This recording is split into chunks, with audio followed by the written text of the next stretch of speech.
The Defiant, Star Legend Book 6, written and narrated by J.J. Green.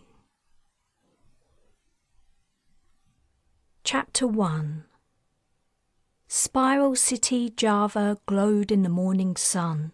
Once it had been a sea of shacks. Entire families had lived in single-room houses made from corrugated iron, sharing a single stinking pit toilet with hundreds of others. Water had come from a standpipe, and it often made you sick. Danger stalked the slum dwellers, stray dogs that transmitted a terrible fatal disease through their bites, fires that spread faster than anyone could run, bad men in shadows waiting to snatch an unwary child. Seti Aziz gazed out across the cityscape from a steep street in the poor hilly quarter, ruminating on how everything looked different now. After the Britannic Alliance starship had sent back revelatory scientific information from deep space, things had begun to change. Setia didn't understand much about it, but apparently the knowledge had allowed scientists and engineers to develop new technologies for transportation, farming, medicine, building, so many things. And the spirals had begun to appear in her hometown. She recalled the first gravity-defying building going up in the city centre. Everyone had marvelled as each thick, tall story appeared, sweeping around a wide curve, hanging impossibly in the air, supported only by the central base. When the building was complete at 15 stories high, a machine had applied a brilliant orange reflective coating, turning the entire structure into a beacon, a burning flame in the dull grey scene emblazoned with the name of the multinational corporation owners. The name stuck in minds near and far, as was exactly the intention. As she grew from a child to an adolescent, the trend for spiral structures had caught on. Shining edifices in a myriad of colours had sprung up everywhere. The form appealed to her countrymen, Setia guessed. She had little access to news from other countries, but she hadn't seen pictures or reports about similar buildings, and so Spiral City had earned its unofficial name. She was proud of the place. It was home, all she'd ever known, and it would break her heart to leave it. But she had no choice if she wanted to live. "Setia!" The urgent whisper had come from somewhere to her right. She spied a childhood friend in the darkness between two shacks. "Aulia, what are you doing? Why are you hiding?" "Don't look at me. Pratam has sent someone after you. He knows you're here." Aulia was gone. Her dear old friend had risked her life to protect her. If word ever got back to Pratam about the warning, Aulia's life would also be forfeit. Setia was already running. She went downhill, hoping she wasn't heading toward her attacker. She pushed past the barefoot pedestrians blocking her way. Seniors, children, and the unemployed were out on errands or shopping. The street was thick with them. Roadside vendors created more obstacles, though they would be obstacles for her pursuers too. Who was coming after her? Aulia hadn't said. Would it be muscle-bound Sole, Pratam's right hand and brute enforcer of his will? Or perhaps it would be Yuda, the silent assassin, murderer of the powerful, the elite whose deaths must be quiet and of undefined causes. She risked a glance over her shoulder. It was Sole. She hadn't seen the man, only the effects of his progress. At the top of the street in the dusty haze, the crowd was violently parting. A channel had formed, its edges made of crushed, stumbling passers-by. Shouts of protest and alarm leaked through the hubbub. Setia stepped up her pace. As she vaulted a low table, her toe knocked a street magician's cards from his hands. A vulgar curse followed her, something involving the insertion of body parts into ill-considered orifices. A woman laden with pastries crossed her path. She had no time to dodge. She smashed into her, scattering her wares across the ground. A hungry mob descended and a scuffle ensued. She felt bad for the woman, but the accident should slow Sole down. She'd reached the bottom of the hill, where the market petered out into a handful of stalls and the crowd thinned. An alley opened to her left. Sidestepping a beggar sitting cross-legged, his upturned palms level with the dirty rag bound over his eyes, she darted down the alley. It ran alongside a derelict building, once a vast department store. On the other side stood a building site fence. A green metal constructor suddenly reared beyond it. The machine's rounded head bobbed up and down as its long, articulated arm laid blocks at a breathtaking speed. If she jumped the fence, she would be safe from Sole, but in danger from the constructor bots. Humans weren't allowed on building sites. The manufacturers couldn't guarantee the constructors would stop in time before hurting someone. But maybe she was already safe. She looked back over her shoulder, panting. No, Sole was kicking the beggar aside. He must have seen her turn off the main street.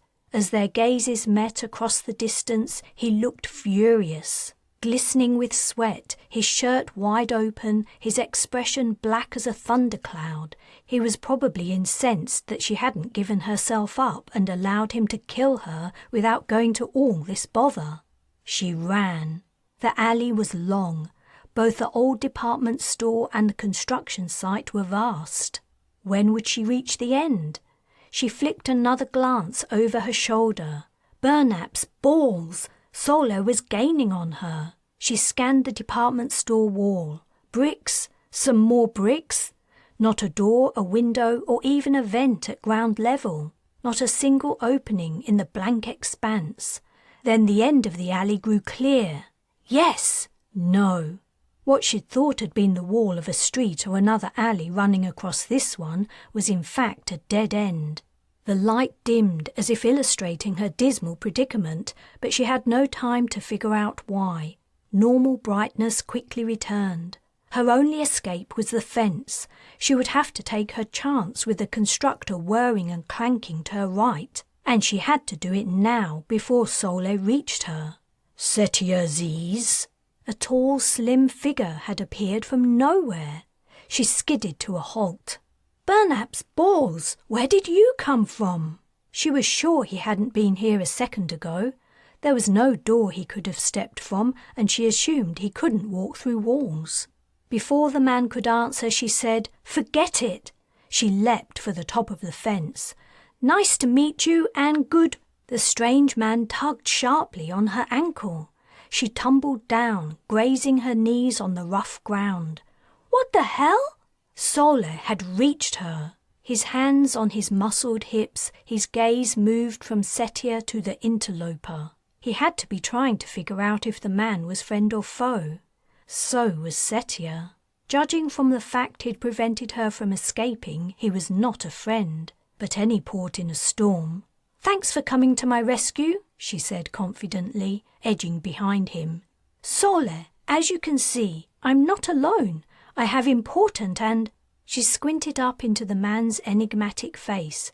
"Powerful allies, more important and powerful than Pratam, so you can go back and tell him he'd better forget about me if he knows what's good for him." "Pratam doesn't give a shit about your friend," Sole spat. However, he also didn't move a single step forward. "Someone has to pay for the missing merch, and that someone is you." This is what pissed Setia off so much about the whole affair. None of it was her fault. She had run drugs for her boss faithfully and reliably for over 2 years, never missing an appointment, never getting smart-mouthed with the customers, no matter how much they deserved it, never skimming a little off the top and substituting with detergent as many runners did. Was it her fault she'd been robbed? It had to happen sooner or later. It was one of the inevitable drawbacks of the business. By punishing her, he was hurting himself. Reliable runners were hard to come by, but Pratam was as stupid as he was vindictive. "Fight," said the stranger. "What?" She double-checked he was speaking to her, not Sole. This wasn't how she'd hoped things would go. It would have been better if he told Sole to go away. Infinitely better if he produced a gun and shot him. The man's dark eyes bored into hers. Dressed in a dark grey suit, his clothes marked him out as one of Spiral City's wealthier citizens. Yet there was something not quite right about him. He grabbed her shoulder, his fingers digging into her flesh like steel pins, and dragged her forward until she stood between him and Sole. Fight? Setia's opponent grinned and rubbed the knuckles of one hand into the palm of the other.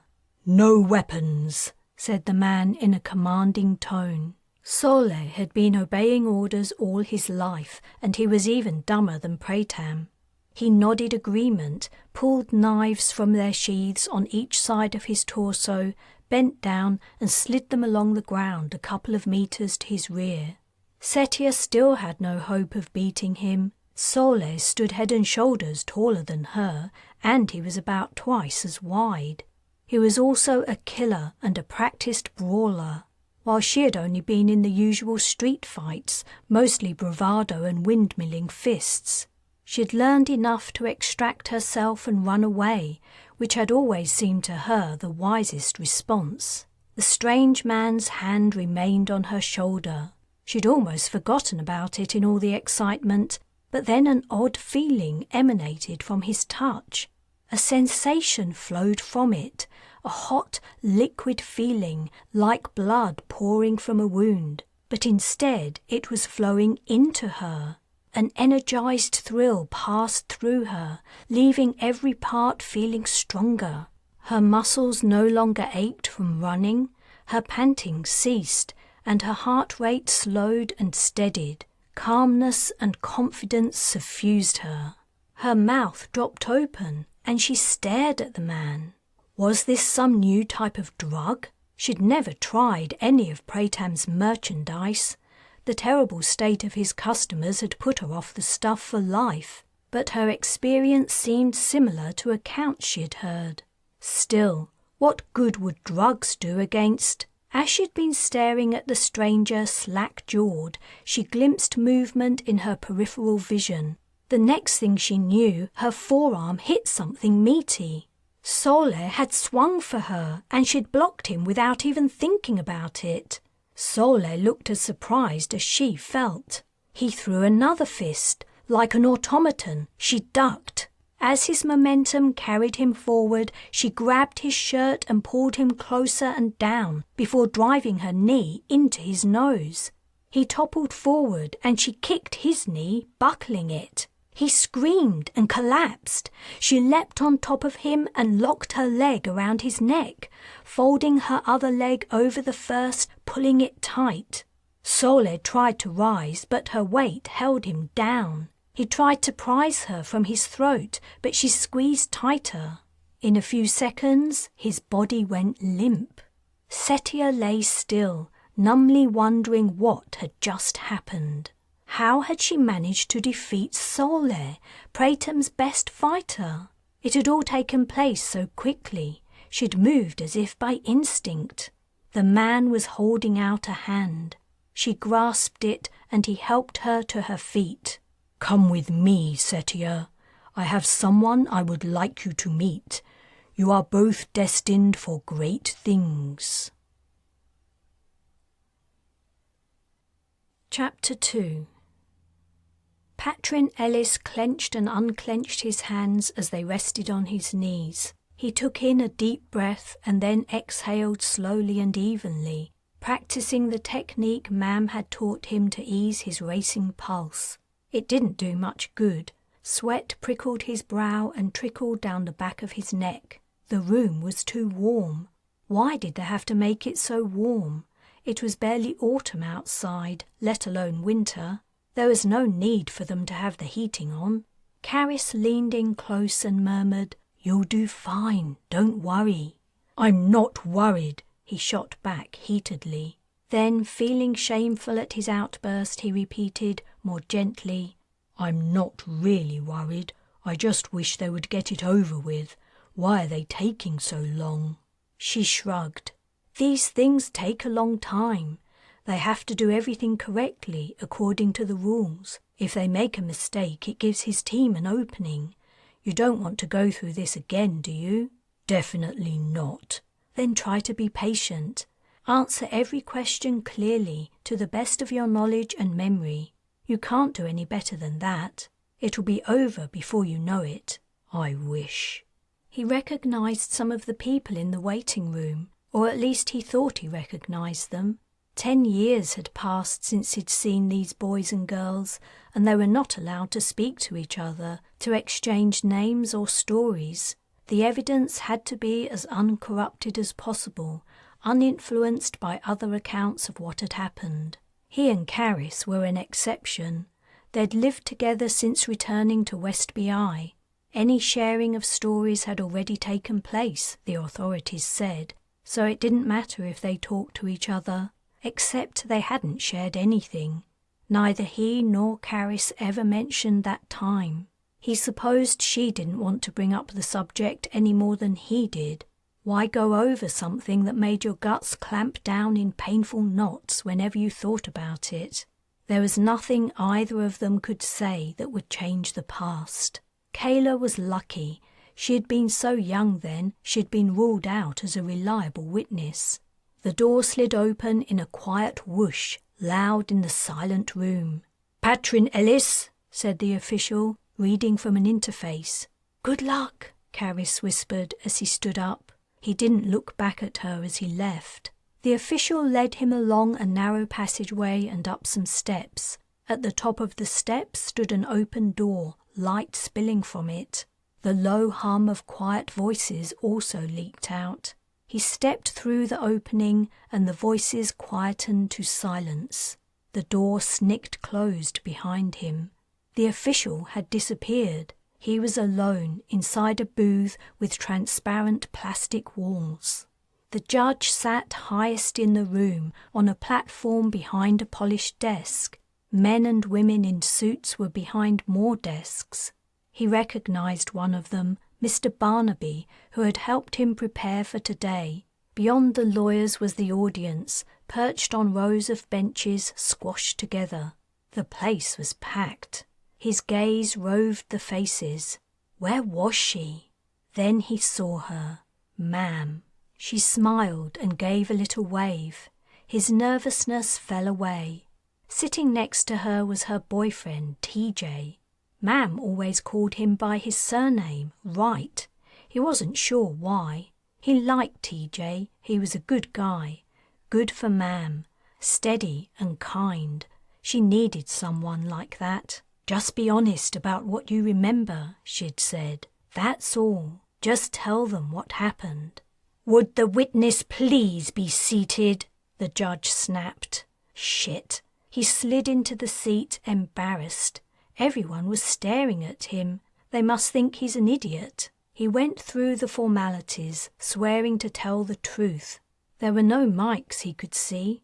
He guessed the see-through walls would pick up his response as he gave his replies. Mr. Barnaby was suddenly in front of the booth. Patrin braced himself for the questions to come. Then he saw the accused. Sitting at the defense barrier's desks was a man whose face made him instantly fearful. The man looked much older, thinner, and paler than Patrin remembered, and his thick dark hair had been replaced by strands of silvery grey. It was no wonder he hadn't recognized him at first, but now he looked closely, he was in no doubt it was Summoner Seba. Like so many crusaders, Seba had vanished into the ether after the Alliance had retaken the Isles, turning the tide of the war, pushing back the cultists' darkness and sparking the return to modern civilization and rationality. The last time Patrin had seen him, Seba had been coordinating the breakup of the camp in the Australian desert. In the light from flickering lamps, the children's captors had been moving to and fro, hastily collapsing the tents and gathering supplies, loading them onto horse-drawn wagons, ready to flee into the desert. So much had happened that night and over the following days. Patrin preferred not to recall the memories, but Barnaby's questions mostly focused on earlier times. He answered as well as he could, He had to talk about specific instances he'd seen Seba giving orders and punishing children through beating or starvation. After each answer, Barnaby would very briefly pause and glance at the jury. The court was an old-fashioned way of running Seba's trial. Modern trials didn't take place in courtrooms with everyone physically present anymore. No one had to leave their home or office to give their testimony. But the Crusader war crimes trials were held differently as a concession to their culture and beliefs. He would have preferred to be at home and not on show to hundreds of people. "No further questions, Your Honour," said Barnaby. Patrin relaxed and then tensed. Now it was the other side's turn. These questions would be harder. Barnaby had said Seba's team would try to confuse and trick him to make him look stupid or a liar. Just tell them what happened. "Patrin," said the woman who had approached the booth as Barnaby returned to his seat. "May I call you that?" Patrin looked at the judge. "Address the witness as Mr. Ellis." "I apologise, Your Honour. I was only trying to put the boy at ease. Mr. Ellis, how old were you when you were at the Crusader camp?" "About 7 or 8. "About 7 or 8? You can't remember?" This was what Barnaby had warned him about. "The seasons in Australia are the opposite of what they are here in the BI," Patrin explained, "and the Crusaders never told us the date or even the month. But I remember I had my 6th birthday at home with my mam and sister before the invasion. Then while I was on the Crusader ship, I began to lose track of time. After Mam found us and brought us home, I had my 9th birthday, so I must have been 7 and 8 when the Crusaders had me." The woman pulled a sour face. Behind her, Barnaby nodded and gave him a surreptitious thumbs up. The next questions the defence barrier asked went over the same incidents Barnaby had brought up. As predicted, she tried to trip him up over the details and kept her tone sceptical. He stuck like glue to what he'd already said. It was hard. He hated thinking about those things. He hated remembering the kids who had disappeared overnight and the cries of the ones who had been beaten. The worst images in his mind were from the night he'd escaped with Kayla, when they'd watched the barns burn in the darkness. Later on, he'd learned about the kids trapped inside them. He usually tried to blank out the memories, but the pain of going over it all again would be worth it if Seba finally paid for everything he'd done. The old man had been found at Southern Cape, he'd heard, farming sugarcane. The locals had been suspicious about him for years. He'd continued to grow crops on the land after everyone else had taken up the new technology of using underground vats. He'd also treated his workers badly. One day, police had to intervene in a vicious altercation, and his picture appeared in the media. A former captive at the Australian camp had recognised him, and his past had caught up to him at last. "Mr. Ellis," said the barrister, "you've made serious allegations about the person you knew as Summoner Seba, but by your own admission, you were only a young child when these events took place. Memories can be deceptive. Can you say with absolute certainty that my client is the same man who committed these acts? Isn't it possible it was someone else entirely who only bears a passing resemblance to him? Isn't that the case?" "Your Honour," said Barnaby, "how many questions is Mr. Ellis expected to answer?" "Sustained," said the judge. "Stop badgering the witness, counsel." "I apologise, Your Honour. Mr. Ellis, how do you know for sure my client is the Summoner Seba you recall?" "Well, he has changed a lot. He used to be fatter and had a full head of hair." The woman began to smile. "But those jug-handle ears are unforgettable." The roar of laughter that erupted from the audience took minutes for the judge to quieten down. In the end, he had to threaten to dismiss the public from the courtroom. Mam was wiping her eyes, and TJ had his hand over his mouth as his shoulders shook. In the general disturbance, Patrin seemed to be the only person who noticed a man rise from his seat at the back. In a flash, he ran down the aisle to the wooden barrier separating the audience from the front of the room and leapt the gate in a single bound. A guard snatched at him but missed. Someone screamed. The man reached the defence team's desk and lifted his hand. Seba's barrister leapt out of his way, overturning her chair. Something shiny and sharp grew out of the man's hand, extending from his fist. It was a knife.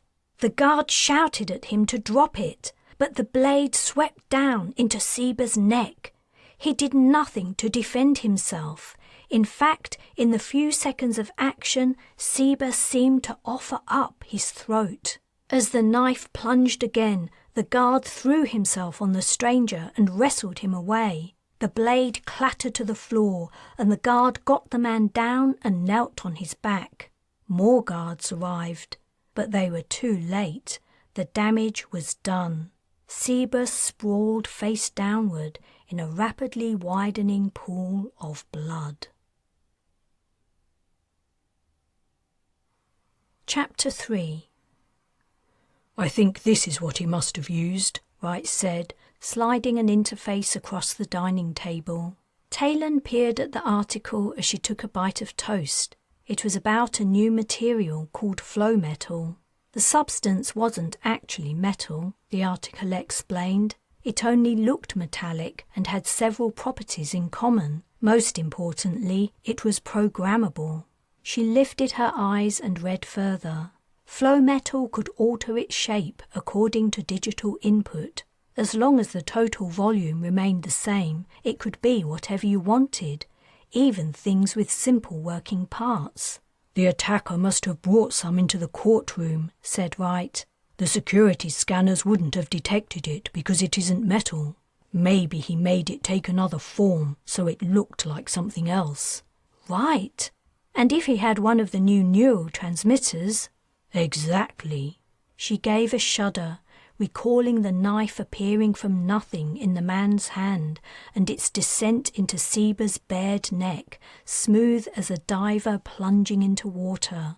The blade must have been razor sharp. She'd had a front row seat for the murder. It had been years since she'd seen death close up, and she'd grown blessedly unused to it. Wright took the interface back. Damned crusaders. All technology is evil until it isn't. Bloody hypocrites. He swiped the screen to read something else and continued to eat his bacon and eggs, shoveling the food in as if it was going out of fashion. She smiled. Bacon and eggs must be a rare treat for a Royal Marine. You know you can get neural interfaces as well as transmitters now, she asked. No need for clunky handheld ones anymore. You could read and eat more easily. He gave a snort of disdain. No thanks, this interferes in my life enough. He tapped behind his ear on the spot where a military comm sat beneath his skull. She knew how he felt. She'd been relieved to have her comm removed, and she agreed with his distaste for neural interfaces. She wasn't anti-tech, but watching people interacting with something entirely invisible was creepy. She watched him eat. Though it had been a couple of months since he'd returned from his mission, sometimes it was still hard to believe he was back. Not only had he survived the incredibly dangerous journey into deep space, he was also here with her. They were together, and he seemed happy about it too. He glanced up and caught her staring. What? She smiled wider and reached out to cover his hand with her own.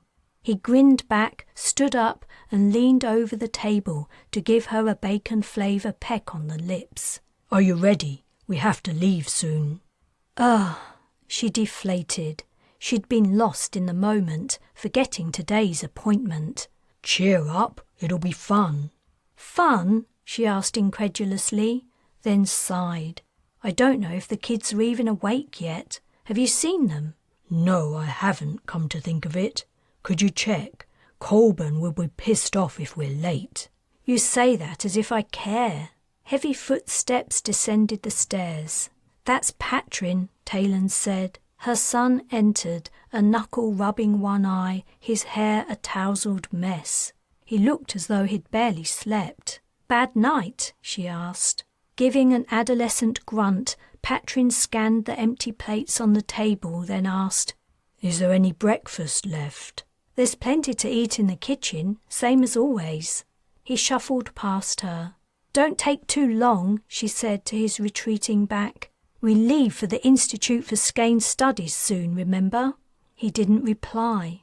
Plates and cutlery clinked and clattered. "Are you sure we have to take Patrin and Kayla?" Taylan asked Wright. "I don't know if it's a good idea, especially not after yesterday." "They don't have to go. They're both minors. Technically, you can make the decision for them. But the Institute is expecting them, and don't you think they should know what they could be getting into?" "I suppose you're right." Her doubts remained. The years that had passed since she'd returned to West BI had been peaceful and, for the most part, happy. She'd missed Wright horribly, and she'd feared for his life, but getting her kids back had meant the world to her. Bringing them up had been the cherry on the cake. If it hadn't been for the absence of this gentle, intelligent, courageous man, everything would have been perfect. Now he was back. She wanted things to stay this way. She wanted Wright to resign, to stay with her, and for them to grow old together in the usual boring, conventional manner. The Alliance's proposal made all of that impossible. As well, it put her children's lives at risk. It was a big ask. Refusing would be perfectly reasonable. Yet on the other hand, could she, in good conscience, say no? "Ma'am," Kayla called down the stairs, "I can't find my jeans." Taylan rolled her eyes and walked into the hall. Leaning on the banister rail, she shouted back, "Why is that my problem? Wear something else." "I don't have anything else." Pushing aside the mental image of Kayla's clothes-strewn room, Taylan replied, "I'm sure you can find something. Hurry up. You need to eat before we leave." Kayla's surprised face appeared at the top of the stairs. "Where are we going?" "You know. We talked about it last night, remember?" "Oh yeah, cool." She disappeared. 20 minutes later, the military car had arrived and they were on their way. Kayla began telling a long, involved story about a falling out among her school friends, while Patrin stared out the car window in silence. He hadn't spoken much since yesterday, and he hadn't mentioned a word about what had happened at the trial. Taylan worried about him. He was reacting exactly the same as he had to his period of captivity with the Crusaders, burying the trauma deep. She'd arranged numerous counseling and therapy sessions over the years to no end. He simply refused to open up about his experiences or admit to any after effects. His trial testimony had been new information. "Hey," said Kayla, as if an idea had suddenly occurred to her. "Where's Karis? Isn't she coming?" "I invited her," Taylan replied, "but she wasn't interested. She's at the bird center." Karis had been volunteering at the Center for the Rescue and Rehabilitation of Birds of Prey for a couple of years. She loved it.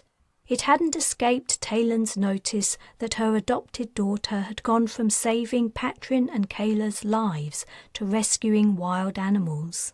"Isn't she involved in this?" Kayla asked. "Apparently not. I told you about the mission proposal last night, remember?" "Yeah, I remember now. Anyway, Jemima is so annoyed." Taylan faded out her daughter's prattle and rested her head on Wright's shoulder. In recognition of his exceptional service, he'd been on leave since the return of the Dauntless. Now, after long weeks of wearing civvies, he was back in uniform, and the sight, feel, and smell of the clothes made her sad and fearful. "Do you want to go for a walk later?" he asked quietly. "Just us." "I'd love to. Where do you want to go?" He suggested a cliff-top path an hour's drive from her home. It seemed an odd destination for an evening stroll, but she agreed. Chapter 4. The Institute for Skein Studies was an imposing building. Its black marble facade rose 6 or so stories high. The lack of windows made it hard to be exact, and the frontage occupied the entire street. The car dropped them at the main entrance, but their instructions stated they were to go to the mapping department door a little further down. The single door was less imposing, and the tiny sign next to it made it almost anonymous. "Right on time," said a middle-aged woman with a long brown ponytail who answered the buzzer. "I'm Dr. Prentice. Can I check your IDs?" she added apologetically. "It's just a formality." Taylan waited for her to produce a scanner, but she only gazed at them expectantly. "I only need to look," Prentice explained. She had a neural interface. Taylan lifted her wrist to the scientist's eyes, and Wright and the kids did the same. Prentice focused on each of their embedded chips in turn. "Excellent. Nice to meet you all. Lieutenant Colonel Wright, Brigadier Colburn has asked me to escort you to a separate conference room when the viewing is over." "Okay, thanks." "Lieutenant Colonel?" Taylan asked as they went inside. "I was promoted." "You didn't say anything." He shrugged. Prentice led them to an elevator. They stepped in and it began to descend. "We're going down?" asked Kayla. Prentice replied, "There's less interference from living organisms underground." "What do you mean, less interference?" "It's complicated. You'll understand better when we show you." Kayla pulled a face, indicating she predicted utter boredom coming her way.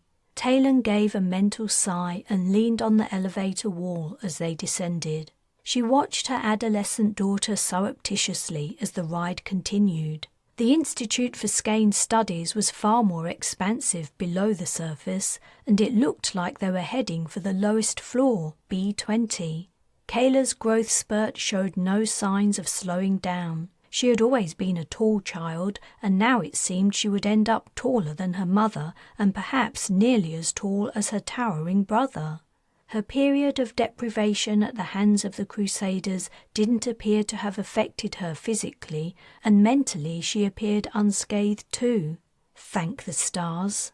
If only the same could be said for Patrin. The elevator slowed and stopped, and the doors opened. Prentice had indeed brought them to B20, the end of the line. It was a vast space, hundreds of meters long and wide. The room had to extend far beneath the surrounding streets. Pillars stood at regular intervals, providing support and marking the edges of sections where workers attended banks of machinery. An electric hum and faint scent of hot plastic filled the air. "TJ!" a voice boomed. "Taylan!" Arthur strode toward them, and Taylan drew in a breath. The ancient king looked as strong and vital as ever, but his red-gold hair and beard had turned entirely silver-grey. However, the locks remained thick and lustrous, cascading over his shoulders and chest. He grabbed Wright into a bear hug and landed audible thumps on his back. Then he turned to Taylan. Before she could get away, he grabbed her too, in a suffocating hold, and lifted her off her feet. "It's good to see you too," she squeaked. He let go, dropping her. She could breathe again. "It's been too long," Arthur said. He turned to regard Patrin and Kayla. "And it's wonderful to see these two as well. These are the little boy and girl I saw in Australia." Shaking his head, he added, "People have explained how much time passed on Earth while I was away, but I still find it hard to believe. Yet look at your children. Patrin is a man, and Kayla is nearly old enough to be married." "Not quite," Taylan commented, alarmed. "Nowhere near old enough. And, strictly speaking, Patrin isn't a man yet either. He's still legally a child." Arthur looked Patrin up and down and frowned skeptically. However, he was clearly becoming used to the oddities of this new age he found himself in, for he didn't push back on Taylan's words. Instead, he said to the boy, "Your mother told me once you love horses.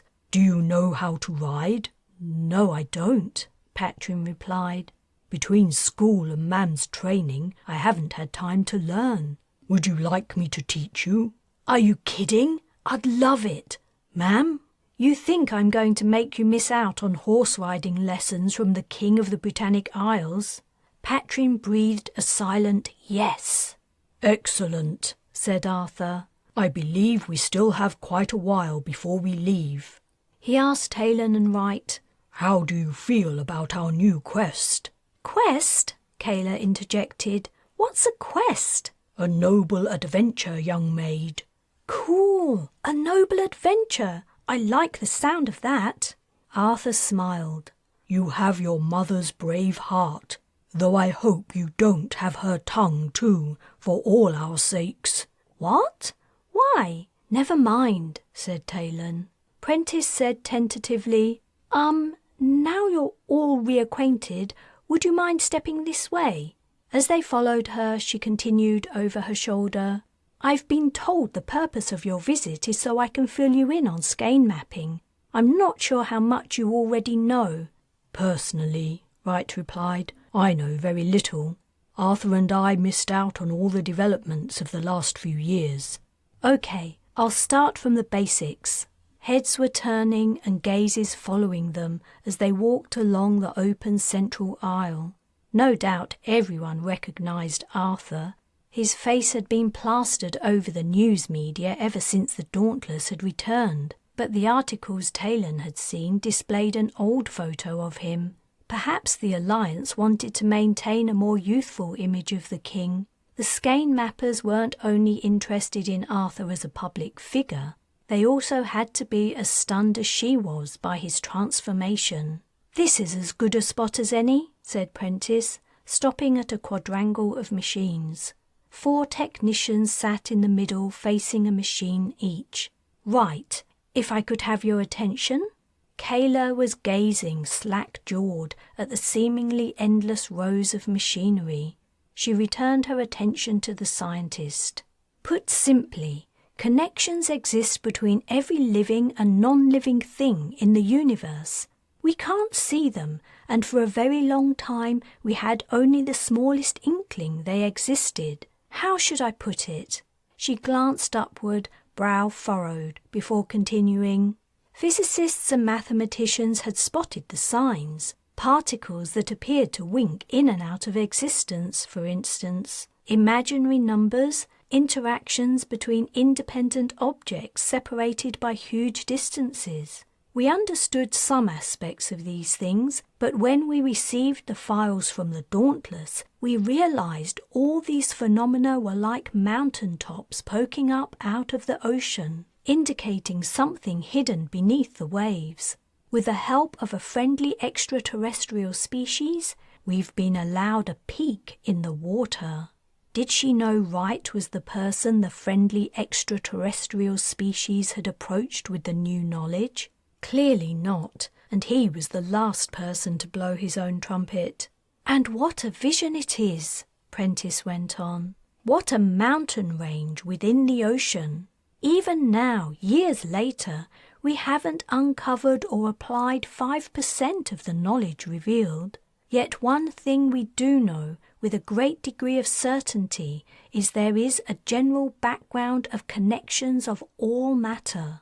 The main skein, as we like to call it. Now, you might think this would be homogeneous and evenly spread out, but nothing could be further from the truth.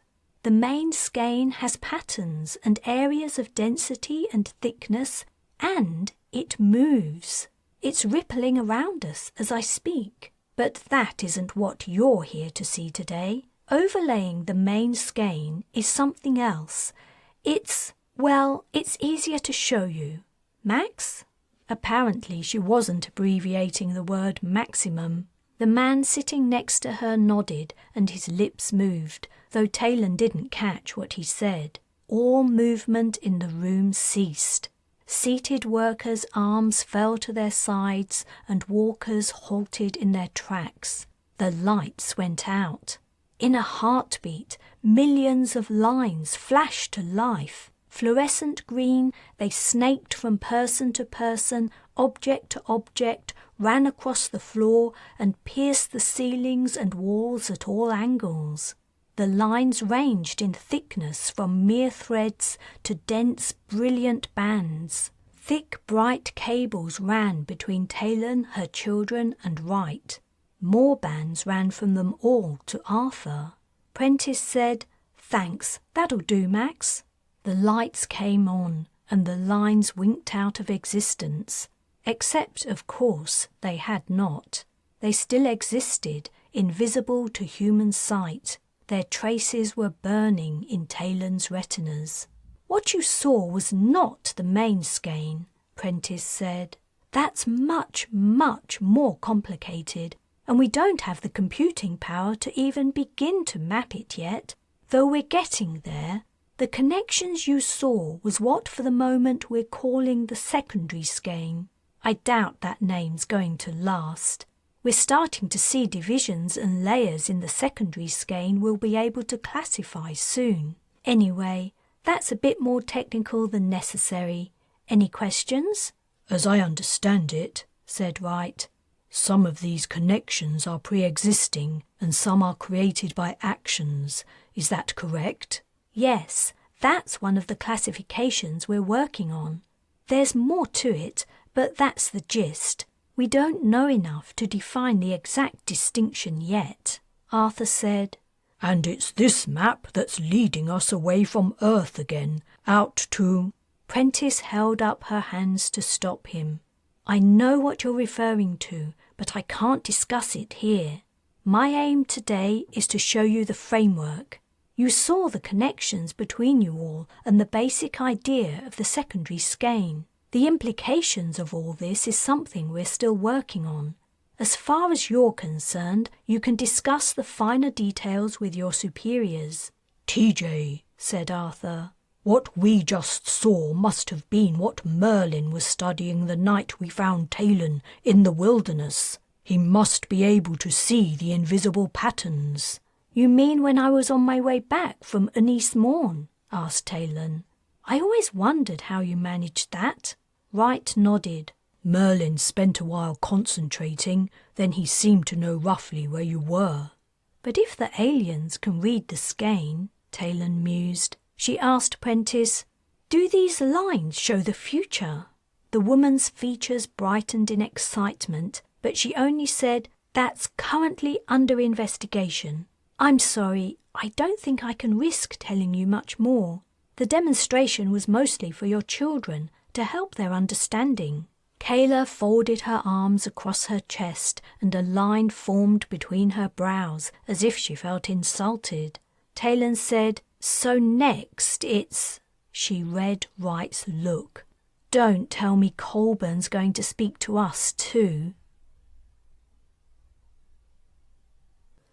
Chapter 5. Arthur left the elevator at the second floor above ground level, promising to be in touch to arrange horse riding lessons with Patrin. On the 10th floor, Prentice escorted Taylan and the children to a room and asked them to wait while she took Wright somewhere else. The room was bare, save for a table and a few seats. Taylan and Patrin sat down, and Kaylan wandered to the large wall interface. She tried to activate it, swiping the screen. "I don't think you're supposed to do that," Taylan said. Kayla grimaced. "It doesn't work anyway." Taylan suspected it did work, only it didn't work for Kayla or anyone else without the proper security clearance. "How long do we have to wait?" Kayla asked. "I don't know. Not long, I hope." Kayla pulled her personal screen from her pocket and after fiddling with it exclaimed, "This doesn't work either." "It's most likely jammed," Taylan explained. "This place must have the highest security in the country." Kayla ambled to the clear wall separating the room from the corridor and leaned on it, staring out morosely. "This is so boring," she told the glass. "We've been here less than 5 minutes," Patrin said, "and the skein mapping room was pretty great." "I suppose so, but did it really tell us anything we don't already know? Of course we're attached to each other. We're family. Except, she turned and faced her brother. Did you notice you and the king were strongly connected? The line between you two is almost as thick as Mam and TJ's. I didn't notice, Patrin said. It must be the horse riding. I'm looking forward to that.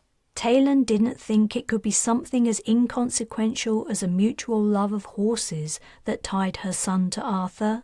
She hadn't noticed Kayla's observation, and she found the news disturbing, even though she didn't know what it meant. The minutes stretched out. Brigadier Colburn was taking her sweet time in coming to see them. Taylan guessed she had a lot to talk about with Wright. That was also disturbing. She hated the thought of him returning to service. As well as the danger involved in his job, she wasn't sure he was up to it psychologically.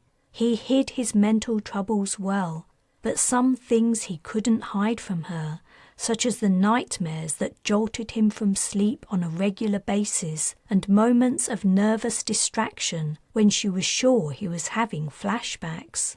Every so often someone would walk past in the corridor and Kayla would unashamedly follow them with her gaze. Taylan contemplated telling her to knock it off and sit down, but no one seemed bothered by the young girl's scrutiny. A pair of workers stopped right outside their room for a chat. I wonder what they're talking about, Kayla asked. Skein stuff, Patrin replied. Probably things you wouldn't even understand. Like you would understand it. I bet I'd get it better than you. We've studied Skeins at school, just the basics, but... Just because you studied it doesn't mean you understand it. Taylan was about to tell the kids to quit bickering when the people outside concluded their chat and one of them walked away, right through the other person. Did you see that? Kayla asked, turning, her eyes wide and mouth agape. She must be a hollow, said Patrin. Has to be. I wonder how many of the people here aren't here at all. Was Dr. Prentice a hollow too? Taylan had heard rumours of hollows that could move around, but she didn't know how they worked. Were projectors built into the fabric of the building? What feedback did the person operating as a hollow receive? The encounter between the two workers had seemed entirely natural. She guessed the person who wasn't here experienced a real-time virtual mock-up of the working environment. If only they could send hollows of themselves on the mission the BA was proposing. She would agree to that in a heartbeat, but she doubted that was the case. Colburn appeared outside the transparent window, and Kayla drew back at the sight of the stern woman. The door slid open, and the brigadier entered, all officious no-nonsense attitude. Didn't she ever relax? Taylan imagined the officer in a swimsuit lying on a beach sipping a cocktail and stifled a giggle. Colburn shot her a murderous glance. I am here to give you a brief summary of the Alliance's mission proposal. As civilians, you are not obliged to participate, though in my opinion it would be unpatriotic, irresponsible, and undutiful for you to refuse. She bestowed another withering glare on Taylan before continuing. Until and unless you sign a binding contract agreeing to the mission parameters, I am somewhat hamstrung about what I can tell you. However, I will do my best. That was it. No greeting, no introduction, no friendly small talk to put the kids at their ease. The brigadier touched the room's interface and it lit up. Why wouldn't it do that for me? Kayla whined. The look Colburn gave her made her shrink into the wall. Speaking between her teeth, Colburn ordered her to sit down. Kayla instantly did as she was told. Taylan gave her daughter a sympathetic smile. She knew only too well how scary Colburn was, especially to a young girl whose life had been mostly easy and comfortable. One thing you must understand, Ellis, the brigadier said. If you do agree to join the mission, your children will undergo extensive training. She looked at Patrin and Kayla as if she had just wiped them off her shoe. Taylan clenched her hands into fists. "Now be quiet and listen," said Colburn. Later, when they'd returned home and eaten dinner, Wright reminded Taylan of their planned walk along the cliff-top path. After checking Caris wasn't going out and Patrin and Kayla wouldn't be alone, they left. The place Wright had picked for their evening walk was one Taylan had taken him to in the early days after he'd got back from his journey into deep space. It was one of her favourite walks, though it was far from home, so she didn't come here often. Small villages were the only habitations in the area, which meant the pathway was never busy. On a weekday at dusk, it was predictably empty. A stiff, cool breeze blew in, and on the sea below, nearly invisible in the darkness, moonlight and starlight sparkled on foam-topped waves. Wright's warm hand wrapped around hers, they set off along the edge of the cliff. He didn't speak, but that wasn't unusual. Wright had never been a talker. She was also quiet, thinking about the day's events. After a while she asked, "How do you feel about this trip? Have you made up your mind?" "Have you?" "I'm interested to hear what you have to say first." She bit her lip. "You know you can always resign." "I know. I've considered it, but I suppose we're each waiting to hear the other's decision." "I suppose so. My biggest problem is it isn't only myself I'd be committing to the trip. I have my kids to think about too." "So have I." She was touched. She'd been uncertain about how Wright and her children would work out their relationships, but things seemed to be going okay. "Let's stop here," he said. She looked out over the dark, silver-speckled expanse, the salt-laden wind in her face. In the past there would have been lights from container ships far out to sea. Nowadays freight was transported underwater in huge metal leviathans, quietly powered by high-storage batteries, leaving the ocean surfaces clear of everything except leisure craft. Thanks to the scientific revelations the anonymous friends of humanity had divulged, the world was changing incredibly fast, and for the better. She couldn't imagine what it would look like even 5 years from now. The question that had been plaguing her ever since the Alliance had first proposed the new mission returned. Despite all she'd learned today, she was no closer to a decision. There seemed to be no correct choice. But maybe there was. Maybe it was all that simple. She sensed Wright move beside her. "Taylan." She turned to face him, only to see empty space. He'd gone down on one knee. Shocked, she took a step backward. He grabbed her wrist. "Careful, you'll go over the edge." What are you doing?" Releasing her, he reached in his pocket and took out a small box. Her heart thumped. Everything had suddenly become surreal. He opened the box, revealing a ring. "Taylan Ellis, will you marry me?" There was an awkward pause. "But we don't need to get married." "Yes, we do.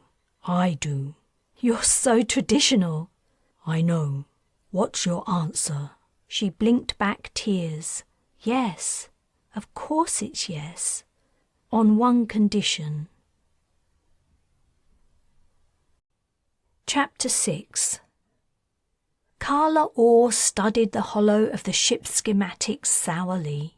Acquiring the information had taken no end of machinations, bribery and blackmail. In the old days it would have been easier. Now, though she retained some power as the Dweir, it was nothing compared to the control she'd once exerted. The Alliance and Prime Minister Jonter had done their work effectively during her 9 years' absence from Earth, held prisoner aboard the Dauntless. The place where she was forced to live was a perfect example of her reduced circumstances. She loathed the modern mansion the BI government had allotted her. She despised the boring, plain rooms and fully comprehensive range of automated services. Where was the personal touch in a laundry machine? Where was the love and awe of the arcane in a food printer? The ancient castles she had once called home had been returned to public ownership and were now filled with gawking tourists, ignorant and unappreciative of their history and atmosphere. Lifting her lip in disgust, she returned her attention to the ghostly lines of the ship hanging in front of her. She had rarely bothered herself with technical details of the Crusade's vessels, but even to her untrained eye there was something odd about these ones. The deck's sections, weapons and engine were clearly outlined, though the engine seemed smaller than usual. All the familiar parts were here, but whoever had created the plans had differentiated between the construction materials using colours and shading. What did the differences mean? "What's that, Mother?" "Perrin." She hastily closed the hollow and snapped, "Don't sneak up on me. You gave me a fright." "I don't think you've ever been frightened in your entire life, and I wasn't sneaking anywhere. I can't help it if you're in one of your trances. What were you looking at?" "None of your business." "Was it a starship?" "I said—" "It was a starship. I recognize the format. I remember recording the plan of the Brez." "Oh, you do you? Do you also remember blabbing about arranging the explosion aboard her?"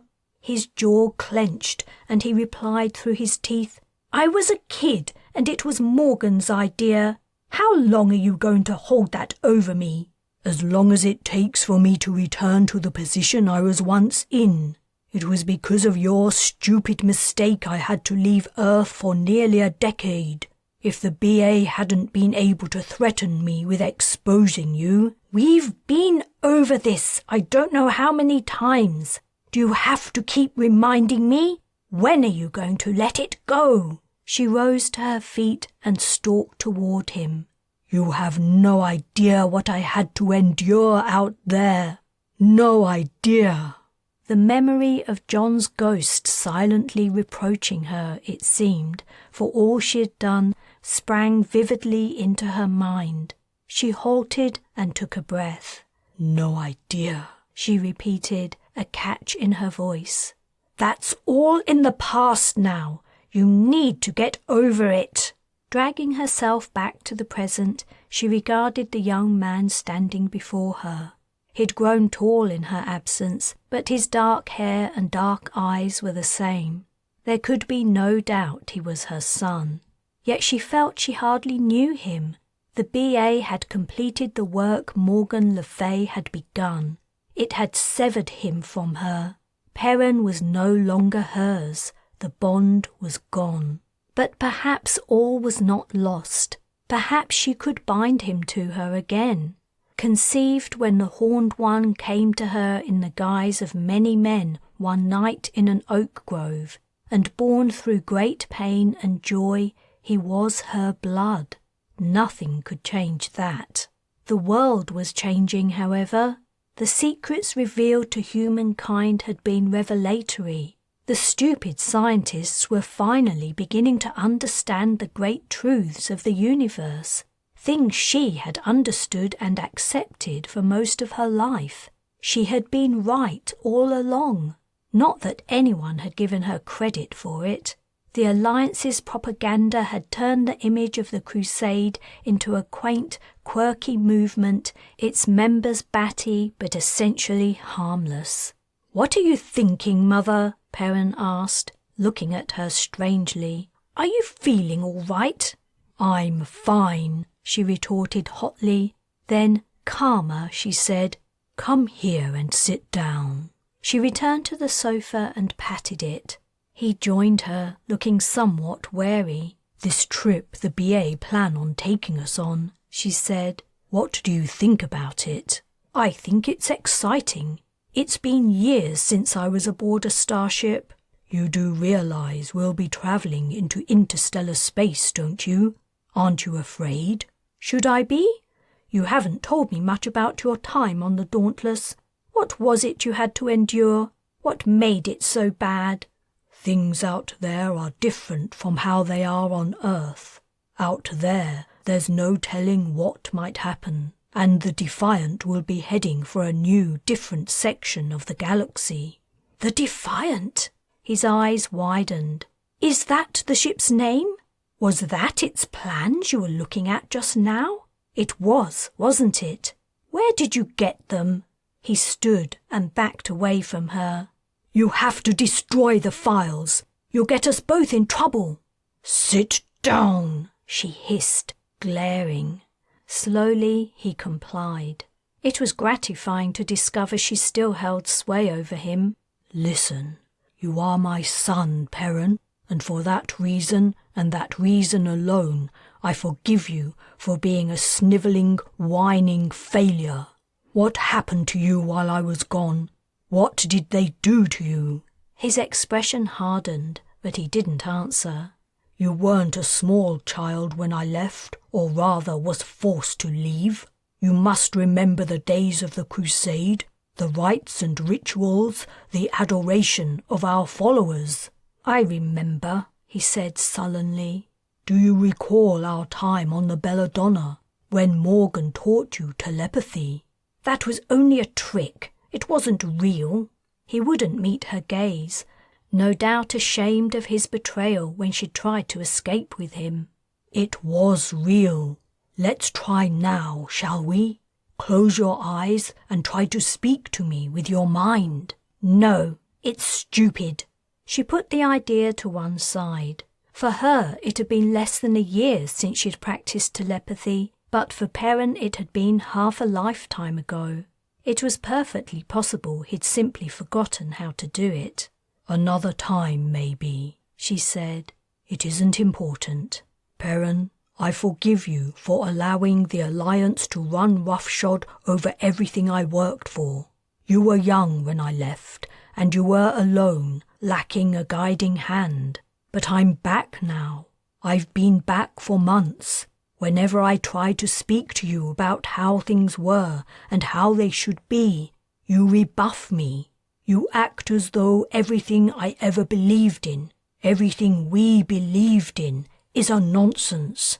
Can't you see how hurtful and disappointing that is to me?" "I guess so," he muttered. Still, he wouldn't look at her. "Despite everything that's happened, no matter what anyone has told you, I am your mother. Don't you think I know what's best for you?" He shrugged. She wasn't reaching him. She decided to try a different tactic. "Do you remember the day I attempted to launch an invasion of Ireland? The speech on the quay, Arthur's approach through the crowd?" "How could I forget it?" "He murdered so many of my followers in cold blood in his effort to reach me. Do you think that was right?" "Of course not, but—" He frowned. "There was a man tied to the front of our procession vehicle. Who was he, and why was he covered in cuts?" Grimacing, she replied, "Sometimes running an empire requires the performance of distasteful acts.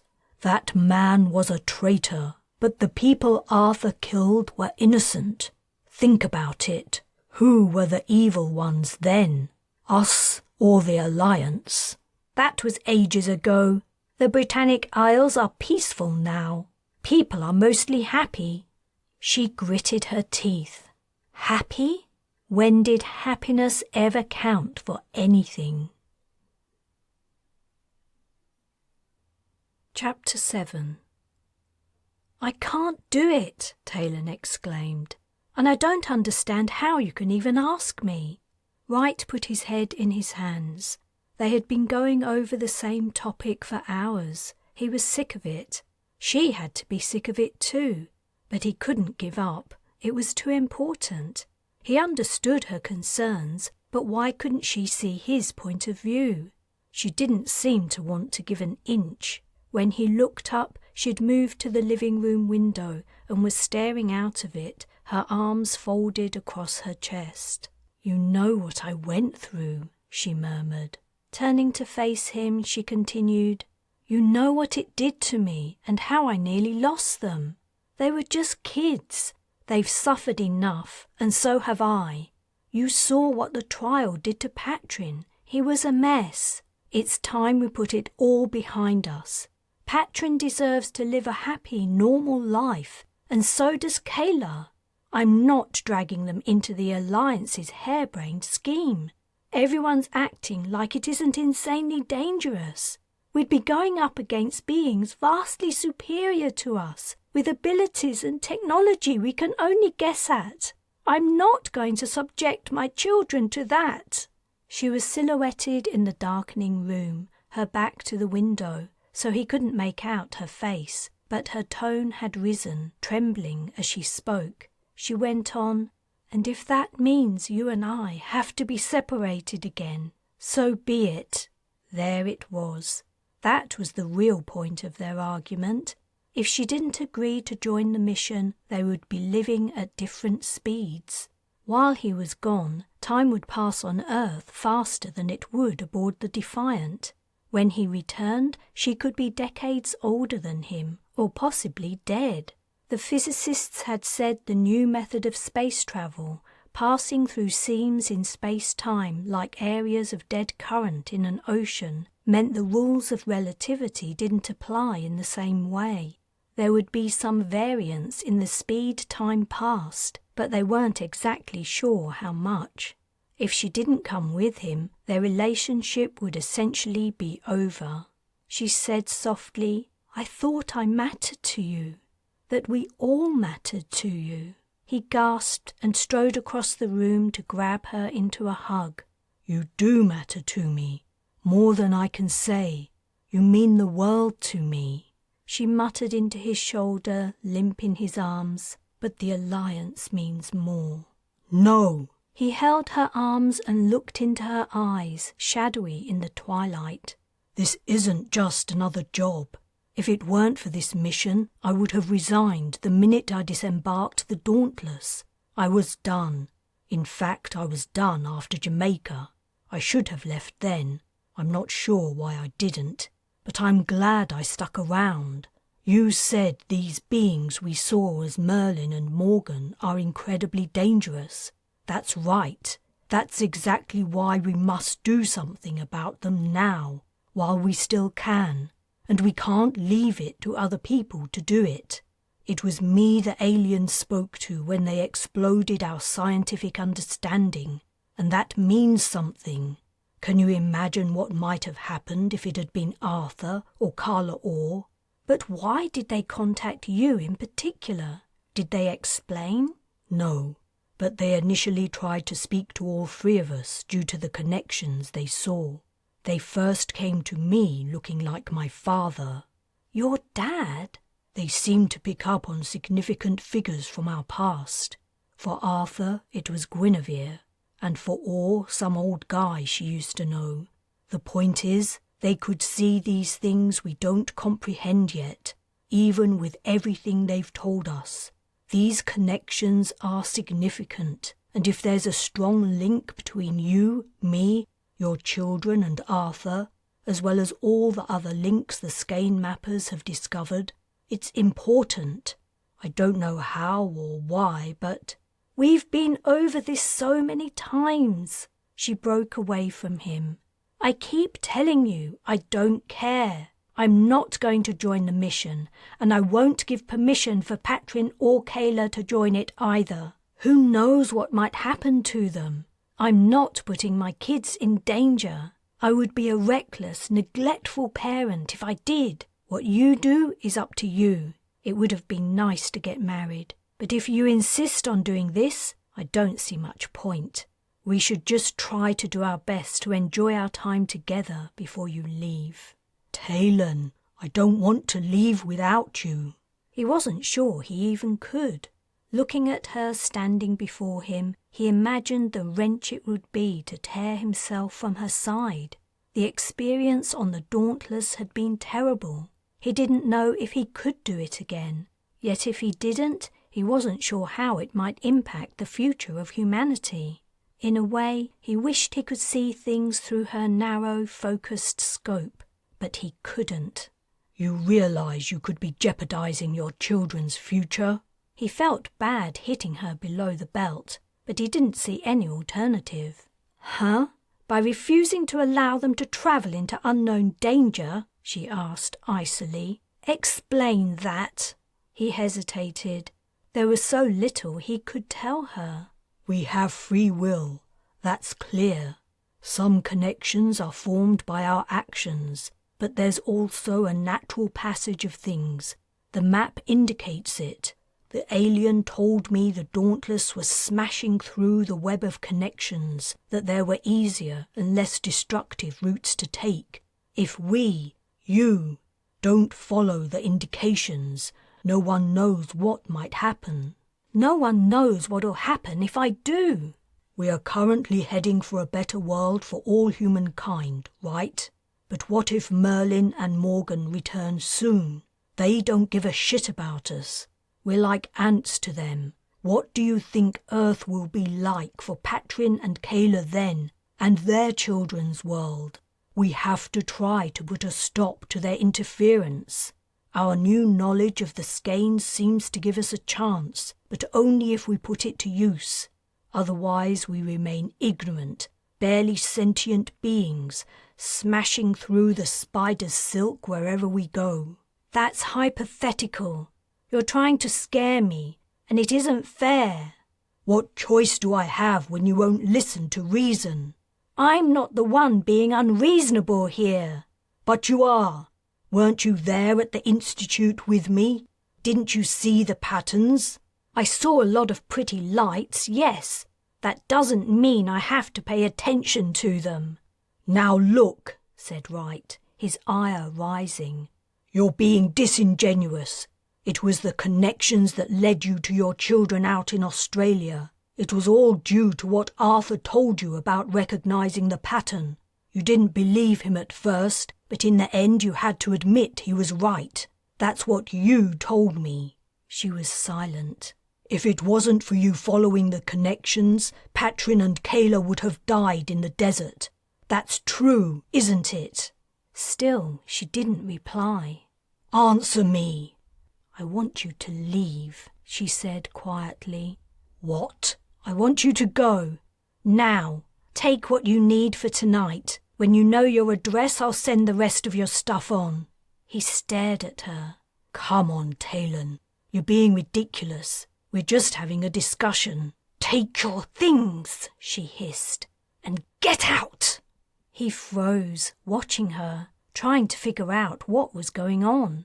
How had their argument suddenly transformed into a breakup? It was the last thing he wanted. The door chimes sounded. Kayla's footsteps resounded from the staircase as she bounded down. She had a thing about answering the front door. It hadn't been by chance, it had been Kayla who had opened it when Wright had arrived at Taylan's house 2 months ago, when he'd desperately hoped she still loved him. Could everything really be over? "Uncle Lorcan," came Kayla's happy voice from the hall. "It's been ages. Come in." The hall light turned on and Kayla stuck her head into the living room. "Uncle Lorcan's here." Quizzically she continued, "Why are you standing in the dark?" She turned on the light and returned to the hall. "Uncle Lorcan?" Wright asked. He could see Taylan's face properly now, including the tracks of tears on her cheeks. He felt an absolute bastard. She wiped her face with the cuff of her shirt. "Yes, it's Talman. He comes around sometimes. We haven't seen him for a while, not since you got back." The man himself stepped into the living room. His trademark red hair had turned white, and he was stooped and frail-looking. The years of the Dauntless's voyage had passed heavily for him. "Good evening, Taylan. Ah, I recognize your other visitor. It's Major Wright, isn't it? I remember you." Not bothering to offer an update on his rank, Wright shook Talman's offered hand. "You have a good memory. I have to confess, I didn't expect to see you here." Kayla had skipped to the liquor cabinet and was pouring whiskey into a tumbler. "I pop in now and then," said Talman. "I like to check how Patrin and Kayla are doing, and it's nice to have a touch of normality once in a while." "Do you want to sit outside on the patio?" Kayla asked. It's a beautiful evening. That's a very good idea. It is indeed a lovely evening. Perhaps you two would like to join me for a small tipple? He asked Taylan and Wright, glancing from one to the other as if sensing the tension between them. I will, Taylan replied. In a minute. Wright's just about to leave. I'm sorry to hear it. I would have liked to chat. Perhaps he could stay a short while and indulge an old man. He was asking Taylan. All right, she replied sullenly. If you like. Taylan followed Kayla out of the living room, heading for the back of the house. Wright was entirely nonplussed, trying to wrap his head around the fact that the richest man in the world was in Taylan's home. She seemed to guess his confusion. Lorcan started dropping by not long after the Dauntless left. He would talk to the kids about how they were getting on, ask to see their school reports, things like that. I think he guessed I was a single mum and he was trying to be a father figure to them. Seeing them seemed to help him too in some way, though I'm not sure. He never explained why he was here, but over time the kids have grown to love him. They're very lucky. I know. And, she added, her tone hardening, I want them to stay that way. Outside the sun had set and the back garden was warm and peaceful. Small bats swooped through the dusky sky, gathering flying insects. Taylan sat at the patio table, his tumbler in hand, quietly talking to Kayla. Ah, right. Glad you could stay, but neither of you has a drink. I'll get them, Kayla piped. What do you want? When they gave their answer, she trotted into the house. Wright pulled out a slatted seat and sat down. The end of the garden was only just visible. He recalled seeing Taylan there for the first time in 9 years, sparring with Patrin. He'd thought the nearly fully grown boy was Taylan's new man and had been so relieved to discover he wasn't. He hadn't imagined this final mission would drive them apart after such a short time together. In an attempt to distract himself from his pain, he said to Lorcan, When I got back, I was surprised to find out your colony ships were still here. Weren't they supposed to leave years ago? The man had sipped his whiskey. He sucked in a breath through thinned lips before replying, They were, but when the scientific revelations arrived, I realized I couldn't allow the colonization project to go ahead as it was. We've worked through everything again, right from the basics up. We had to strip the ships down to their frames and rebuild them. That must have been a massive effort. Massive and extremely time-consuming. Hence the years of delay. But if a thing's worth doing, it's worth doing well. Though we've lost time now, we'll more than make up for it on the outward journey. He smiled. Not that all the prospective colonists understand, and some have died waiting, unfortunately. We've had to hand out plenty of refunds, but there are always people ready and waiting to take the empty spots. Kayla returned and handed Taylan a glass of wine and another tumbler of whiskey to Wright. Are you still going? Wright asked. Taylan's project had been his life for decades. It had seemed the main reason for his existence. Perhaps not. I'm an old man. As time has worn on, my passion has faded, and I have no interest in the stars and other planets anymore. The point of what I was doing got lost along the way. Somehow I've learned contentment.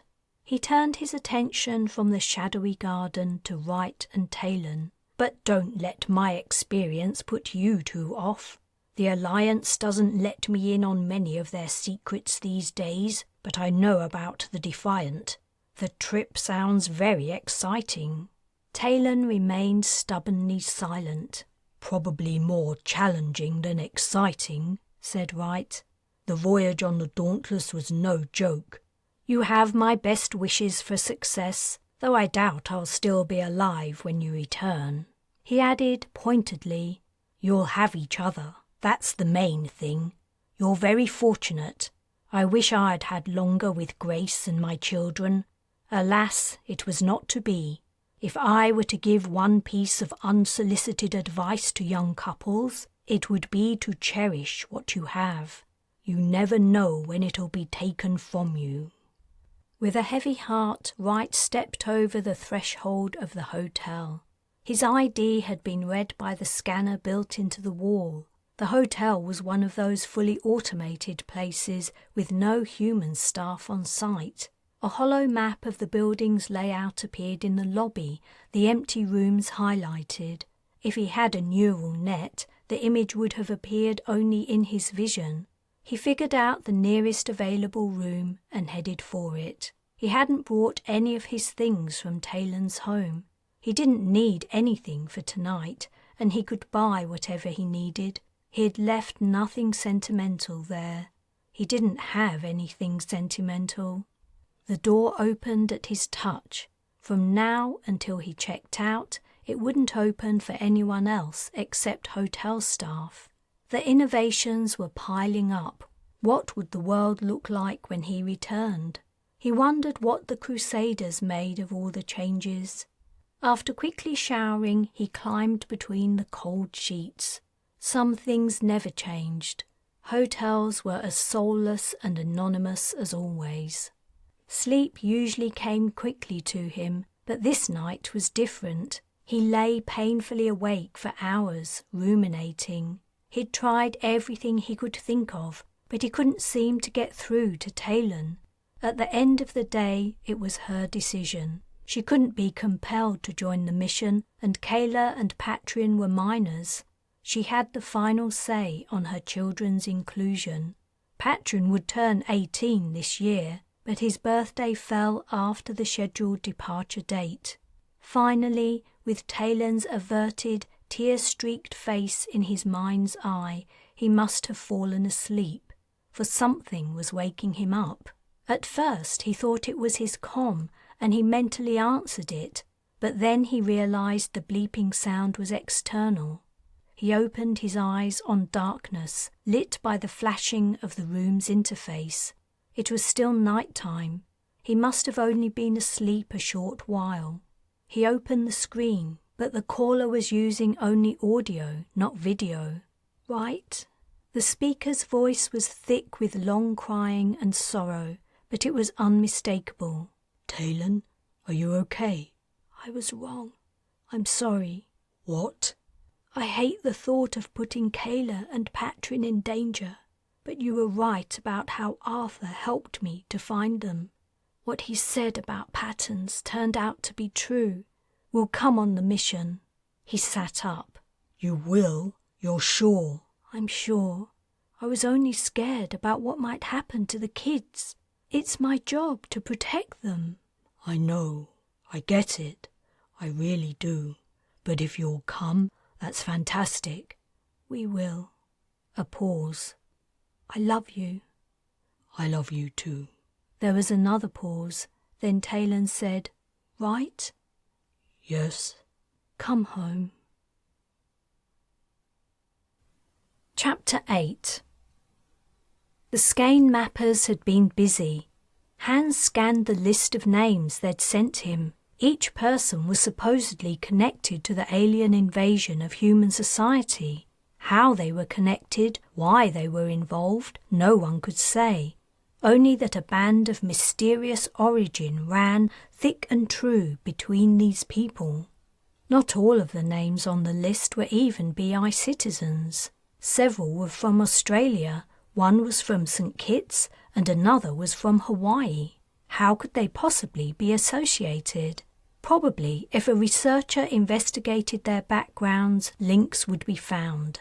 In his years in espionage, he'd often stumbled across unlikely relationships between subjects, relationships of which they were entirely unaware. CEOs who are distant cousins of families their corporations were screwing over, an assassin tasked with the murder of his grandmother's first love, a spy bleeding state secrets from the daughter of a woman his brother dallied with in a holiday romance decades ago. Connections, connections, connections. His career had been built on them, and now it seemed the fate of humanity rested on them too. Were humans ever to be vulnerable to interference from a more developed species, or could they achieve true autonomy? And if so, how? The answer seemed to lie in the list on the screen, but its significance was as opaque to him as it was to everyone else. It was not a position he liked to be in. His confidence and comfort lay in being one step ahead of his opponents. But this was something different. This was an act of faith. He would have to let go and trust the process. Word had come through that Taylan Ellis was on board, so that was something. She was highly skilled and resourceful, though she had a knack for getting herself and others, including him, into trouble. His sources told him she was in a romantic relationship with Lieutenant Colonel Wright, another mission member. His feelings about Wright were not so sanguine.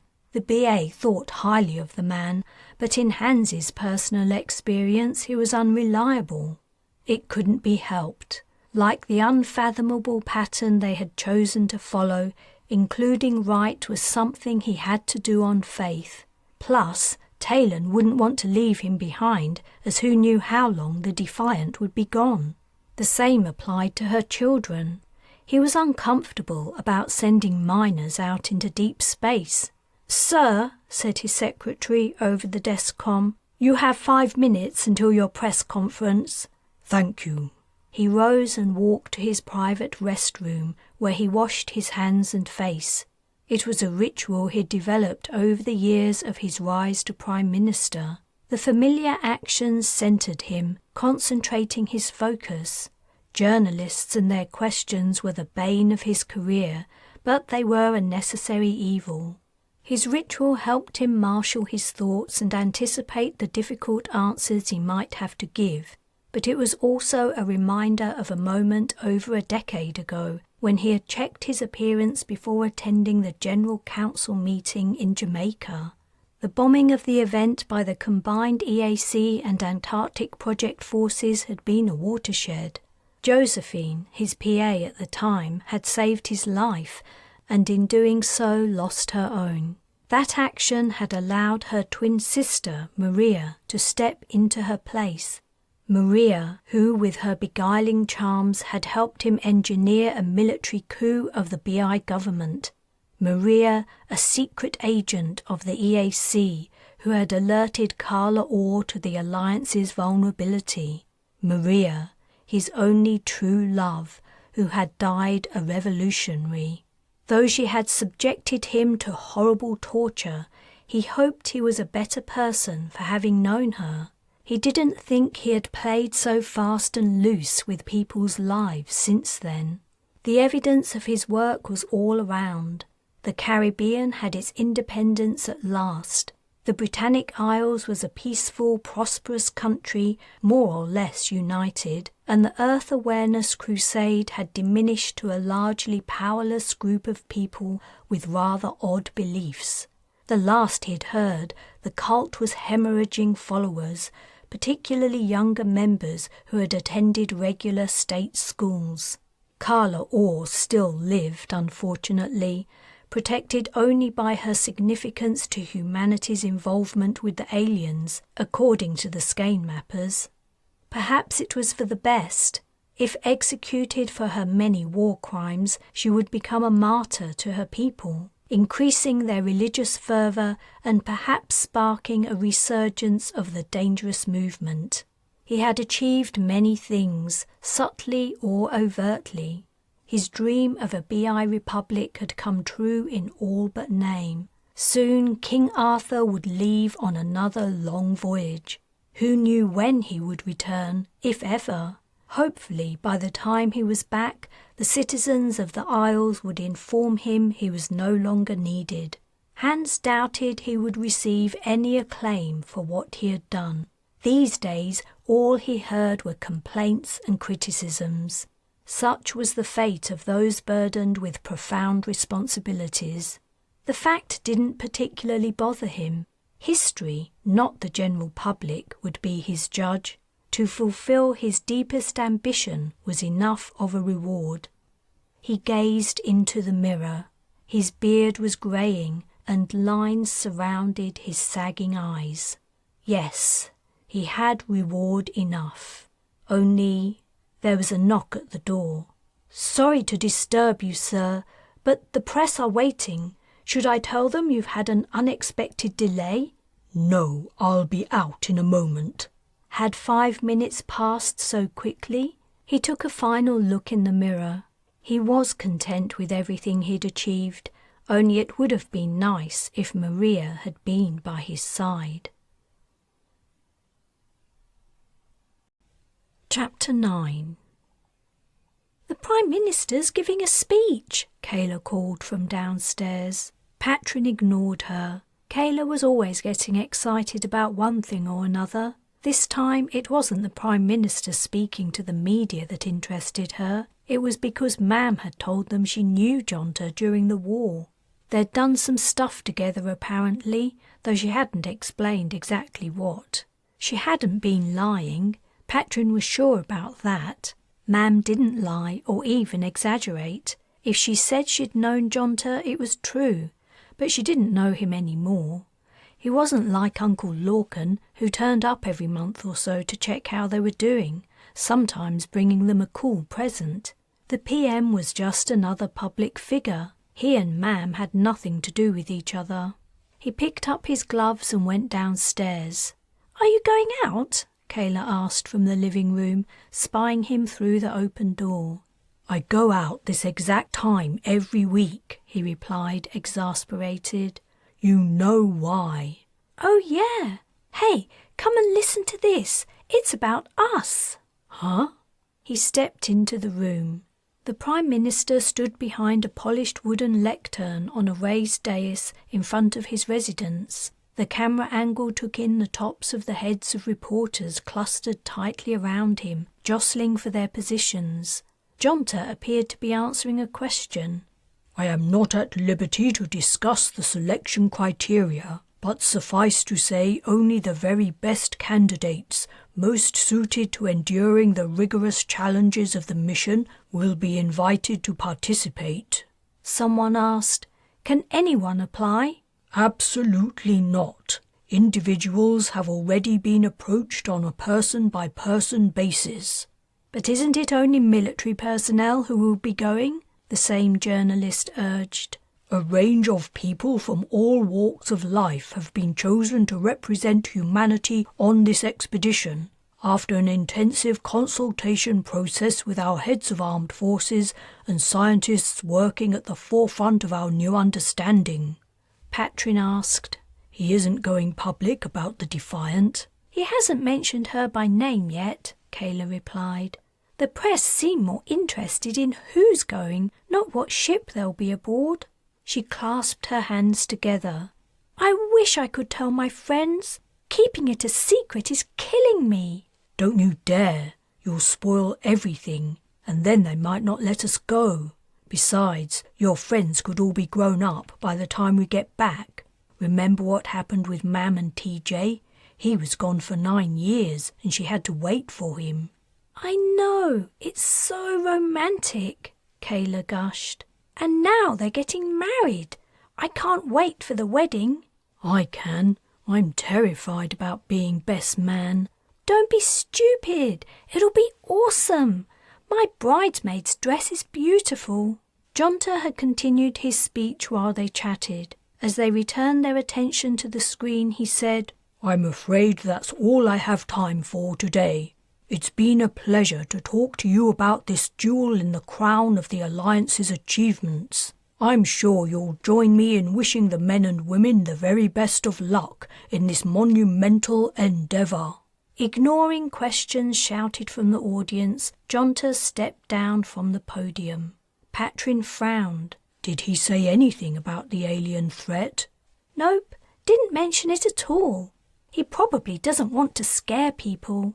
It seemed unfair that the PM hadn't talked about the real reason for the mission.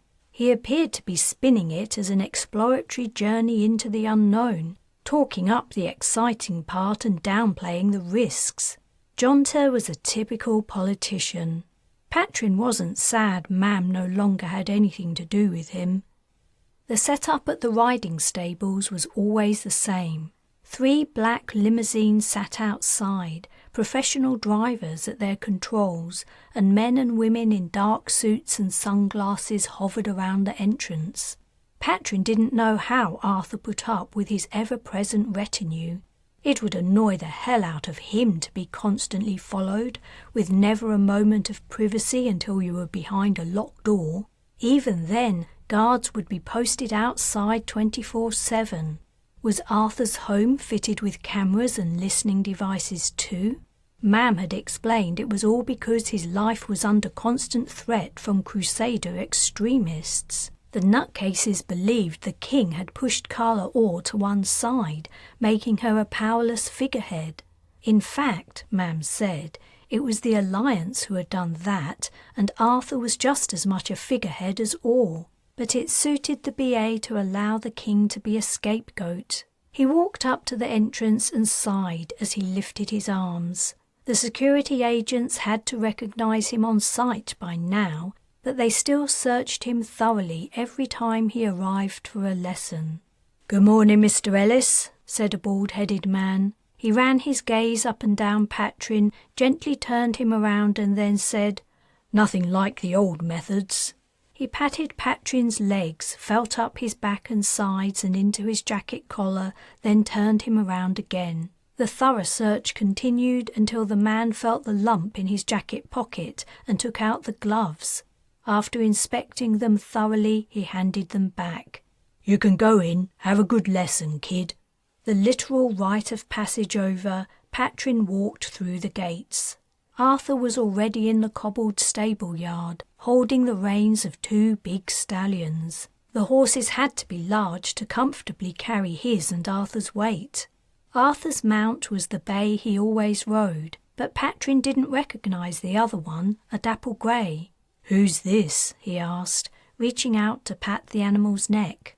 The horse backed off as if startled, his hooves clattering on the cobbles. "Whoa," said Arthur. "Easy." He had a tight grip on the reins and brought the horse forward again. "This is Beamer." "Like the gun?" Patrin appraised the horse. He was beautiful, but his muscles twitched with tension.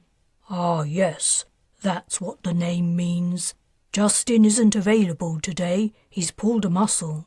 The only other horse suitable for you is Beamer, though—" He squinted over his shoulder. "He's a little excitable." "Just a little," Patrin said, catching a flash of white in the horse's eyes. "I can ride him instead," Arthur offered. "No, it's okay. I'm sure he'll settle down once we're out on the trail. He probably doesn't get ridden much, so he's full of energy." He took the reins from Arthur and led Beamer the few paces to the mounting block. Once in the saddle, the usual sense of familiarity washed over him. He never felt as home anywhere as he did on a horse's back. He didn't understand it and couldn't explain it, except that the animals had held a fascination for him all his life. The cart horses at the Crusaders' camp in the Australian desert had been about the only positive thing in his life at the time. After his first lesson, Arthur had told him he was a natural and they hadn't ridden in the training ring since the first day. "You lead," said the king. "I'll follow." Patrin picked one of the many tracks leading from the stables, one that wound up a wooded slope until it reached an expanse of grassland at the top. No other riders were around. None were allowed while Arthur was present. Patrin gave Beamer a light kick and guided him to the trailhead. Soon they were in cool shade beneath the tree's canopy, and his horse was picking his way delicately over roots snaking across the track. Patrin leaned forward as the incline increased, and his horse climbed upward, dealing with the extra effort with ease. After 15 minutes riding, they were at the top and broke out into bright sunlight.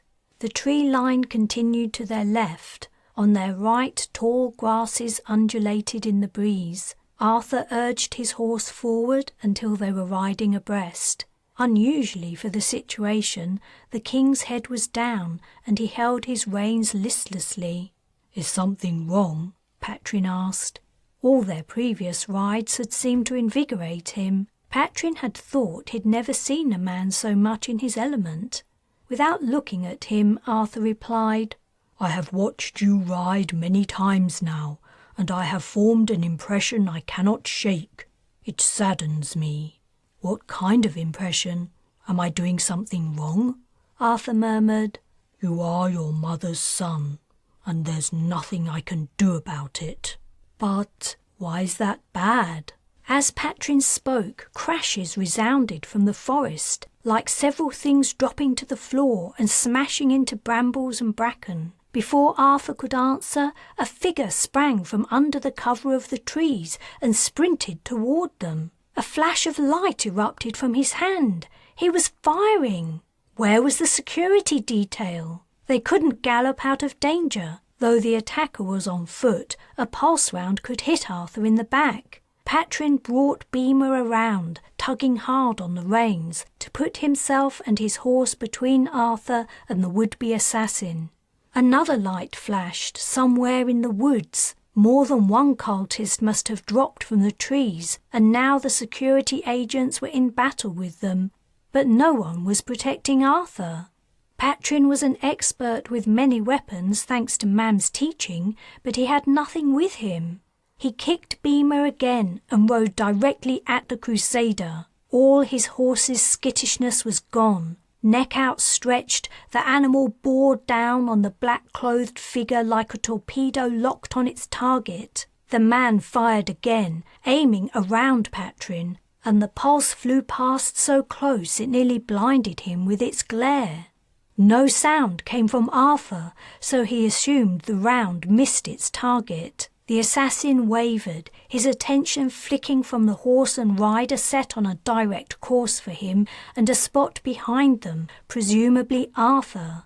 His arm moved fractionally right. Now he was aiming at Patrin, who was so close he could see the gun's opening, the small black hole through which would pass the bolt of concentrated energy that would be his death. Even if his resolve had wavered, he had no choice now except to continue on his course. Beamer would not be able to deviate from his path in time to avoid the shot. No horse could. But Patrin didn't want to turn aside anyway. The resolve had gripped him like he'd never felt before. He would protect Arthur even at the cost of his own life. A pulse flashed right before his eyes. His vision turned red. He couldn't see a thing.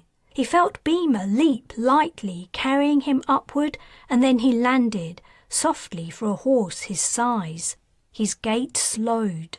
Patrin drew on the reins, blinking. He had to stop his mount from running in among the trees where, judging from the hiss of pulse fire and cracking of twigs, the battle between cultists and security agents continued. His sight began to return, the tall green grasses and brown tree trunks swimming into view. "That was noble and brave of you," said Arthur. The king was by his side. Patrin looked back to the spot where Beamer had spontaneously jumped. In a patch of flattened grass lay the body of the Crusader, his chest collapsed into a charred, smoking hole. Confused, Patrin looked at Arthur again, and this time he noticed he was holding a gun. "I've been practicing with this lately," said the king, lifting the weapon. "That was a good shot, don't you think?" Patrin swallowed. "Yes, a very good shot." Arthur leaned closer, rising up in his stirrups, before saying conspiratorially, "We'd better not mention this to your mother." Chapter 10. "How very hands," Taylan remarked. The PM had arranged a farewell ceremony for the mission members, along with a publicity shoot. The men and women soon to board the Defiant stood in a line outside the shuttle that would fly them to the ship, surrounded by press reps. Jonta walked slowly along the line, shaking each person's hand and chatting with them briefly before moving on. The ceremony had been marketed as being about the people embarking on the voyage into deep space, travelling farther than any human had ever been. It was supposed to be a public thank you for their sacrifice, putting their lives on the line, postponing their futures. But of course it was all propaganda. The intention was to make Hans look humble yet powerful, and to polish the BI government's image. Once the Defiant had departed, the mission would quickly be forgotten, no longer the news of the day. Comms from the ship would arrive instantly on Earth, but at the speed she travelled, they would be years and possibly even decades apart. It all depended on how far the Defiant had to go before the anticipated encounter with the extraterrestrial life forms. The Skein mappers had been vague about her final destination. They had some idea about where the connections from Earth into outer space converged, but the region discovered so far was vast, light years across. They'd said they would have a better idea as time went on, and they would comm the ship with more exact coordinates, but there was no guarantee they would ever pinpoint it exactly. Taylan. The PM had arrived. Hans. She smiled wickedly, winding him up by using his first name when everyone else had called him Prime Minister or Sir. He smiled back. He knew what she was doing and didn't mind. She liked that about him. He had no airs or graces. I'm sorry we didn't get to spend more time together after your return from Australia. Unfortunately, the demands of public office. I understand. I would have liked to see you too, but you were busy rebuilding the BI. That was an important job, and you've done it well. Thank you.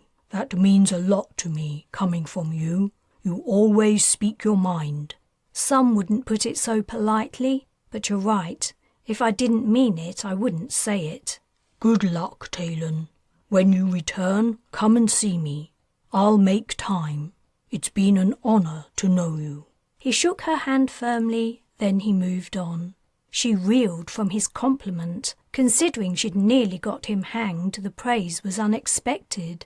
But perhaps he didn't really mean it. In some ways he was her polar opposite. He'd probably never spoken his mind in his entire life. It didn't matter. She took a last look at Jonta's profile and then stared into the distance, waiting for the ceremony to be over. She'd seen some familiar faces as the mission members arrived and was itching to say hi to some of them. Not all, but most. It was the first time most of the team had been together. The motley group was to form the core of the Enterprise, supported by Royal Marines, Skein advisors and auxiliary staff. They comprised the people whose connections were tightly woven, like the core of a spider's web. Most of them wore the mission uniform, navy blue with gold trimming. Taylan's was uncomfortably tight and hot. It was horrible to be in uniform again. The grey airfield baked under the hot afternoon sun, entirely empty to the fields at its edge.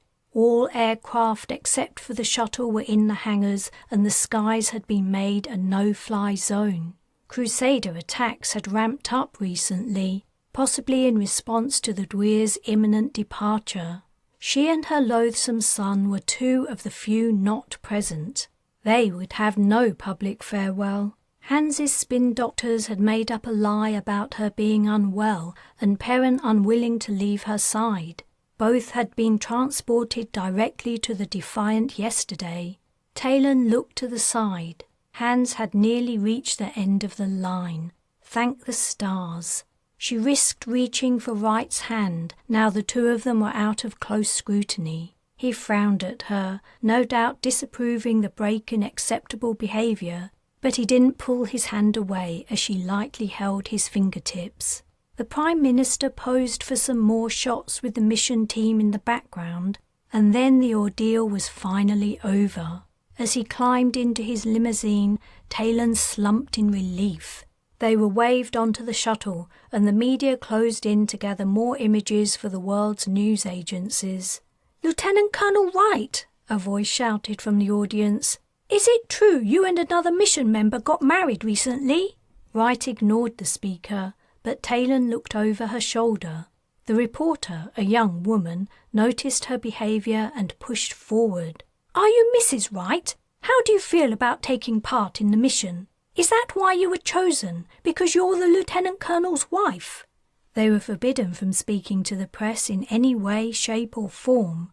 Otherwise, Taylan might have given the woman a piece of her mind. But the question showed how ignorant the world's population was of what was really going on. They had no idea about how the Skeins worked or their significance. "Get aboard before they ask any more stupid questions." She took a final look at the scene around the shuttle. The plain, hot, empty airfield, the mob of gawking reporters, distant yellowing grass, and crystal clear blue sky. It was her last vision of Earth for who knew how long.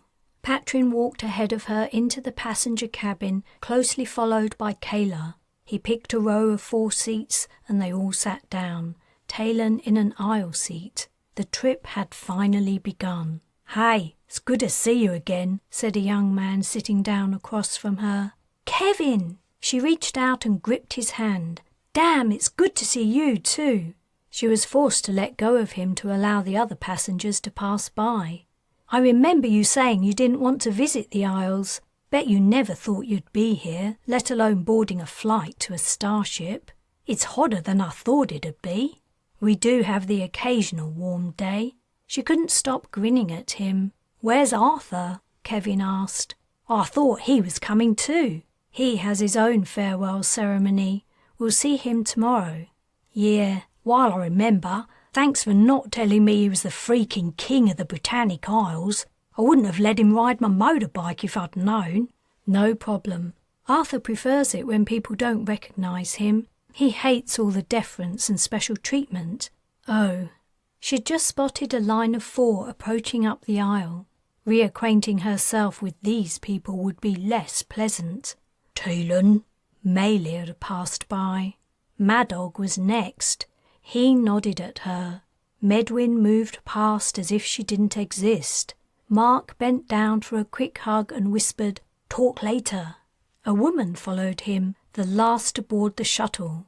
"Remember me?" she asked. "Seren! As if I could forget. I thought I would never see you again." Seren had aged a little, but she looked as sweet and pretty as ever. Anyone who didn't know her would never guess she'd been a linchpin in the BI resistance. "To be honest," Seren said, "I don't know why I'm here. I don't think the organisers know much more than we do, but I'm glad you came." "I had to. It was either that or split up with Mark, and neither of us wanted that." "Please take your seats," a voice announced over the intercom. But the shuttle didn't take off right away. Colburn appeared from the pilot's cabin. "Good afternoon, everyone. For those of you who haven't met me yet, I am Brigadier Colburn, one of the officers in charge of this mission.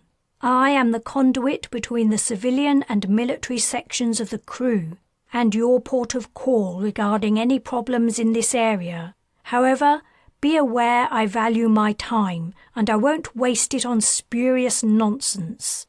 Her disdain for everything and everyone non-military was almost palpable.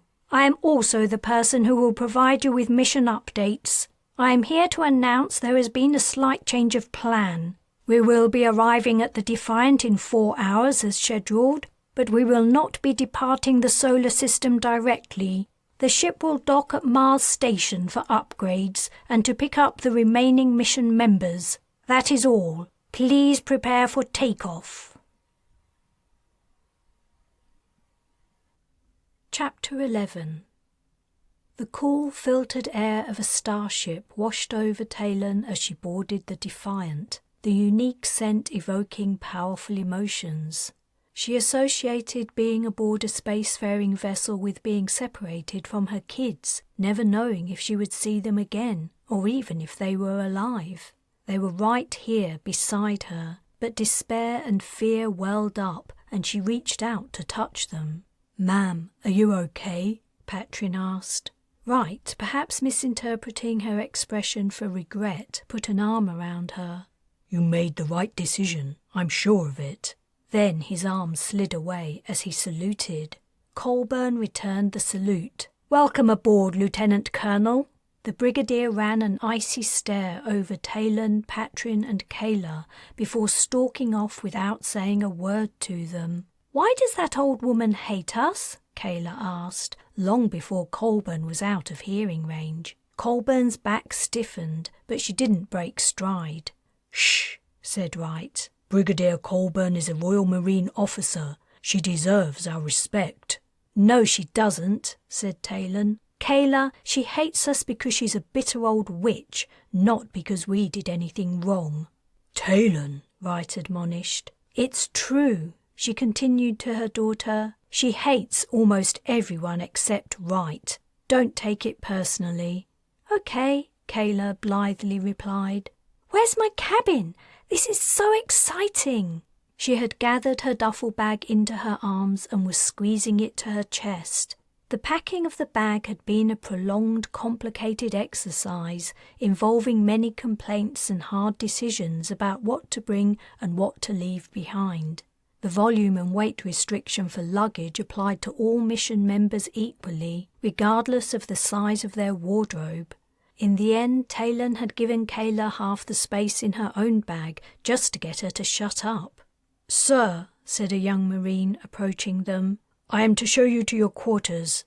The Defiant was a sleek vessel, there was no denying it. As well as the familiar but disturbing scent of a starship, the air held notes of newness: fresh paint, metal vapors of solder fumes, antiseptic odors from the sanitizing sweep before she was cleared for boarding. But there was something else about her that felt strange. Taylan had served aboard several military vessels, from the corvette, the Daisy, to the fleet's flagship, the Fearless. Each ship had been different, yet in some ways they were the same. The doorways had all been arched. The passageways had been identical in cross-section, a square with the edges cut off. The bulkheads had been smooth, except for the indentations for hand. "Where are the little bars for holding on to in case we lose gravity?" she asked. The Marine replied, "No need for them, ma'am." "What do you mean there's no need? We're in space. It's impossible for the Defiant to lose gravity. That can only happen if the ship disintegrates, when we'll have more problems than not knowing which way is up." "Huh?" Taylan turned her puzzled expression to Wright. "I don't understand it properly either," he said. "It's something to do with the new engineering. Gravity is part of the fabric of space within the ship. It's a part of her design." "Right," said Taylan, though she was no closer to comprehending. "What?" Kayla asked, outraged. "You mean I did all that zero-gravity training for nothing? I threw up 1,000,000 times." The Marine grinned. "Sorry about that, miss. You might be interested to hear another aspect of the Defiant's design. She's partly organic." "Organic? You mean flesh and blood?" "Living material helps her move through the skein." He gave an embarrassed grin. "I don't claim to know exactly what that means. That's just what the scientists and engineers say. All of this is top secret, of course. That's why you couldn't know these things until you came aboard." "Then how come you're telling us now?"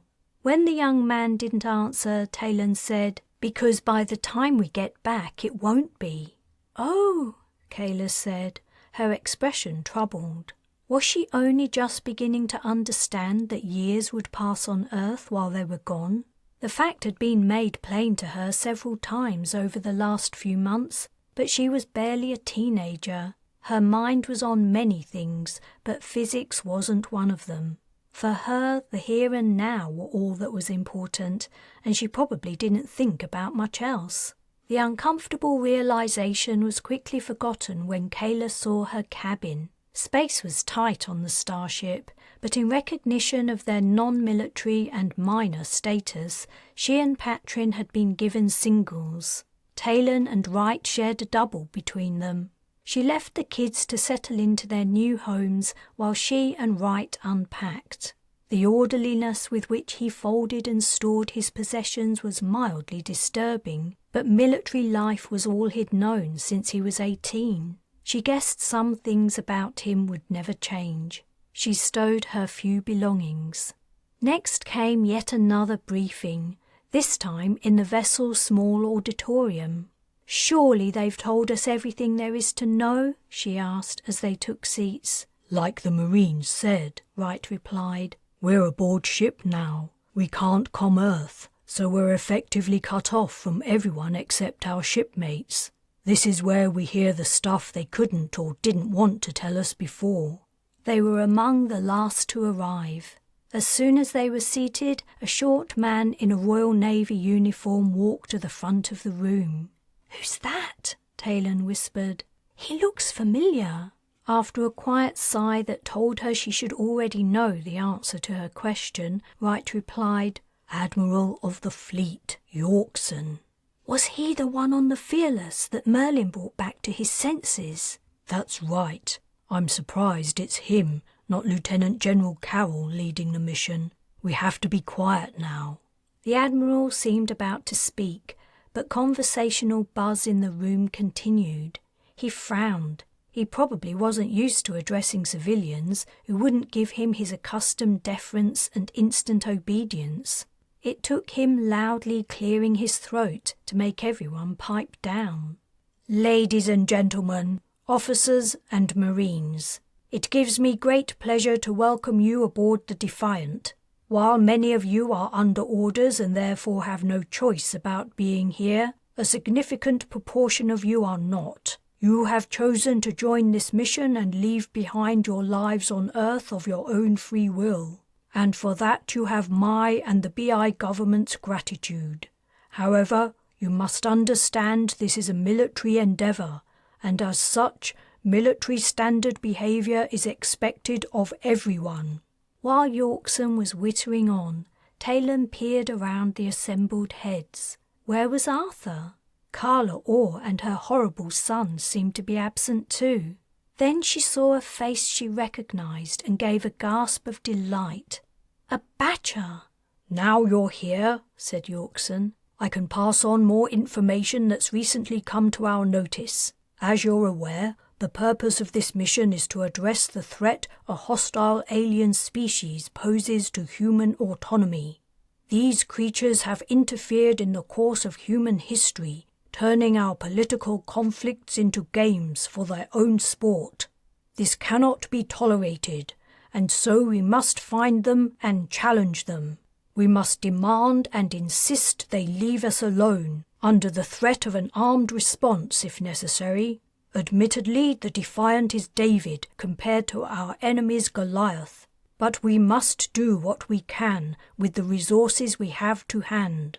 You all know about the patterns identified in our new understanding of the universe that indicate we may be on the right path." He inhaled deeply before saying, "We have also recently learned our mission is more urgent and important than ever. The Skein mappers have identified signs that aliens have returned to Earth." Raising his voice over the murmurs of dismay and amazement his statement provoked, Yorkson continued, "The mappers haven't managed to narrow down the disturbance in the pattern to individuals yet. That may be something they are able to do during our absence. If they do, measures will be taken to eliminate the entities concerned." Taylan's ears had pricked up. Finally, the Admiral was saying something interesting. So Merlin and Morgan had come back? Or maybe different members of their species had decided to play their game. She recalled the visit to the Institute for Skein Studies and the complex web of connections joining the hundreds of people in the room. She couldn't imagine how complex a similar map of the globe might be, or how the mappers might have discovered the new interference. Then a realization hit. She turned to Wright. "You knew all about this, didn't you? That's what your secret conference with Colburn was about." He gave an apologetic smile. "Wait," said Melier, rising to his feet. "No one gave us this information before we signed up. If we'd known, some of us might not have agreed to come along. Everyone here has left behind family and loved ones who might be in danger. Unfortunately, the information has only just come to light," Yorkson replied. It arrived too late to alter any of the mission parameters, personnel included. The Admiral stared at Malia in silence until the West BI native sat down. The former resistance leader looked seriously pissed off, and his brothers would follow his lead. There could be trouble ahead. Chapter 12. They lied, Taylan muttered, digging into the BA's version of scrambled eggs. The Alliance has known the aliens are back for months. They bloody lied, and I'm damned if I'm keeping my mouth shut about it. Wright sighed and pinched the top of his nose between forefinger and thumb. Please don't say anything. We're here now. There's no going back. Anything you tell your friends from West BI will only cause problems. They're not my friends. Most of them hate me, except Mark. But they're brave and loyal men, and they don't deserve to be lied to. She threw down her fork in disgust.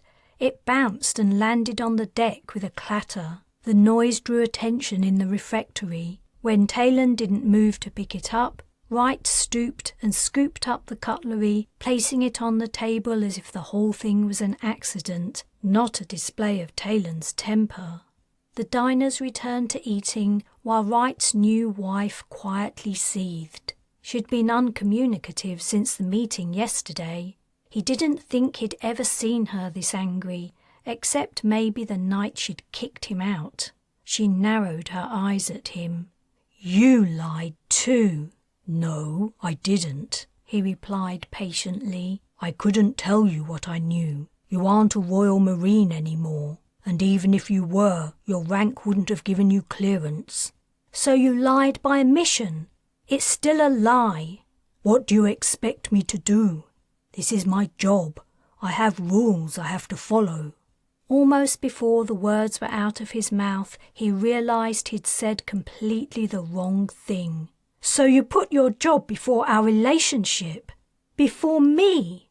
Her expression had changed, her anger replaced by hurt. You knew something that could influence my decision about joining the mission, and you chose not to tell me. Your work is more important than you to openness and honesty with your spouse. Strictly speaking, she hadn't been his spouse at the time, but a belated sense of judgment told him this wasn't the moment to make the point.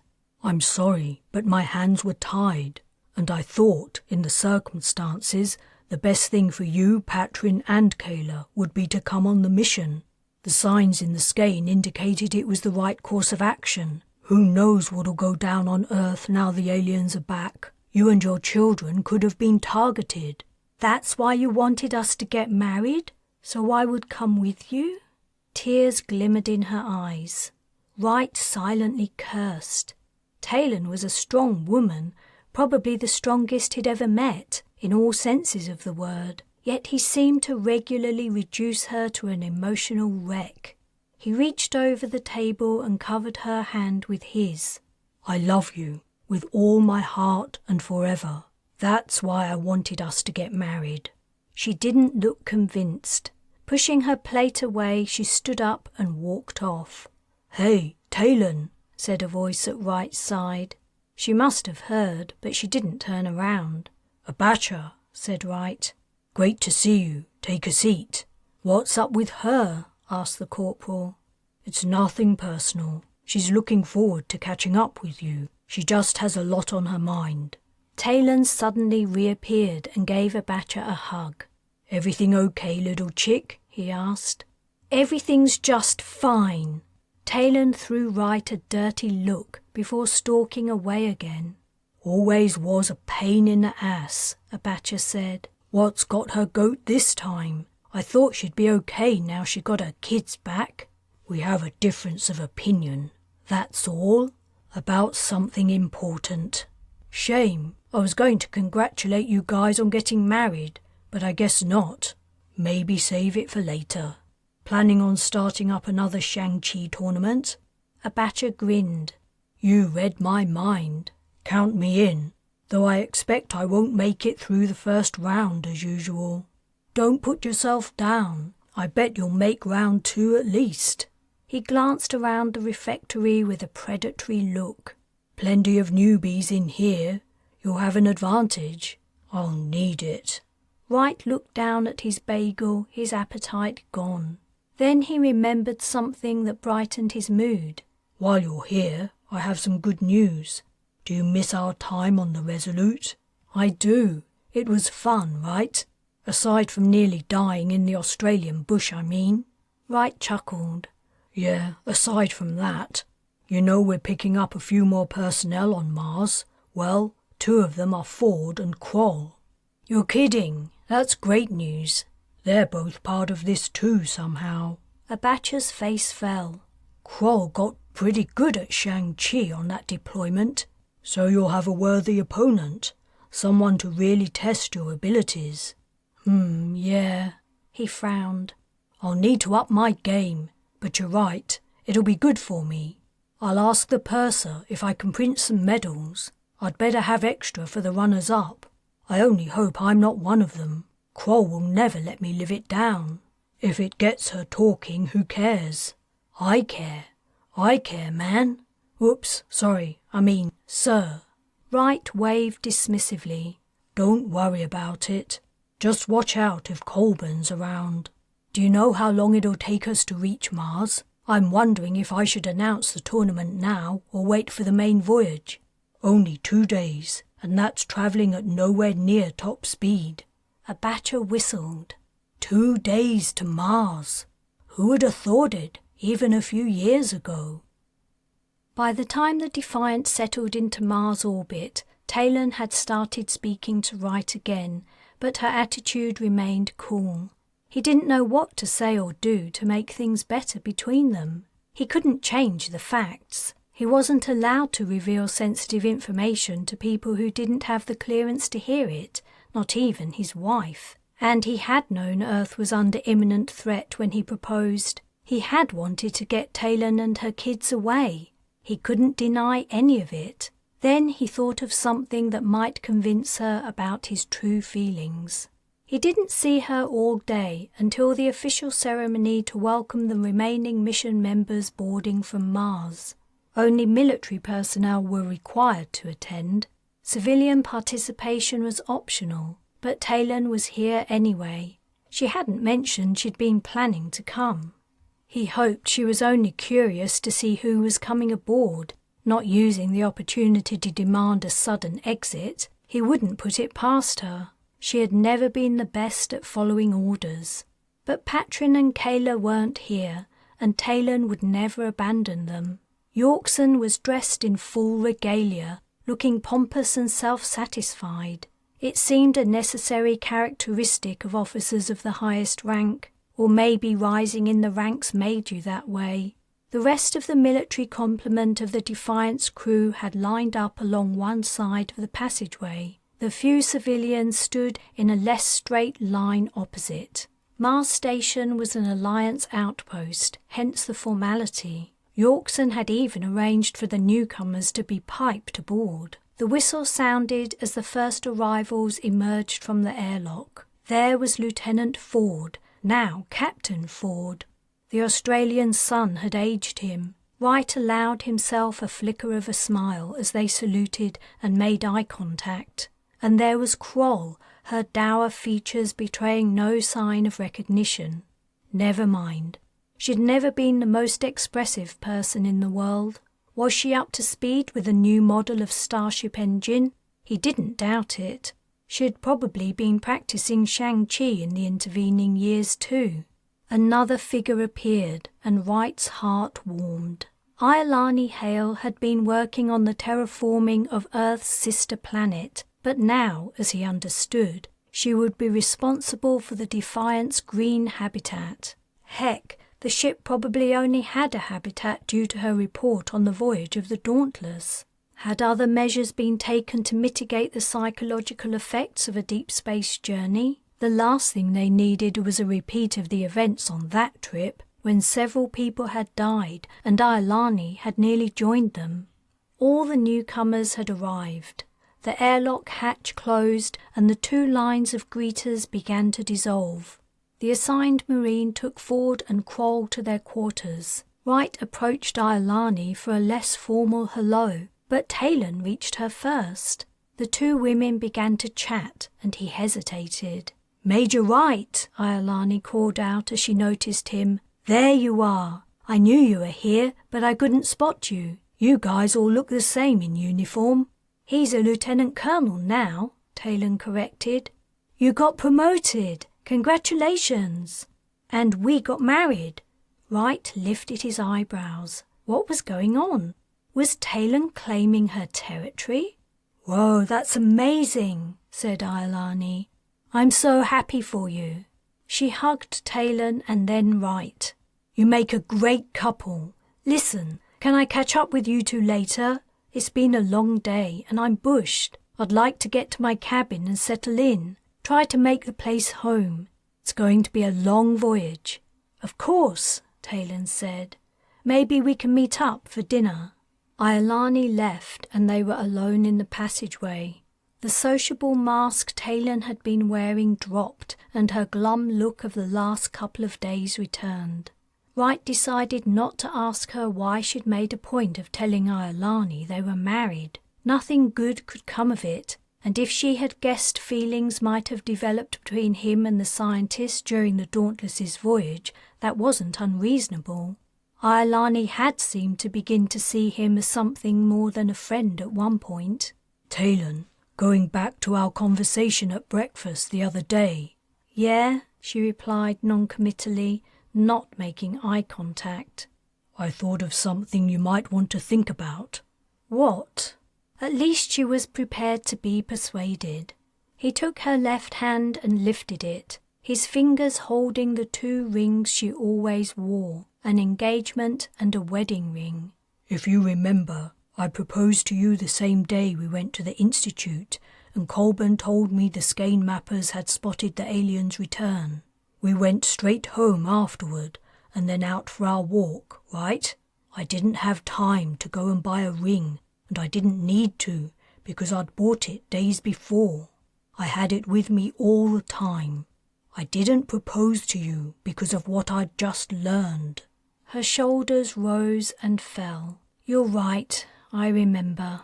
"You believe me?" She finally met his gaze. "I believe you." "So things are okay now between us?" "Yes." "You don't seem very happy about it." "Now I have to worry even more about losing you." Chapter 13. The cutting-edge tech upgrades and final checks for the Defiant would take around 10 days. To help pass the time, Iolani had offered to take Taylan, Wright, Patrin and Kayla on a Mars station tour. She'd been working as a consultant on the terraforming of the planet since returning from the voyage of the Dauntless. "It isn't going well," she said ruefully as the shuttle took them down to the surface. "Kakoa has done her best, but there's so much we still don't know." She was referring to the 6th member of their party. Taylan hadn't noticed her in particular when she'd boarded the Defiant yesterday. Kakoa was apparently another mission member identified by the Skein mappers for her place in the pattern. "It's been one headache after another right from the start," she echoed. Like Iolani, Kakoa was small, dark-haired and olive-skinned. "The Alliance asked me to oversee the terraforming due to my work experience on the Brez, but creating ecosystems on a planet is a whole other ballgame, as I soon found out. I was Director of Habitats on the Antarctic project. It was how Iolani and I met. When Lorcan decided to strip all 3 ships down to bare bones and start again, I was out of a job. He offered to pay a retainer until he needed me again, but I would have been bored out of my mind with nothing to do. So I jumped at the Alliance's offer. Took me about 6 months to realize I'd made a mistake. Since then, I think it's only my own sheer pig-headedness that's kept me going." "You did a great job in the circumstances," said Iolani, squeezing Kakoa's hand. They shared a look that told Taylan she hadn't needed to have any concerns about Iolani and Wright's friendship. "Attempts to terraform Mars have been going on for more than a millennium," Iolani continued. The work you did means we're closer now than ever. Maybe, Kekoa answered. I'm looking forward to seeing how things progress while we're gone. It's kind of handy to have the opportunity to jump forward a few years. The processes are so slow and Mars is so big. It's like trying to watch evolution in action. How many years will we be gone, I wonder, said Iolani. That was the big question. For the journey of the Dauntless, it had been easy for astrophysicists to compute exactly how much time would pass on Earth while the ship travelled through interstellar space. The calculation for the Defiant's voyage was not so clear-cut. It was why Taylan had never even contemplated leaving Patrin and Kayla behind and undertaking the mission without them. Aside from the fact they were too young to be left without a parent, there was no way she was going to miss out on years of their lives, perhaps all the life they had. You were both so lucky working for Uncle Lorcan, Kayla said. He's lovely. Iolani, who had been taking a sip of coffee, spat out her drink all over herself and commenced a fit of coughing. Kekoa patted her back while also dabbing at her clothes with napkins while quietly chuckling for some reason. Sorry, Iolani croaked. Went down the wrong way. Ma'am, said Kayla, will we see Arthur while we're down there? Taylan suspected she'd grown a little jealous of the attention Patrin had received from the king on their horse-riding excursions. I don't think so, sweetheart. He's on an official visit. All his time will be taken up with meetings and social events. You should have plenty more opportunities to see him after we set off, Wright said. He'll have lots of free time. Everyone's schedule will become much less hectic. Yes, said Iolani, turning in her seat to face Kayla. It'll be hard to find stuff to do to keep ourselves occupied. You'll have lots of chances to spend time with Arthur. Kekoa laughed and shook her head. Listen to you guys, on first-name terms with the King of the Britannic Isles. Taylan said, So will you be before long. He's very approachable. That's the impression I have, Kekoa replied, which is why it makes even less sense he's married to that she-devil Dwyer.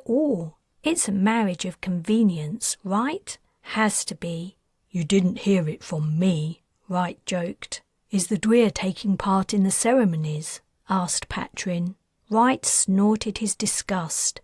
Yeah, she'll be there. She won't miss an opportunity to show off. Her slimy son is with her too. Exiting the shuttle, Taylan hoped her and Arthur's paths might cross on Mars, even though it was unlikely.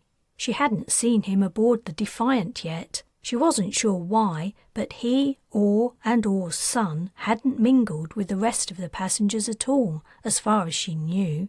The Alliance couldn't keep the BI's royalty separate from everyone else forever, or at least not the king. Orr and Little Orr could spend their entire voyage in the brig as far as she was concerned. Beyond the shuttle landing pad, red Martian dust covered the ground between concrete pathways and more landing pads.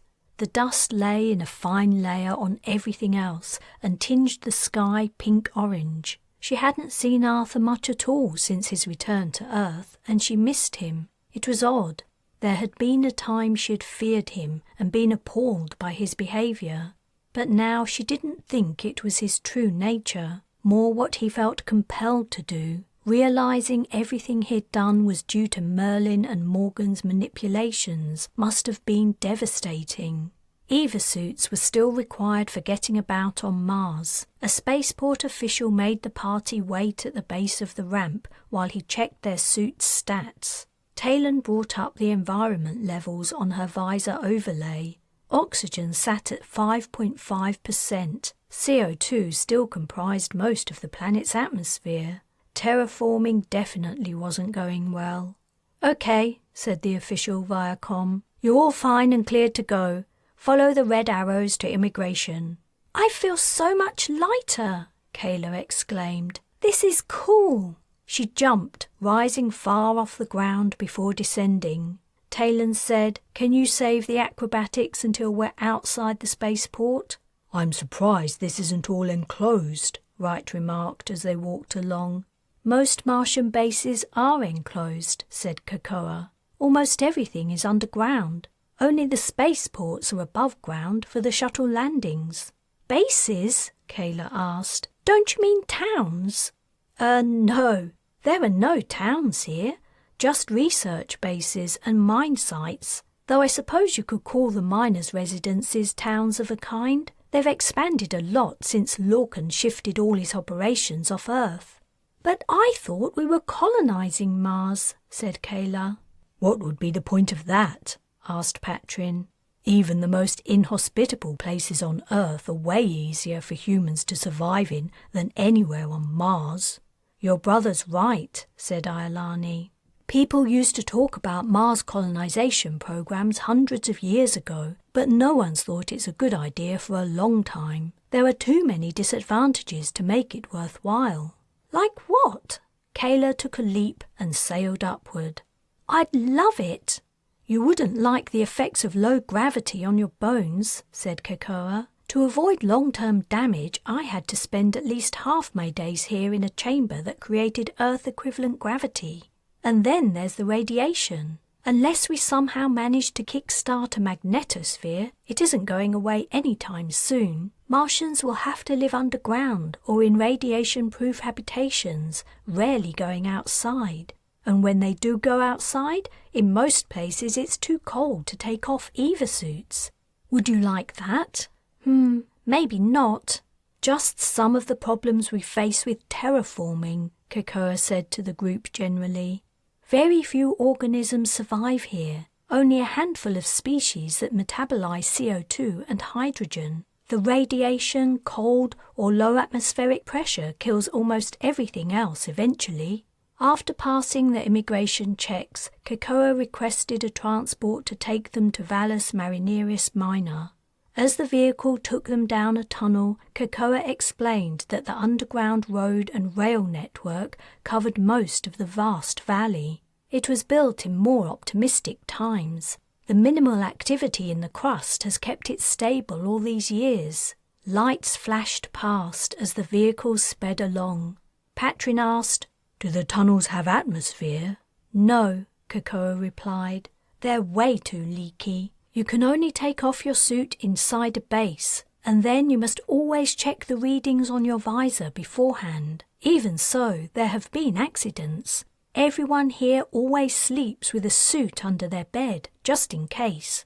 "It sounds worse and worse," Kayla exclaimed. "Are you happy you aren't staying now?" asked Wright. She folded her arms and didn't answer. They didn't stay long at Cocoa's now former home. The labs and living quarters were the same as you might expect to see on Earth, only perhaps barer and smellier. The place had a forgotten air about it. Taylan was reminded of the preserved bases of the old explorers on Earth, their diaries, equipment and rations frozen in time. Soon they were above ground again, Cocoa driving them in a transparent roofed buggy over the rocky Martian landscape. "It's a little bit rougher than the underground network," she apologized. "There are well-worn tracks, but no paved roads on the surface." "You know, things might improve quickly here while we're gone," Taylan commented. "It looks like the new tech hasn't hit Mars yet. Once it does, it'll be a game changer." "Maybe," replied Cocoa. "No doubt the little red planet will be an afterthought as usual." Looking at the surroundings, it was hard to imagine much terraforming had gone on here. The place seemed about as barren as it could get. Lifeless deserts stretched to the horizon on every side. The Australian outback was abundant in comparison. But then Taylan spotted shapes that diverged from the norm up ahead. "What's that?" "Ah," Cocoa replied, smiling. "You've spotted my pride and joy."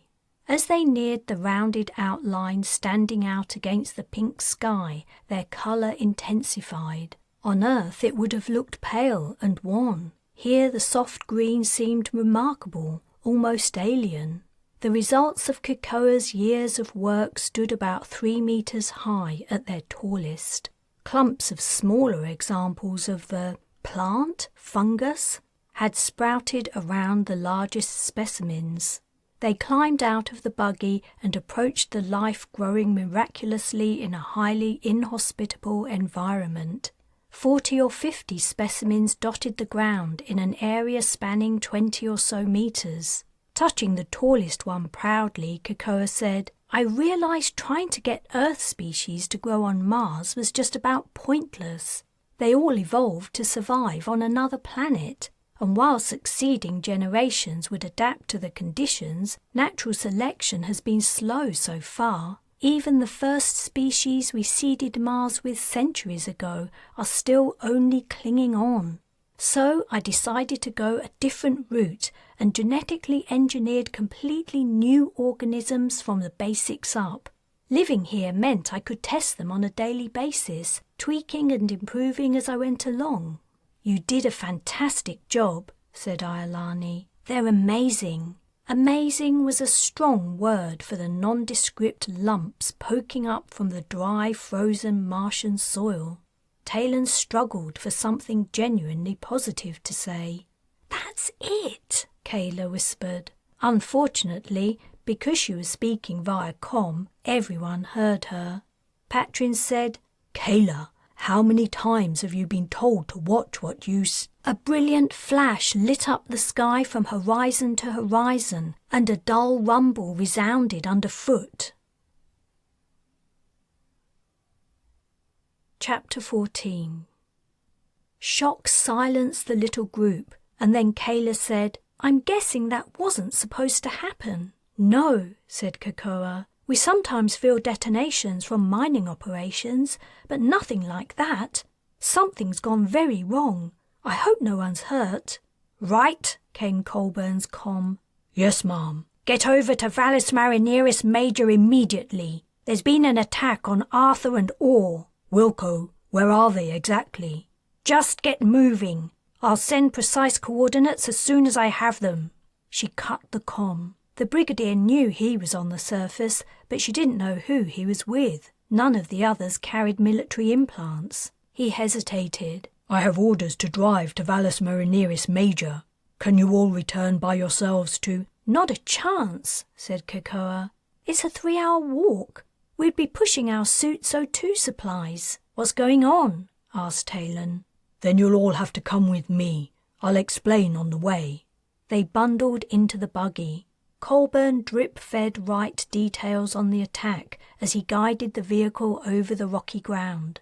The royal pair had been visiting the main research base when as yet unidentified assailants had ambushed them and their entourage in a particularly inaccessible section.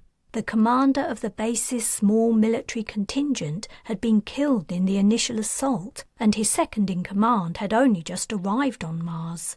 Wright considered the fact that he had only been on Mars less than a couple of hours, but clearly Colburn wanted him to take control of the situation, probably due to his history with Arthur and Orr. "But why would anyone want to assassinate Arthur and the Dwyer?" Kayla asked. "It doesn't make any sense." "People do all kinds of things for crazy reasons," Iolani replied, "and sometimes for no reason at all. Humans are dumb like that." Her comment gave Wright an idea about what might be happening at VM Major, but he kept it to himself. "Kids," Taylan said, "when we get there, I want both of you to stay in this vehicle with Iolani and Cocoa." "Aren't you staying with us?" asked Kayla. "I'm going to help Wright." "No," he objected. "Taylan, You'll need everyone you can get, and I know what I'm doing." He couldn't deny the truth of her words. "I want to come too," said Patrin. "I want to help Arthur." Taylan said, "That's brave of you, son, but I can't allow it. It's too dangerous." "Your mother's right," said Iolani. "Stay here with us." "But I've done my training," Patrin protested. "Training and fighting are two different things," Taylan said. "This isn't a discussion. I'm telling you, you're staying here." He frowned angrily but didn't argue. The cause of the flash in the sky became apparent a kilometre from their destination. A gigantic hole had been blown open in the landscape. Debris had been scattered far and wide, and a thick pale red haze hung in the thin Martian air. "Shit," Wright muttered, manoeuvring the buggy around the shattered remains of a large boulder. Kakoa sucked in a shocked breath. The section will have lost atmosphere. "What happens in a depressurization event?" Wright asked. After a 10-second warning, the doors nearest the breach will seal. If you don't make it through them in time, you have to put on an EVA suit and reach a pressurized area from the outside. So there are suits stored in every section? Usually there would be at least one for every person who regularly works in the area. But if a large group was moving through when the explosion occurred, she didn't need to go on. Whoever planned the attack would have made sure they had suits to survive the after effects, but those under attack were not so lucky. There could be people dead of asphyxiation already. "Look out!" yelled Taylan. Wright avoided the obstacle just in time. "What was it?" Kayla asked, rising from her seat and craning to look. "Sit down," Taylan ordered, "and face forward." The object Wright had nearly driven over was the corpse of a young woman, a scientist judging from her lab coat, her body broken. She must have been at the epicenter of the blast. Wright had only caught a glimpse of her before hearing Taylan's warning, but the snapshot image burned in his mind. He gripped the steering wheel, his knuckles turning white as he fought off the spectre of Patel's ruined face threatening from the corners of his vision. "Where's the nearest tunnel entrance to this section?" he asked Kakoa, frustrated that Colburn hadn't yet relayed the information. About a click that way," she replied, pointing northeast. That was why the Brigadier had only given him the detonation coordinates. Trying to reach the area via underground roads would take too much time. He would have to go in through the hole. He asked Colburn to patch him into the comm network of the Marines on site. It had already been 13 minutes since the explosion. "Lieutenant Lethen, SITREP. Still trying to locate King Arthur, Dwyer Orr, and her son, sir. Needless to say, they aren't answering comms. We have many dead and injured. I have 15 operational personnel, 10 more en route. I've assigned fire teams to find survivors and move them to a safe location, while the rest of us go after the king and the Dwyer." "Any word from the attackers?" "Nothing, sir." "Do you know who they are?" he asked, as he and Taylan exited the buggy. "I don't know who would do such a thing. The bomb blew out a huge area just after the inspection party passed through. It's carnage down here." Her voice wobbled as she came to the end of her sentence. "All right, Lieutenant. Keep it together. I'll be there in 2 minutes. I'll need your guidance on where to get in." "That won't be hard, sir. The place is open to the sky nearly everywhere." She wasn't exaggerating. As he approached the hole in the ground, a huge area of the underground complex became visible. The bomb had collapsed walls at the epicenter. Farther away, furniture had been blasted apart and burned. Though the bodies of those who hadn't reached an EVA suit in time could be seen here and there, at least the loss of atmosphere had dampened fires. Otherwise, the entire place could have been incinerated. "We'd better climb in over there," said Taylan, "where the ground looks most stable." He made visual contact with Lieutenant Lethen. She waved back, and when he indicated where he would try to gain access to the site, she commed, "That's as good a place as any, sir. I'll meet you there." A crumbling cliff face of Martian subsoil and rock, broken concrete and twisted rebar confronted them at the spot Taylan had proposed. His civilian visor overlay didn't display distances as a HUD would, but he estimated the drop to be 12 meters. They could try to climb down the treacherous surface, risking it collapsing and trapping them under the rubble, or they could jump. "What do you think?" Taylan asked. "We're at less than half gravity. I'll aim for that bit of clear ground. If I break something, you try a different way." "No, you're more important than me." Before he could stop her, she leapt into the chasm. The slower passage of her body moving in 0.4 G looked odd. She landed and rolled, the breathy noise of her impact sounding over her comm. Standing, she briefly shook her legs and arms and then gave him a thumbs up. In another couple of seconds he was beside her, inside the demolished remains of the section of VM Major. "Boy, am I glad to see you two," said Lethan, jogging toward them. "Remember where you are, Lieutenant," Wright barked. He couldn't afford to have her drop the ball now a superior officer had arrived. "Yes, sir. Sorry, sir." "You seem to have the situation under control here. Where were Arthur and all last seen before the bomb went off?" "I'll take you there. The area is choked with debris. We're trying to clear it, but it's slow work. We don't have machinery to do the heavy lifting." "I imagine that was the hostiles' intention," said Wright. "They waited until their targets were out of serious danger before setting off the bomb, anticipating the damage would hamper pursuit." "Taylan?" It was Kakoa. His comm remained open to the civilian channel he'd been using with her and the others. "Yes?" Taylan responded. "What is it?" "I'm really sorry, but Patrin and Kayla got away." "What?" "They've left the vehicle. They must have some kind of secret signal system. They jumped out together and ran off. There was nothing Iolani or I could do to stop them. I think they're planning on helping you guys." Wright thought the same, though the idiot children only added to his problems. "Tell them, I know, I'm on it." She sounded as irritated as he felt. "Lead the way, Lieutenant." Chapter 15. Marines moved slowly among the rubble at the caved-in entrance to a passageway, carrying lumps of concrete and levering others from the piles.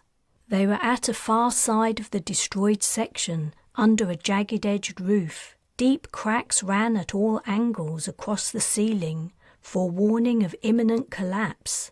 "What a nightmare," said Wright on a one-to-one channel with Taylan. She'd kept him out of her comms with her kids. He could just imagine the lashing they were receiving.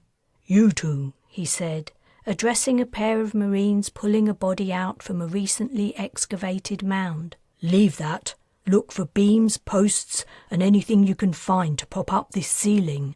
Lethan, get all your people working in here. I want access to that tunnel, and I need 2 pulse rifles, beamers, and knives." "Yes, sir." "What's happening in the section ahead? How much of the area has depressurized?" "Don't know, sir. The main system hasn't received any readings from the sensors there since the blast. In theory, a door about 50 meters down the passageway should have sealed." "Should there be people beyond it?" "Yes, but not many. It's a storage section, a warehouse. A road runs to it direct from the spaceport." As soon as a narrow space at the top of the blocked tunnel was cleared, Taylan climbed up and peered in, the blackness beyond dissolving as her helmet light activated. "Looks pretty empty on this side." Whoever had placed the bomb had done an excellent job. This was not the work of amateurs or opportunists. The attack had been carefully planned and carried out. Without another word, Taylan disappeared into the gap. Damn it! He scrambled up after her, telling Lethan to continue clearing the space, then sending a team to rendezvous with him on the other side. "Taylan, hold on," he said, as he reached the narrow void. "Patrin and Kayla are in here. They've turned off their comms, but Kakoa just told me she spotted them running into the tunnel entrance." "Huh?" He dropped the weapons Lethan had given him through the hole and then eased himself into it, feet first. "She said that was a kilometer away." "And this is Martian gravity." Great. Now they had to rescue 2 errant children, as well as Arthur, Orr, and her son. His body dangled, his shoulders caught on the jagged opening. After some twisting and turning as the rocky surface grated against his suit, he dropped to the ground and picked up the weapons. Taylan had jogged ahead while he'd been making his way in. He asked her to wait, and for once she complied. "Our visors have night vision," he said, when he caught up to her. He handed her a rifle, beamer, and knife. "Turn off your helmet light." The bright beam would be a clear signal to the kidnappers. "Where am I supposed to put these?" she asked. She'd slung the rifle over her shoulder, but their Eva suits had nowhere to stow the other weapons. "Just hold them." He muttered a curse. They were not well prepared for facing armed hostiles. Their suits weren't even armoured. They set off. In the time it had taken them to reach the explosion site, plus the additional minutes spent arriving in the passageway, the attackers could have moved far. Perhaps they could even have reached an escape vehicle, but they would have been seen leaving. After passing one empty room, some kind of office, they hit closed double doors across the passage. This had to be the warehouse entrance Lethan had mentioned. As she'd predicted, the doors were sealed. "Lethan," Wright conned. "Yes, sir." "Is there a security override code for this area?" He prayed he didn't need an official's biosignatures. "Yes, sir, but you can't input it. I know where you are. I can open that seal remotely, but the section beyond it will depressurize." "Do it." He turned to Taylan. "We have to move back." There was no shelter. Before they'd gone a few meters, the doors whipped open, air flooded out, and debris began to fly down the passage. Mars wasn't a vacuum, but its atmosphere remained much thinner than Earth's. The evening up of the pressure difference moved surprisingly large items. A desk dragged past, a chair caught underneath it. Sir," said Lethan, "we've opened up the gap you went through, and I'm sending Marines through to back you up, but all this stuff flying down here is going to hamper them." "It can't be helped. Do what you can." "Won't Arthur die if we don't reach him quickly now?" Taylan asked. "What if the attackers don't give him a suit?" "I'm not sure what'll happen. I saw him survive a complete vacuum once." That had been on the Dauntless, when the Merlins and Morgans had attacked. He wasn't sure if the protection the king had enjoyed then still applied. Taylan hadn't mentioned ore, but the Dwyer had seemed sure she would also survive deep space. Whether her son possessed the same ability was another question. Nevertheless, they couldn't waste any more time. "Let's go." Pushing against the escaping air and avoiding the occasional flying object, they returned down the passageway. No lights lit the warehouse interior, not even emergency lighting. Someone had darkened the place. His night vision revealed wide shelves rising on each side to the high ceiling, their contents slowly sliding off. "Watch out!" He pushed Taylan out of the way just in time as a box plummeted to the ground and split, scattering metal parts. "We should stay in the center of the aisles," he said. "We need cover." She was right. It was a toss-up between being hit by falling packaged goods or being shot at. They moved to the edge and continued walking slowly forward, casting frequent upward glances. The escape of the atmosphere appeared to be slowing down. "At least Patrin and Kayla can't be in here," said Taylan. "They wouldn't have been able to get in." "Sir," said Lethan via comm, "I've just received notification the outer airlock was opened from the inside." "What the hell?" He gave Taylan the bad news and winced at the barrage of foul language she issued. "How on earth did they get in?" she finally asked. "It might not be the kids," he replied. "It could be the attackers leaving." It was not the attackers leaving, at least not the ones who had kidnapped the royal party. "I demand to be returned to my rightful position."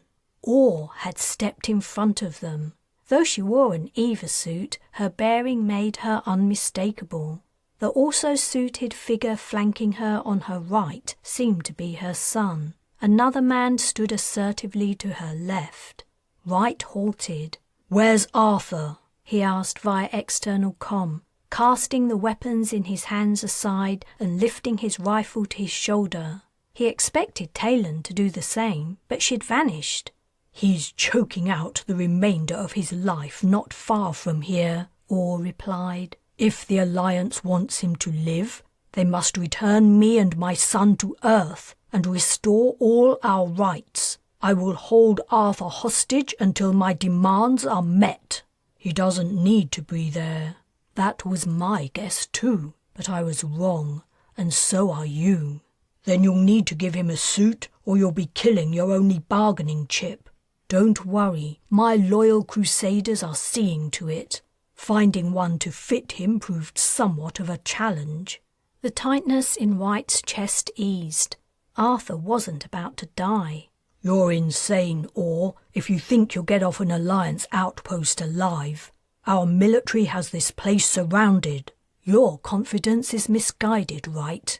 My people have infiltrated every sector of Mars Station. I have miners, technicians, cleaners, even scientists here. You never know. Perhaps some of your military are also secretly devoted to me, and you dare not kill me. Not yet. Not while we're so close to Earth. The BA still needs the compliance of Crusaders." He wasn't so sure she was correct. The Alliance was allowing her to live because of her significance in the Skein. A few fundamentalist fanatics remained, but politically the EAC was dead. "My communication will have reached the BI government by now," said Orr. "Neither I nor it has any further need of you." Her head turned to the man at her side as if she was issuing him a command. Before he could follow it, Wright ducked behind some shelving, slung his rifle over his back, and ran. Where was Taylan? He didn't want to risk comming her. Without encryption, Orr's followers at the station might be able to tap into their conversation. The metal units on each side of him whipped past. He reached the end of the row and checked from side to side. Nothing but shelves and the scattered contents they had once held. A burst of light and a fierce hiss erupted next to his head. He was being fired at. He darted into the space and ran several rows down before darting into one. Taylan had to be searching for Arthur, or perhaps her kids.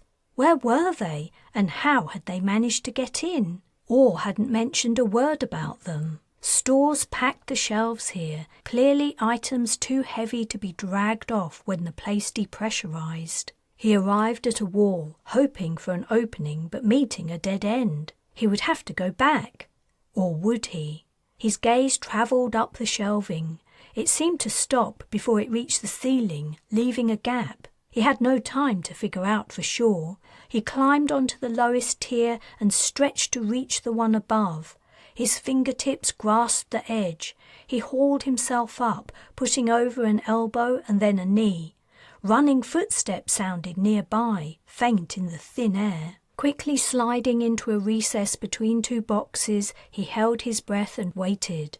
The footsteps stopped. A beat passed, and then they started up again. Wright climbed the rest of the way to the top.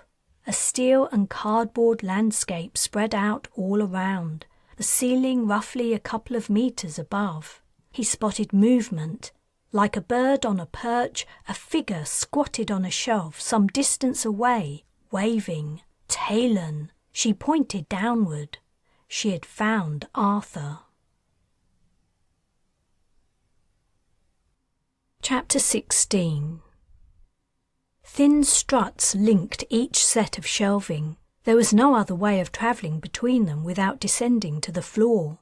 Taylan had been smart to take this other route around the warehouse. It would be a while before Orr's goons thought to look above their heads, but she was better suited than him for balancing on the connecting strips. If he fell, he probably wouldn't break anything due to the low gravity, but the noise would give him away immediately, and as Orr had pointed out, she had no reason to spare his life. He crawled to the aisle end of the shelving, where a strut branched out to the next set. From his high vantage point, more of Orr's crusaders were visible, walking along the aisles, searching for him. Two women who had presumably been faithful to the Alliance sprawled out, lifeless, their torsos marked with pulse rounds. The strut was about as wide as his palm. He could try to walk it like a tightrope, but no, he couldn't stand upright. The ceiling was too low. He would be forced to bend over, and 4 limbs were more stable than 2 anyway. He slid one hand down the strut, reaching out, before following it with his other hand. His right knee came next. Then, how to do this? Taylan was gesturing at him frantically. Something was happening and she needed his help. He brought his left knee forward, but there was nowhere for it to go. He wobbled. He tried to move back, but his right knee slipped off the strut. As he fell, he managed to grab it with his hands. For a second he hung like a monkey in a tree. There he is! As he heaved himself up, a pulse round hissed past. He leapt onto the strut and ran along it, stooping. Pain exploded from his thighs. He'd been hit. Taylan was up and racing toward him, raining pulses down on his attackers. He made it to the next set of shelves, but then collapsed. The sensation from his legs was agonizing. He couldn't move, and his suit was losing air. Taylan was at his side. "Get me an Eva suit!" she yelled, her voice echoing despite the thin atmosphere. "Or, get me a fucking suit! If he dies, I'll come down there and kill you! You know I can do it!" His chest laboured as his lungs fought for oxygen. He was fading. The ceiling seemed to move away, and then it turned black. He came to with the feeling he'd been roughly manhandled, but he could breathe again. He inhaled deeply and opened his eyes. He was looking at the same ceiling he'd seen as he passed out. His thighs felt like they were on fire. There was Taylan. "I didn't die," he said. She tilted her head, puzzled. He switched to external comm and softly repeated himself. "No, you made it," she replied, "though you're damned hard to get out of and into a suit. Or values her life very highly." Leaning out a little, she went on, louder, "Isn't that right, my dear Dweer? Not going to take even the slightest chance I might get you." A pulse round flew past and scorched the concrete above. Carla Orr's voice drifted up. "Enjoy your brief remaining moments, Taylan Ellis. You're trapped. I hold all the cards. Your weapon will run out of power eventually, and my soldiers will overwhelm you. Then you won't be a danger to me any longer." Taylan leaned in close and whispered, "She thinks only Arthur and I can kill her." "She does? Another Crusader delusion." Taylan shrugged. "Lucky for you, anyway."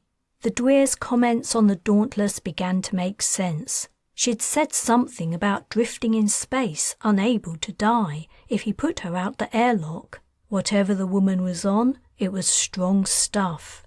"Orr's got a point," Taylan said. "We are trapped." "What's happened to Lethen? She should be here by now." "There was some fighting over by the door while you were out. I think we caught a break getting in when we did. The Crusaders were still recovering from the depressurization." "I only spotted a handful of them," Wright said. "How about you?" "The same. Arthur's over there."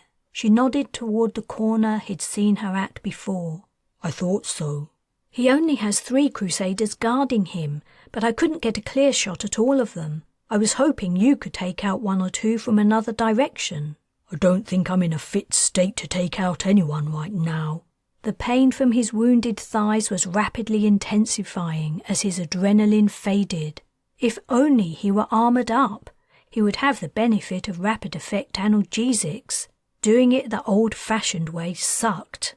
"I don't think I can even move. Sorry." "Don't apologize for staying alive, nitwit."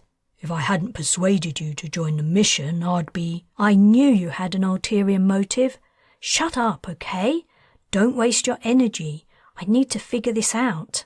But what could she possibly figure out? They were surrounded by Crusaders, and an untold number also occupied roles all over the station. Orr's plan to force the Alliance to return her to Earth under threat of killing Arthur could easily succeed. The BA wanted and needed their king, if not to maintain political control on Earth, then to play his part in preventing the aliens' interference. They might give up a lot to keep him alive, including a certain lieutenant colonel and maybe even Taylan. The surface he was on shook in a telltale manner. Taylan clearly felt it too. She reached out with her rifle, pointed the muzzle downward, and fired. The shelving shuddered, and a thud resounded from below. The higher ground always carries the advantage, she muttered. That's what Dad always said. After a pause she added, Damn it, Wright, what are we going to do? She appeared to be reaching the same conclusion he had a moment earlier. They were screwed. Then a shriek rent the air. Gone! What do you mean? He's gone! Taylan peeked over the edge of the shelf. The Dweer's losing her shit. I think she doesn't have Arthur anymore. He must have got away somehow. She wanted to take advantage of Orr's distraction. Go, he said.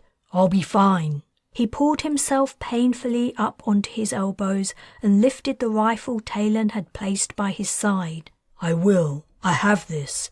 Go and do your stuff. I wish I could kiss you. She bumped her visor against his and disappeared. Pulses hissed, momentarily whiting out his night vision with their flashes. There were shouts and the running of booted feet. An agonized scream rang out.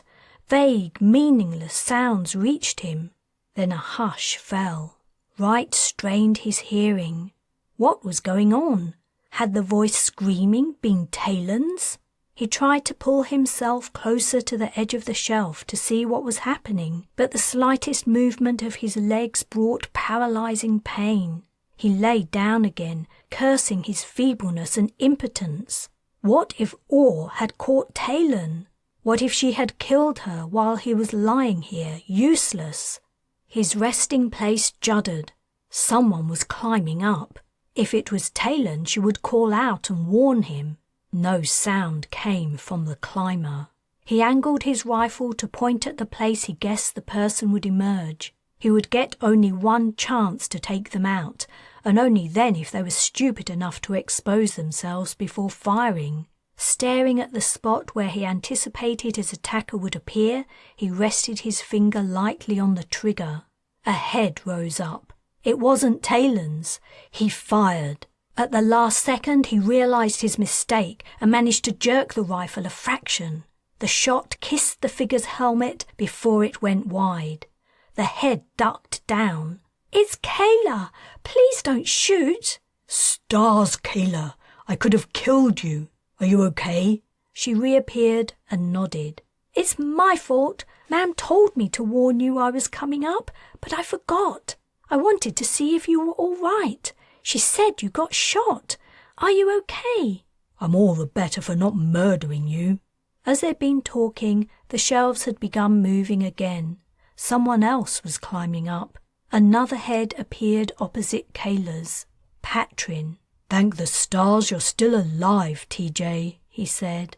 Hold on just another minute. Arthur's coming up to help you get down. Arthur? Wright asked. He's free. Patrin and I did it, said Kayla excitedly. It was so cool. They didn't suspect us until right at the end, did they, Patrin? No, they didn't. Dumb crusaders. What did you do? I'll tell you later, Patrin replied. I'd better help you get down quick, or Mam'll kill me. Chapter 17. The atmosphere in the cabin on the shuttle journey back to the Defiant was far different than it had been on the ride down to the surface of Mars. Kakoa and Iolani sat silently holding hands, and Taylan was quiet and pensive. Wright was still in pain despite the analgesics the Martian doctor had dispensed. She had said he needed to remain conscious for his medical assessment when he arrived back on the ship. Only Patrin and Kayla were bright and upbeat, swapping remarks on the events in the Crusader attack. Even Arthur, usually mild-tempered whenever he wasn't in battle, seemed morose and lost in thought. He was joining them for immediate evacuation to the ship, while Orr and her son would stay on Mars until the station director determined who among his staff was secretly a Crusader.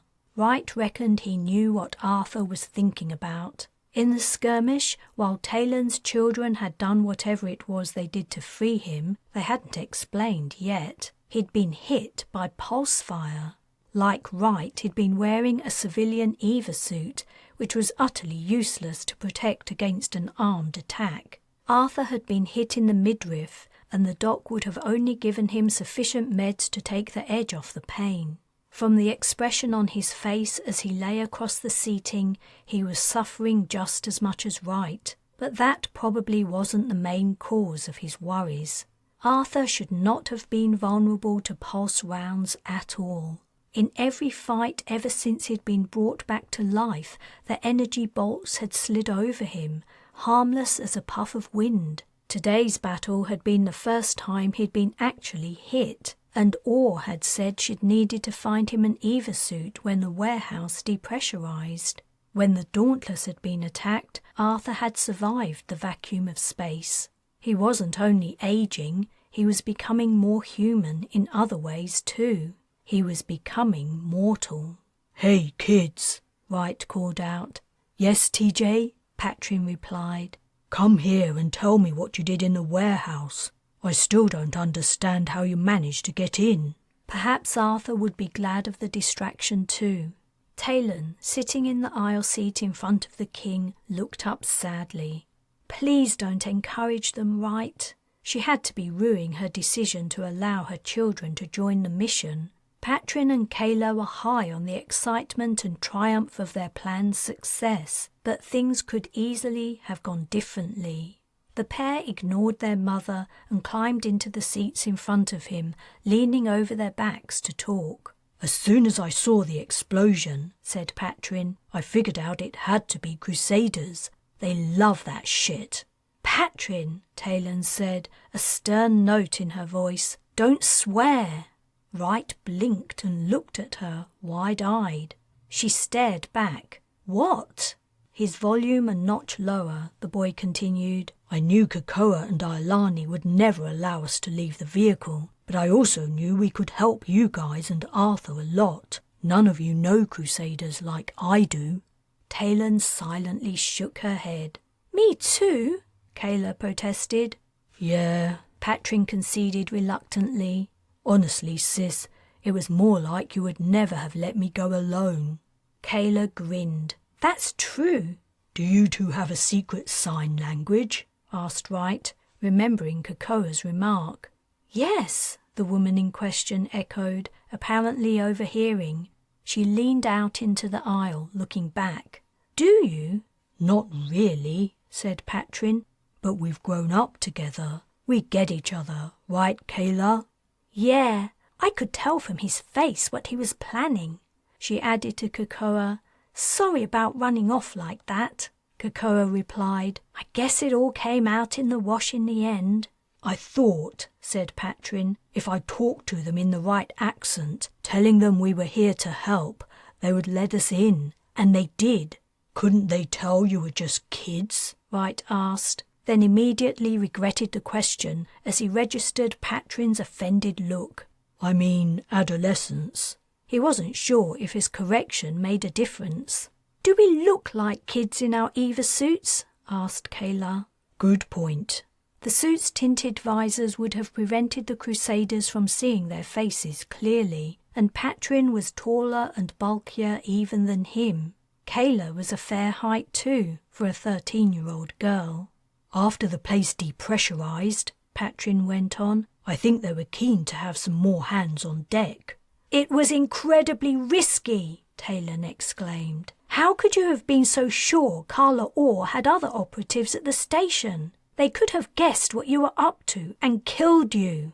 "I'm sorry, ma'am," Patrin replied, "but there was no way the EAC would be able to arrange a blast like that without the place being riddled with Crusaders. They would have had to get the explosives from the mining company, smuggle them into VM Major, plant them ahead of Arthur and Dwyer Orr's visit, arrange it so the security sweep overlooked them. Lots of steps. There had to be more of her followers around than only the ones who took part in the kidnapping. I did take a risk, but it was a small one." He added, "Once we were inside, it wasn't hard to get close to Arthur, and he recognized us immediately." "How could I not?" the injured king commented. "Then, between the two of us, we easily overpowered his guards." "I helped too," Kayla interjected. Taylan gave a loud sigh and shook her head again. "You were lucky more Crusaders didn't turn up." No chance of that, Krakoa said. The station director put the whole place in lockdown as soon as the explosion went off. It still is, while he tries to figure out who is and isn't in the EAC. White was glad to be out of that mess, but he was worried. What if Crusaders had infiltrated the security screenings to join the Defiant? In a few days, she would be leaving the solar system and heading into deep space, far from Alliance help if something were to go wrong. There would be no backup, no reinforcements. If Orr attempted to take over the ship, they might not be able to stop her. Chapter 18. The strange man had told Setia his name was Arief, but she didn't believe him. He was a liar, like Pratam. She'd sensed it in him from the beginning, but he was useful. He'd done something to her that helped her fight Soleh, something she couldn't explain, something good. She could still feel the effects even now, days later. She felt strong, capable, unbeatable. She would stick with the one who called himself Arief, at least until a better prospect came along. Was the man he'd introduced her to a better prospect? She couldn't tell, not yet. She appraised him in the dark hut where they both awaited Arief's signal. The man was from another country and had an odd name, Elek. She rolled the syllables quietly around her mouth. He looked up. "Did you say something?" "No." Elek sat at the hut's edge, leaning his back against the wooden slats. His elbows rested on his bent knees and his forearms hung loose like an orangutan's. His body wasn't very much different from the long-limbed ape.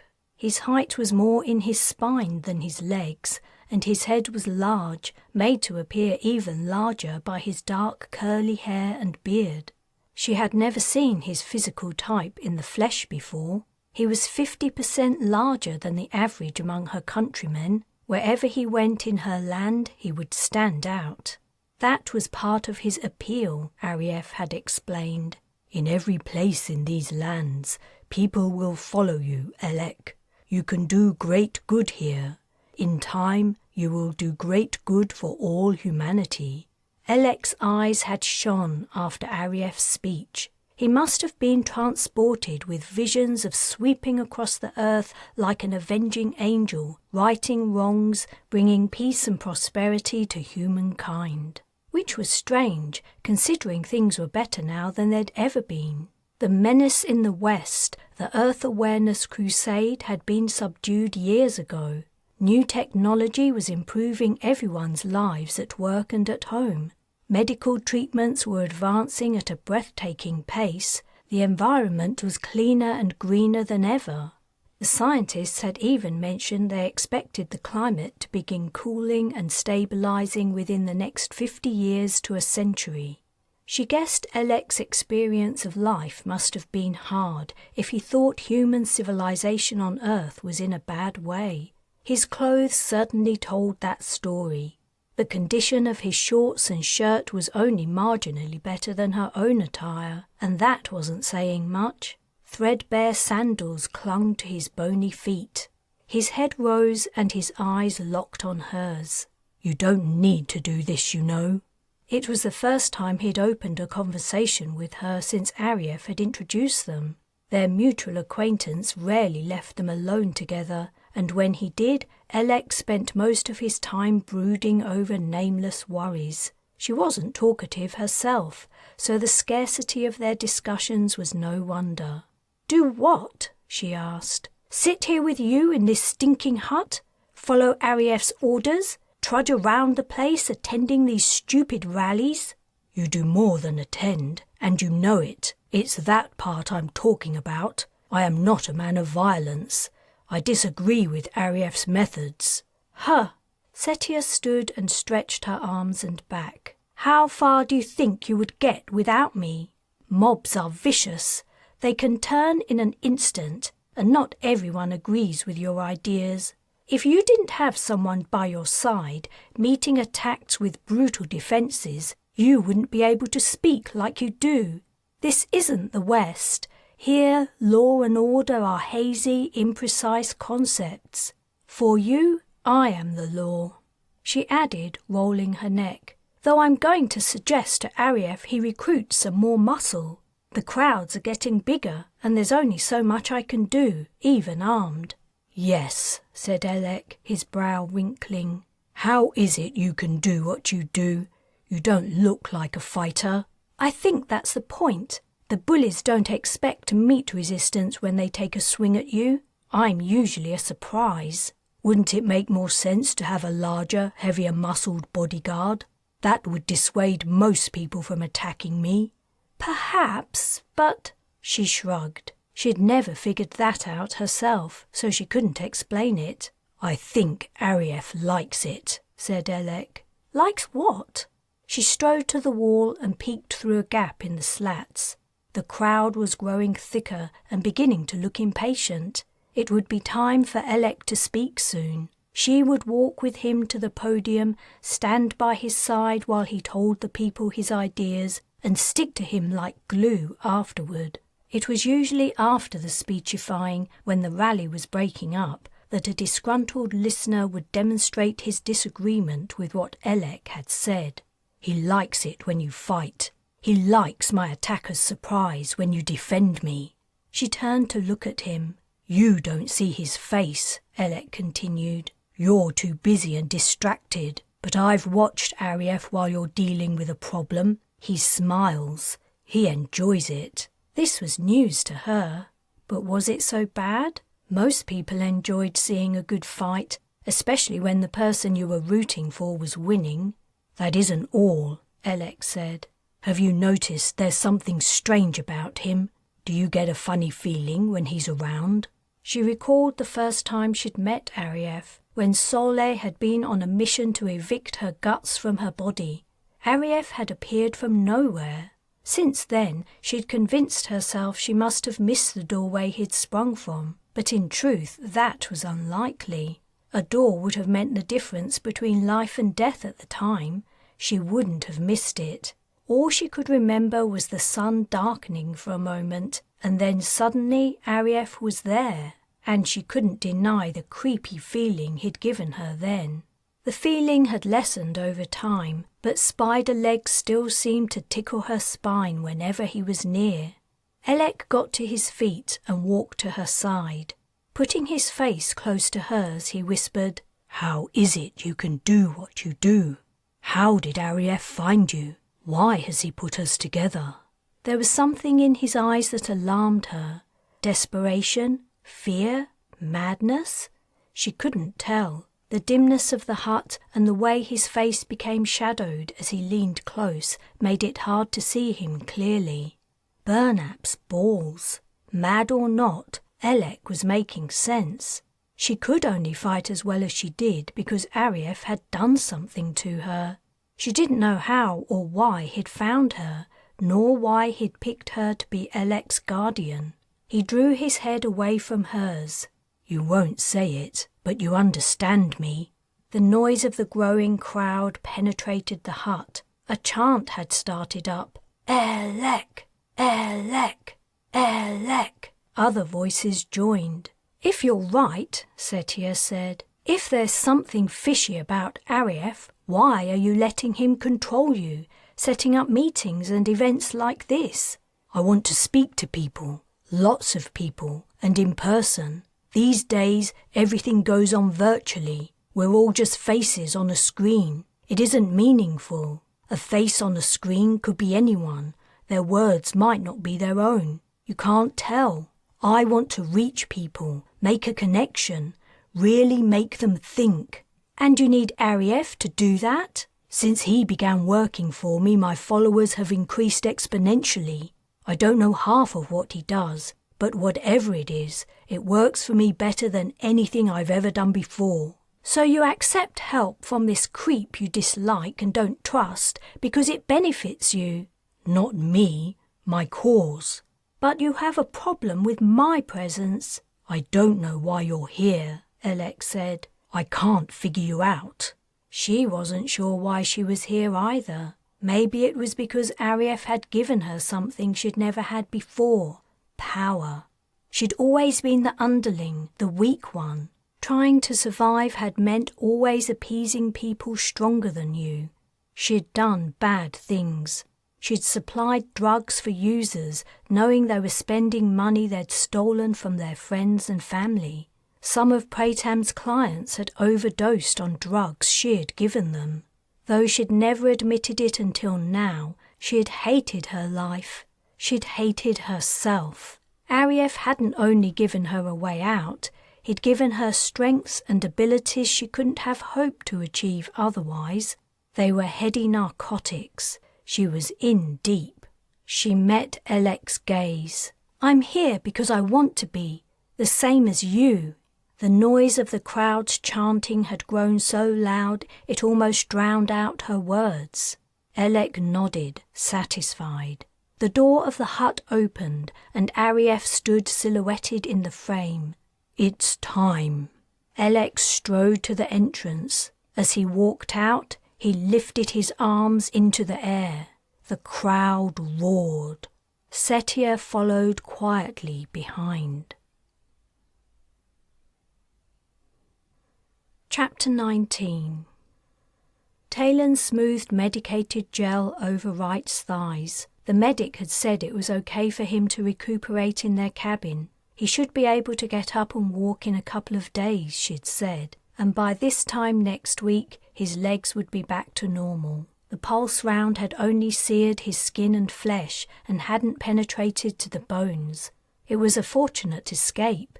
Things could have been a lot worse in so many ways.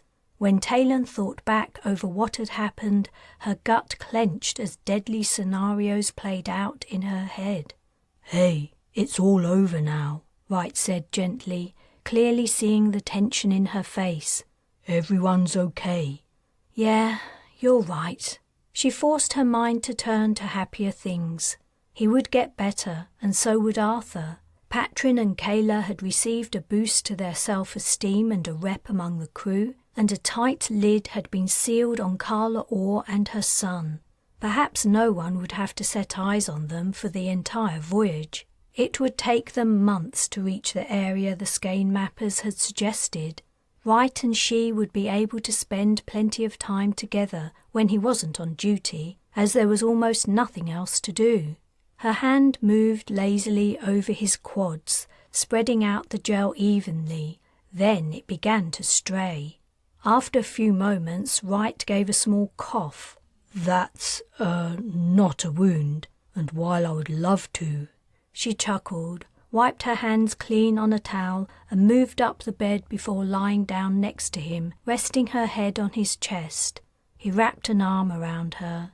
His chest hair tickled her nose. "You know, you never told me your real name." "You can call me what you like. Nitwit, whatever, I don't mind." "That's not the point. You never told me what TJ stands for." He was silent. "Maybe I can guess," she said. "Is it Tyler Jacob? Trevor Jeremiah?" "No, it's too hard to figure out both names at the same time. I'll just try to guess your first name. Is it Thomas? Theo? Toby?" She could hear his heartbeat quickening. She sat up. "It's one of those two, isn't it? Theo or Toby? Which one is it?" "Taylan, leave it. It isn't important." He looked uncomfortable, and she couldn't understand why. "It's only a name. If it's embarrassing, it doesn't matter. I swear I won't tell anyone. But it's weird that we're married and I don't know your name." He'd behaved oddly at their wedding, handing over the marriage document to the registrar after completing his part without allowing her to see it. "If I really wanted to know, I only need to look up our marriage certificate. You might as well tell me." "Then look it up," he said gruffly, turning away. She had a sudden feeling she'd stumbled into unknown, unanticipated territory. I won't if you don't want me to. Sorry I brought it up." She lay her head on his chest once more, but he didn't put his arm over her shoulders. The mood had shifted, turning fraught and pained. She'd said something wrong, delved where she shouldn't have, and she didn't know how to get back to normality. Wright murmured something too quietly for her to make out. "What did you say?" "Timbo Janus." "What? Timbo Janus?" "Don't make me repeat it a third time." "What the hell kind of name is that? You're kidding, right?" His heart thudded centimeters below her ear. "Do I sound like I'm kidding?" "Are they family names?" "Not that I'm aware of." "Then why?" Wright had told her his parents were dead. Aside from the mention of the alien masquerading as his father, he'd never mentioned them again. She knew absolutely nothing about them, except perhaps now she understood they were utter nutcases. "I think it was a joke," he said quietly. "Why would your parents pick a joke name for their baby?" "I think they didn't really want a child, and they wanted to punish me for my existence." "But then why did they have you?" "I don't know. Perhaps I was a mistake they didn't find out about until it was too late to do anything. Or maybe when the reality of parenthood hit them, they changed their minds. It was all a long time ago. I don't like to talk about it." "Bringing up kids is hard," she said, "even when they're wanted and planned. I can understand when parents don't do a great job, but to give your baby a ridiculous name as a joke is incredibly cruel." She lifted herself up to look him in the eyes. He wore an expression she'd never seen on him before, like a small boy's, sad and alone. Sliding her hands under his shoulders, she hugged him tightly. "Ow," he said. "You're..." "Sorry." She shifted away from his wounded legs. "Hey, you don't think Colburn's like a... "What?" I don't want to say it." "Come on, you can't leave me hanging. Colburn's like a what?" A mother figure to you?" Laughter exploded from Wright, immediately followed by groans of pain. "Sorry," she said, trying to control her own giggles. "Shit, Taylan, don't do that to me." Gradually their mirth subsided, and they lay still, not speaking. Soon the Defiant would start up her FTL engine and begin her journey, slipping along invisible pathways through the galaxy, flying at unimaginable speeds aided by her part-organic hull. Who knew what lay ahead? But for now, for Taylan, she was grateful for the small respite. She was with Wright, they were together, and together they would face whatever trials the future held. Chapter 20. Taylan feinted to the left. Arthur moved his shield to block the blow. At the last moment, she diverted her sword's path to the right, bypassing his defense. Arthur leapt backwards, arching his torso away from the blade's point. Taylan pushed her advantage, swinging quickly out, then in again, aiming for his unprotected side. Once more her sword met empty air, but it was a hair's breadth from touching him. Another step forward and another swipe, downward this time. The point thudded into Arthur's shield. Twisting it free, she raised the blade faster than Arthur could follow. The sword neared his throat. He turned fast, too fast, and stumbled, falling to the deck, his shield flailing outward. She pinned the arm holding it under one foot, angled her blade perpendicular to Arthur's face, and drove it downward. The tip hovered above his eyes. "Ha!" Arthur exclaimed. "You killed me again. How many times is it now? Hundreds or maybe thousands?" "You're thinking of Lancelot," she replied, helping him to his feet. "I've only killed you 20 or 30 times. "You're right. I was forgetting. Your styles are so similar, it's easy to get you two confused." "If you know my style so well, how come you can't beat me?" "You're too fast, and part of your style is not to be repetitive or predictable. That's hard to beat." "If you were wielding Excalibur, I'd be dead." "Perhaps." Arthur's sword had been a mystical gift that supposedly prevented him from receiving any mortal wounds. They were practicing with blunt weapons. Arthur refused to ever fight her with Excalibur, even in full protective gear, saying he didn't want to hurt her by mistake. Since Merlin had reunited him with his sword, he'd kept it with him always, up until his inspection tour of Valus Marineris Major, when he'd been persuaded to leave it behind. Was that why he'd been vulnerable to pulse fire and Mars's atmosphere? No one knew. Arthur's answer to the conundrum was to refuse to be parted from his weapon again. Even now the famous blade stood propped up in a corner of the gym, where Wright now also stood, leaning a shoulder on the bulkhead, smiling as she noticed him. "How long have you been watching us?" she asked. "Not long. Witnessing another of my defeats?" asked Arthur cheerfully, clapping Wright on the shoulder as he left to change out of his gear. "Only as a secondary effect," Wright replied. "I'm here to see Taylan." She'd also walked across to him during the brief exchange, removing her sparring helmet. Now she'd reached him, she wrapped him in her arms and kissed him. Breaking for air, he said, "I'm not sure I'm supposed to do this on duty. In fact, I'm sure I'm not." "I don't care." "To be honest, I care less and less these days too. We just need to get this job done." "I know." "If you've finished, do you want to come with me to the habitat?" "Sure, give me 10 minutes." She quickly showered and dressed. Arthur accompanied them along the Defiant to the end section, which had been devoted to Iolani's green space, the zone intended to help maintain the mission members' mental health. Taylan liked the habitat, but she hadn't been here often. Spending time with Wright and her kids brought her all the happiness she needed, for the time being anyway. She hadn't felt a need to walk the metal grid paths among lush foliage or feel the warm, moist air on her skin. They found Iolani near the center on her knees in fresh soil, pressing a plant into place. "Guys," she said, rising to her feet and brushing dirt from her knees. "You've come to see me? That's sweet." "It's a semi-official visit," Wright replied. "I thought it would be fun to bring Taylan and Arthur along. How are things going around here?" "In what sense?" she asked, somewhat warily. "In whatever sense you think is important. Is there anything I should know?" "Well, let's take a walk." She led them down one of the choice of paths, apparently randomly.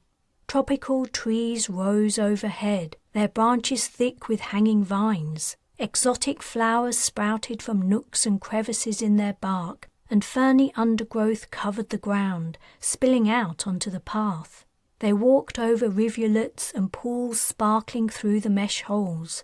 Taylan thought she saw the flash of silvery scales and the slither of a reptilian back. "Are there animals here too?" she asked. "Absolutely," replied Iolani. "Microorganisms inhabit all living things, but the habitat is also home to many kinds of invertebrates and vertebrates, including apex predators. Not," she added with a laugh, "anything that could hurt humans. It's a self-sustaining, self-perpetuating system, as close as I could make it. Striking the right balance is incredibly complicated. I have to check population numbers daily, but that isn't too hard with the sensors. It's all worked pretty well so far. I hope things continue the same for the whole voyage." "So does Admiral Yorkson," said Wright. "That's why he's asked me to report on how things are going." Iolani hummed meditatively, but continued to appear reluctant to speak her mind. Taylan said, "I think I like the light best." The lamps overhead shone brightly, casting sharp-edged shadows. The effect was as close to sunlight as she'd ever known from an artificial source. You couldn't look straight at it.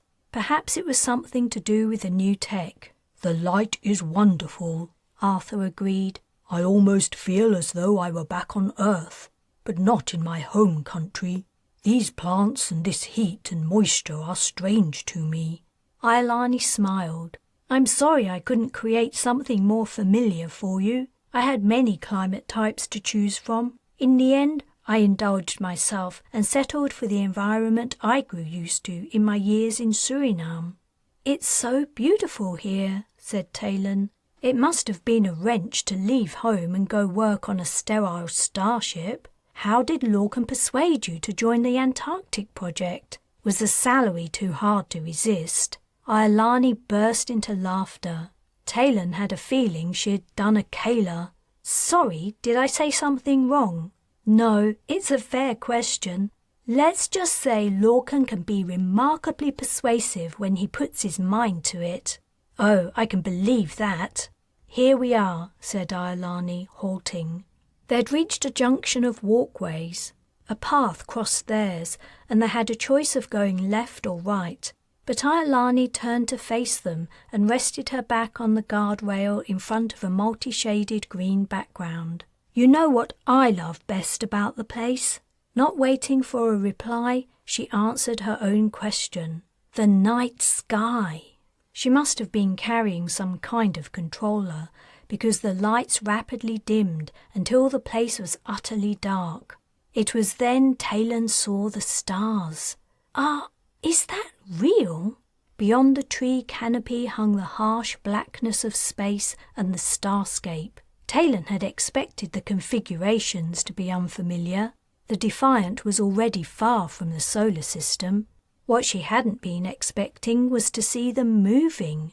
The pinpricks of light really were subtly swimming, circling, and performing other movements stars were not supposed to perform.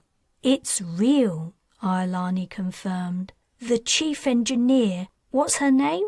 Kroll, Wright supplied. That's it. She explained it's an effect of our passage through the Skein. Nothing to be alarmed about.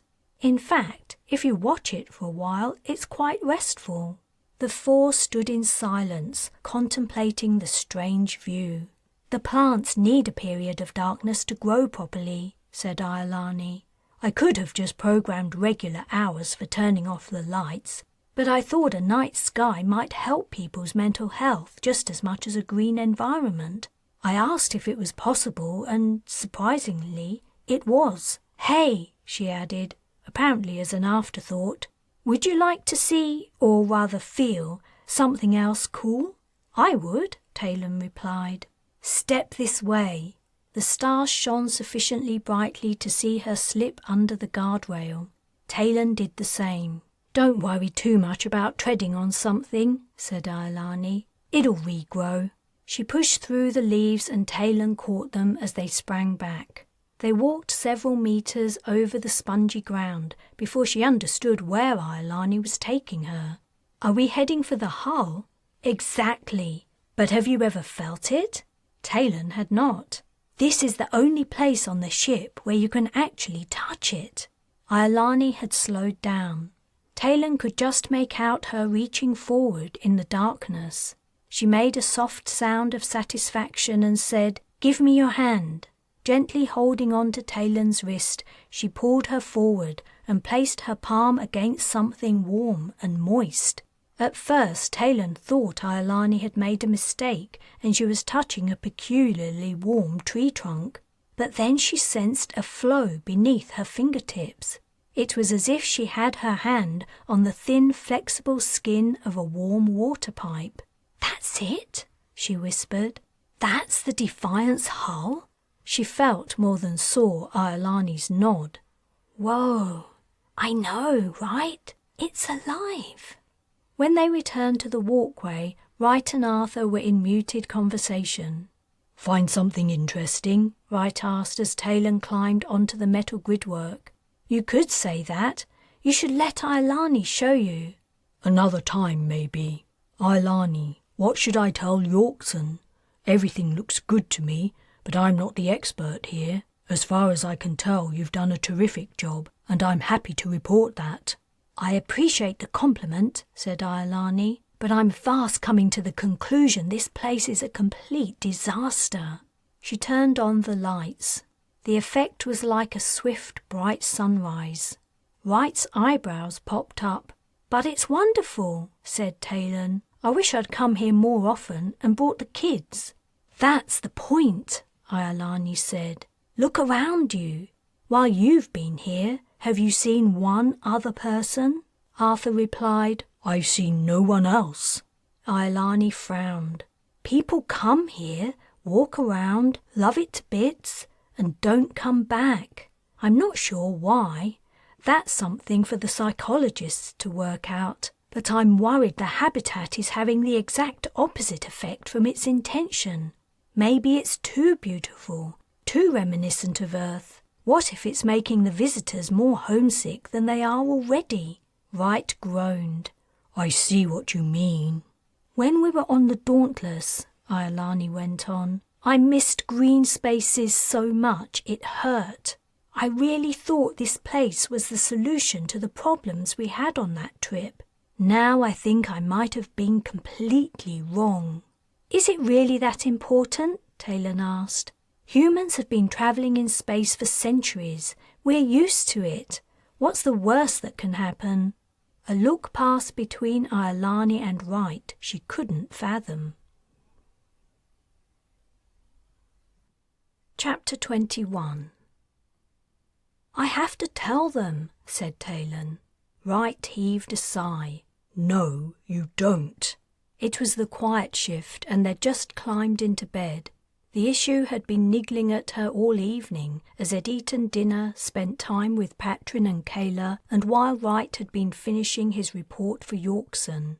It had been a bone of contention between them since the first day aboard ship. She'd brought up the subject over and over again, and each time Wright had shot it down, arguing there was no point now no one could change anything, that she would be destabilizing morale, already fragile here in the depths of interstellar space. But why are we on this mission? She asked. Wright thumped his pillow to fluff it up and replied wearily, to challenge the aliens who have been... No! Why are we really on this mission? He lay down and put his hands, fingers linked behind his head. There's another reason. Isn't it to stand up for what we believe in? That too. Should I turn out the light? In a minute.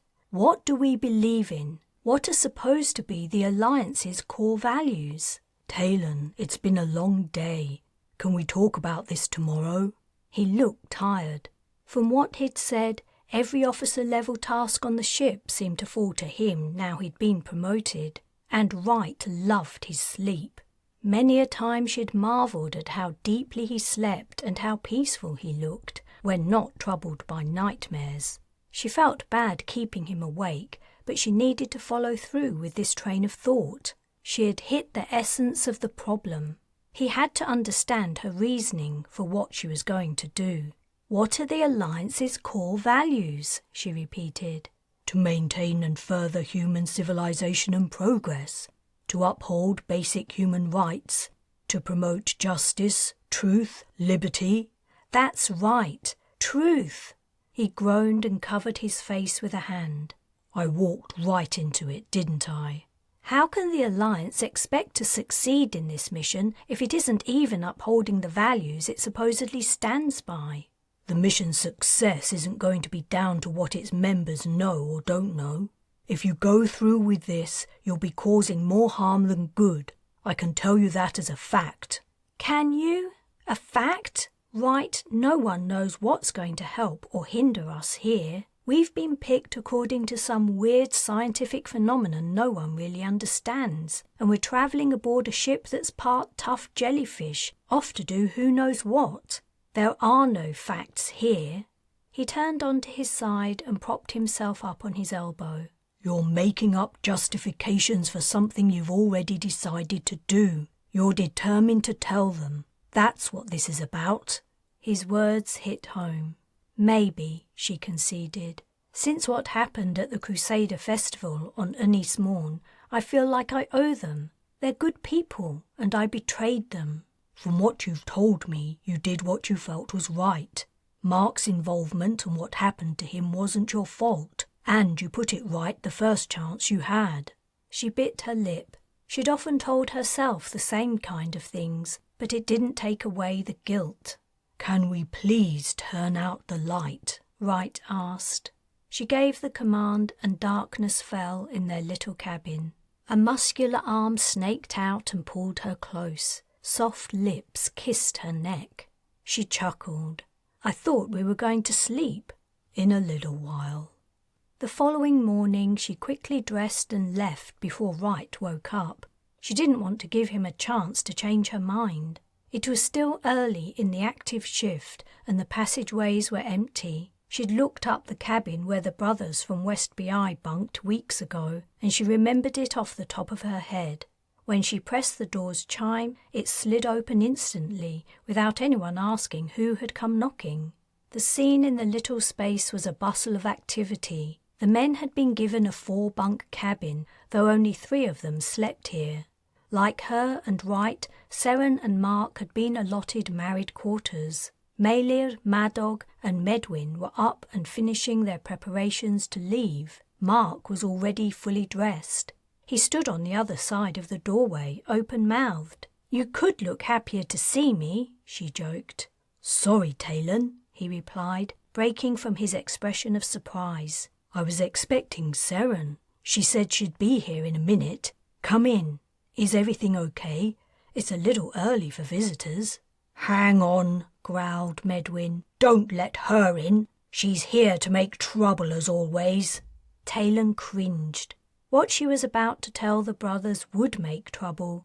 Maybe Wright was correct and she should keep her mouth shut. Mailir said heavily, "It's all right. That was a long time ago." Indeed it was. Grey streaks ran through the eldest brother's hair and beard, and his siblings all showed signs of the decade that had passed since the days of the BI resistance.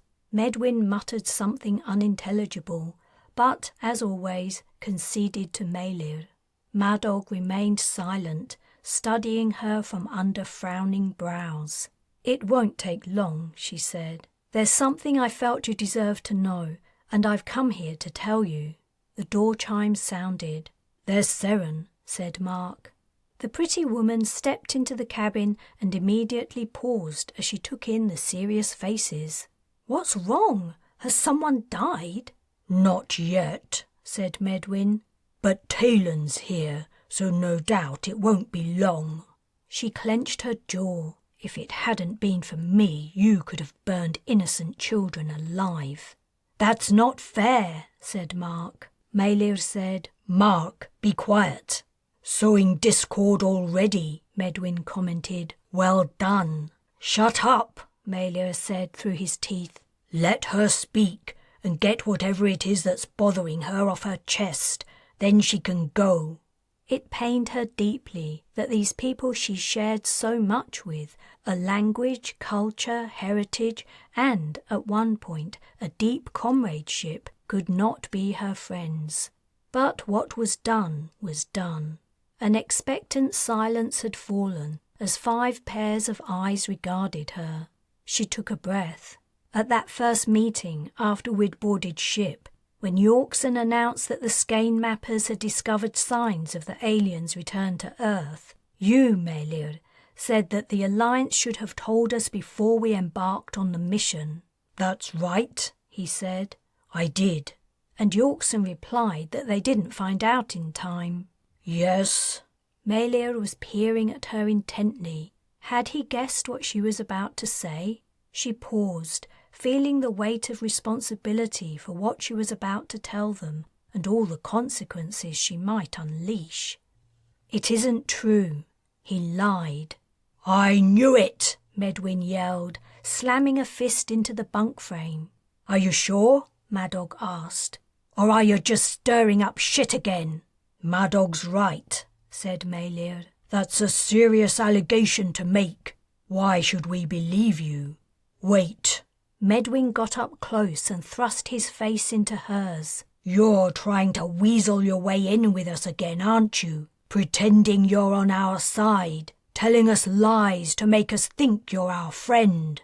"For star's sake," said Mark, pulling him back. "Knock it off! What makes you think Taylan would want to be your friend, you pock-marked middle-aged moron? Get your hands off me, little brother. Everyone knows you always had a thing for her. Sorry, Seren, but it's true." The young woman's gaze was travelling from brother to brother with a look of bewilderment.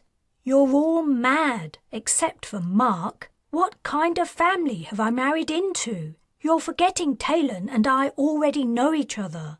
We met in the Resistance days. I didn't see much of her, but I saw enough to know she isn't a troublemaker. She's brave, loyal, and honest. If you want to find out the cause of the strife between you, look to yourselves." "Please," Taylan said, "just hear me out. I'll explain how I know Yorkson was lying, and then you can judge for yourselves. I'm only here because my knowledge of the truth has been eating away at me for weeks. We've had our differences." Medwin gave a snort of derision. "You can say that again." Ignoring him, she continued, "But I respect you guys, all of you, even if I don't get it back. Maybe I don't deserve it." She went on to tell them about her and Wright's visit to the Institute of Skein Studies and how Colburn had spoken to Wright separately. "After that, he was very insistent that I and my kids joined the mission." "But he didn't know how long you would be gone," said Seren. "He didn't want to leave you behind." "It was that too," Taylan admitted. "But I've asked him since if he found out about the aliens' return that day, and he hasn't denied it." "He hasn't confirmed it either?" asked Mark. "I know him," said Taylan. "If I was wrong, he would tell me. Our visit to the Institute was months before the mission departure date. They knew. The Alliance knew. And they didn't tell you, not until you were safely aboard ship and there was no going back." Chapter 22. In the months that had passed since the Defiant had departed Mars' orbit, Carla Orr's anger had built to screaming pitch. She had complained, sent in requests for a hearing, and regularly demanded to speak to Yorkson, but she'd been completely ignored. The glaringly obvious injustice of her position was apparently only clear to her. No matter how much she objected, the Alliance insisted on treating her like a common criminal. Her, the Dweir. Even Perrin didn't share her opinion on their outrageous treatment, despite the fact that he had to be suffering too. She had laid it out to him countless times. "It's entirely normal and expected that we should try to resume control. We can't be blamed for it. The BA has stripped us of all our rights and dignity. Who wouldn't want to do something about it? The Alliance has to understand we couldn't take their insults lying down. A reasonable period of punishment is to be expected, but to incarcerate us both for the whole voyage, there and back, is outrageous. Animals are treated better than this." The few times Perrin voiced a reply to her comments, it was always along the lines of separating himself from inclusion in her actions. "I hate it when you say we. It was you who did it all, Mother. You dragged me into your schemes, and now I'm paying the price." The worst thing about the fury coursing through her veins was it had no outlet. In her previous life, when the Crusade dominated all of Europe and was working its way across the globe, in times of great stress, she would go to a high tower facing the sea and whip the tension from her body. As the blood flowed, her feelings would ease. Here, in this loathsome cabin, there was nothing she could use for a similar relief. Everything with which she might harm herself had been removed, and cameras watched them constantly. It was unbearable. Perrin passed the time by painting. Her son, painting, like some snivelling, weak-willed, lackluster underdog. He'd been working on his latest picture for days. An abstract painting. Swirls of deep purple, grey and black swept across the surface. What did it mean? He would never explain his work, only saying it was up to the observer to take whatever they wanted from it. Sometimes she doubted she understood him at all. Despite sensing the act was desperate and futile, she scribbled a note on a piece of paper. Writing something down was the only way to avoid the Alliance's scrutiny. The watchers would see that she'd written, but not what she wrote, and after Perrin had read her words, she could destroy the evidence. She poked his back. Sighing, he put down his brush and turned. "Mother, He spotted what was in her hand. "Ugh, not again." "Read it," she hissed. "Just read it. There's no point. I am your mother and the Dwyer." His expression twisted in disgust, but he took the proffered paper.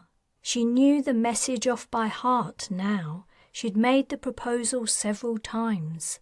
"Tell the guard you need psychiatric help, that you're going crazy trapped in here day after day. Tell her you're having suicidal thoughts. That's all you need to do. I can do the rest." The ploy had worked once. On the Dauntless, she'd managed to fool the idiot psychiatrist and secure some small freedoms. But the same trick wouldn't work for her again, not even on the stupid Alliance admiral. But he might believe Perrin. She suspected the Alliance trusted him more. He'd been under their sway for years in her absence. They were probably only keeping him imprisoned with her as a precaution, not because they believed he was her conspirator in the events at Mars Station. They didn't want her to have any influence on anyone outside her place of incarceration, and being her son made Perrin vulnerable. He had given her note a cursory glance. Now he was looking at her, exasperation written over his features. "How many times do I have to tell you? I refuse to go along with your little ruses. I won't do it, Mother. I simply won't do it. And not only that." He folded the paper neatly in half, turned, and marched toward the other side of the cabin. Realizing where he was headed, she exclaimed, "No, Perrin, no, don't do that." She raced to his side and attempted to snatch the paper out of his hand. He simply lifted it up into the air. He was a lanky young man and easily moved the note out of her reach. She thought of another tactic. She darted ahead of him. When she reached the garbage chute, she about-faced and covered it with her back, spreading her arms out. "If you put it in there, they'll collect it and read it. They'll know what I was trying to do." "Mother, they already know what you're trying to do. You demonstrated your intentions very effectively on Mars. I could hold it up to one of the cameras. Should I do that instead?" "You wouldn't." "Wouldn't I?" She covered her face with her hands. "Don't you care anything about me? You and I are all we have in the world. We should care for each other. Why won't you do this tiny thing for me?" "Because we're in enough trouble as it is. Every time you pull a stunt like you did on Mars and get caught, I'm tarred with the same brush. It isn't fair. I just want to live a normal life. I don't want to belong to a weird cult." She threw down her hands and clenched them into fists, hissing, "The Crusade is not a weird cult." Marching away from the chute, she continued, "How I rue the day I released Morgan from her underground prison. That was the point at which everything began to go wrong. She took over my life, took my son from me, ruined everything. No, you've ruined everything. You ruined everything for me. You made me a nasty brat. You were hardly ever there, leaving me to be brought up by servants. And when you were there, you spoiled me, puffing me up with ideas of my own importance. It took a long time for me to understand it, but years of living a normal life made it clear in the end. You were a terrible parent, and I'm still suffering the consequences. Besides, your downfall had nothing to do with Morgan. It was Arthur's return that turned the tide for the Alliance." His ingratitude and criticism washed over her like burning oil. She could only splutter, "That's what they want you to believe. You shouldn't listen to the propaganda. I was there. I know what happened. You were only a child, and Morgan had turned you against me by then. I liked her. She paid more attention to me than you ever did. How dare you?" Carla whipped around and raised a hand to slap Perrin's face, but he caught her forearm in mid-air. His grip was surprisingly powerful. He squeezed her muscle and forced her arm down. Leaning in, he whispered, "Don't even think about it, Mother. I am not a child anymore, and I won't put up with your bullying, nor will I take part in your ridiculous plans. Your time is over. You're a has-been, a nothing." He put his lips close to her ear and hissed, "You're pathetic." He let go of her arm and she collapsed to the deck. Against her will, sobs erupted from her throat. She sprawled on her front, despair, shame, and humiliation consuming her. Chapter 23. Yorkson had called a meeting. Wright didn't know exactly why. Colburn hadn't told him anything, and the reason for the meeting was vague, to address issues arising aboard the ship. The notice given was short, only an hour and a half, and attendance was mandatory for everyone except for a skeleton crew. He could see Taylan, Patrin and Kayla in the crowded space, but the seats adjoining them were already occupied. He found one of the few empty ones and sat down. When the meeting started, it wasn't Yorkson who walked to the front, it was Dr. Kim, while the Admiral quietly took up a position behind her. Wright knew the psychiatrist well from his previous dealings with her aboard the Dauntless. For this trip, she'd left him alone so far. "Thank you all for coming," the doctor said. "I apologize for dragging you away from your activities, but I have an announcement that I felt was more appropriate to make face-to-face rather than as an impersonal comm." She paused and then said gravely, "It is with great sadness I have to inform you that Lance Corporal Buchanan died by his own hand today." She waited as murmurs of shock and sadness ran through the audience. Wright cursed and put his head in his hands. He knew the man, of course, though not well. Buchanan had worked on the bridge, relaying and interpreting sensor data. He had always completed his duties skillfully and efficiently, never giving the slightest trouble to his superior officers. Wright couldn't remember noticing any signs of distress in him. He had hidden his feelings well. "Naturally," the doctor said, "this is devastating news, the last thing any of us wants to hear. For anyone who wishes to pay their last respects, his funeral will take place tomorrow at 1200 hours at Airlock B. His family have been informed." Yet again she paused, surveying the assemblage.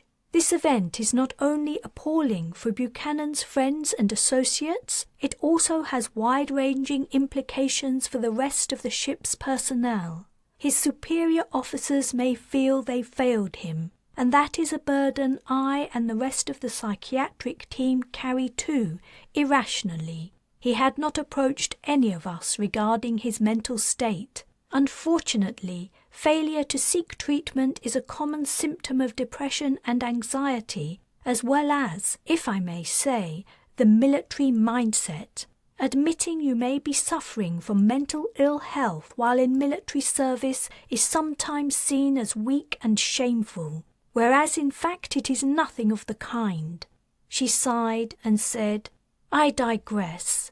Some of you here are veterans of the voyage of the Dauntless and are aware of the similar problems we experienced on that mission. Buchanan's death must be a wake-up call to us all. According to updates we've received from Skein mappers on Earth, we are still some distance from our destination. We must do all we can to prevent further events. I would ask that if you feel you or someone you know may need help, to please, please, please contact the psychiatric team. Whatever the hour, there will always be someone available. Thank you." She stepped away from the central position and Yorkson took her place. "Thank you, Dr. Kim. Needless to say, I will be personally expressing my deepest sorrow and sympathies to Lance Corporal Buchanan's parents. Now, as our mission continues, it is beholden upon all of us to do everything we can to maintain morale and a positive outlook. Therefore, as well as taking away the sad news from this gathering today, I would ask you to think of suggestions to improve the mood aboard ship. We already have the habitat. I encourage you to visit it whenever you can. Green spaces are good for mental health. What else can we do? We need distractions and activities to strengthen our community. A hand went up. Permission to speak, sir. It was an officer cadet, probably the youngest Marine on board, not much older than Patrin. Granted. The Marine stood and addressed the audience. Anyone who likes playing board games is welcome to join the Xiangqi tournament. It's a tough game, but a lot of fun. I'm sure Abacha won't mind people joining late. Not at all, Abacha said. I'm happy to explain the rules to newbies. At length, drawled an anonymous voice, drawing a ripple of gentle laughter that eased the tense, melancholic mood. Arthur also rose to his feet. The king did not seek Yorkson's permission to speak. Taylan Ellis and I are well versed in ancient fighting arts. We are happy to provide demonstrations and practice sessions. Taylan turned and locked gazes with Wright, her expression saying everything about Arthur blithely volunteering her without consultation. That is an excellent idea, Your Majesty, said Yorkson. I am sure there are many among our military and civilian divisions who would be interested in taking up your offer. As Arthur sat down, Maelio stood up. What would his suggestion be? Perhaps he might teach his native language. If so, Wright considered attending lessons. He was interested to learn, but Taylan always put him off, telling him she had enough to do already. But the man from West BI had a face full of thunder. Well, isn't all this lovely? A man kills himself and the Alliance seizes a chance to create a bit of community feeling. Yorkson said, I am not sure what your point is, but this isn't the time or place. It's exactly the time and place. I've been waiting until most of us were gathered together again to say my piece. Shit, she's told them. For months, Taylan had been threatening to spill the beans to her countrymen. She had gone and done it. Maelio levelled a pointed finger at Yorkson. You, sir, are a liar. The Admiral's eyes flicked to the two entrances to the auditorium, where, in a more formal situation, guards would stand. There were no guards. Maelio continued, speaking generally to those seated around him. When we boarded this ship, we all attended a meeting similar to this, where we were informed that aliens who are the targets of this mission had already returned to Earth. They were walking among us again, playing their games with human lives. We were told this information was new, that it had arrived too recently to tell the mission members and let them make their own decisions about whether to leave their loved ones behind. That was a lie. He swept his gaze back to Yorkson. Wasn't it? The Admiral didn't answer. Dr. Kim stepped forward. Whatever your complaint is, there are channels through which you can make it. Hijacking this meeting for your own purposes is inappropriate, especially considering the reason we're here in the first place. You think my point isn't relevant to that young man's death? Doctor, it has everything to do with it. While we've been gone, years have passed on Earth. I don't know who among you still watches the news reports. I know I find it hard to myself. It makes me feel like everything's moved on without me. But I do watch them. Things have been happening back home that worry me. They make me fear for the future of everyone I care about. If I'd known I would be in this position, I would never have left. But I had my decision taken from me by that man. And if that isn't a morale killer, I don't know what is. So enjoy your little games and play fighting. I and my brothers will have no part of it. From now on, we won't be participating in this mission, because we are not here of our free will. Until we return to Earth, we will be unwilling passengers on this ship, just waiting to disembark." He pushed past the people sitting in his row, moving toward the aisle. At this signal, Medwin, Madog, and Mark also rose. Maleard marched to the exit, and his brothers followed, though Mark gave Taylan an apologetic glance. When the door had slid closed behind them, Yorkson spoke into the shocked silence. "I apologize for that man's outburst. I have absolutely no idea what he was talking about. It may be he's in the throes of a mental health crisis." He asked Kim, "Perhaps you or someone from your team could speak to him?" "Certainly, Admiral." Chapter 24. Brigadier Colburn stared at Wright for so long without saying anything, he began to grow uncomfortable. He knew why she wanted to speak to him. He wished she would get it over with. Things had been going so well, too, everything considered. Taylan and he were getting along great. The kids were still enjoying the voyage and hadn't yet realized how monotonous and boring space travel really was. Buchanan's death was a tragedy, but generally morale seemed better this time compared to the Dauntless. For one thing, there were no pale ghosts appearing at random. That always helped. "Is this mission a joke to you, Lieutenant Colonel?" "I'm sorry, Ma'am."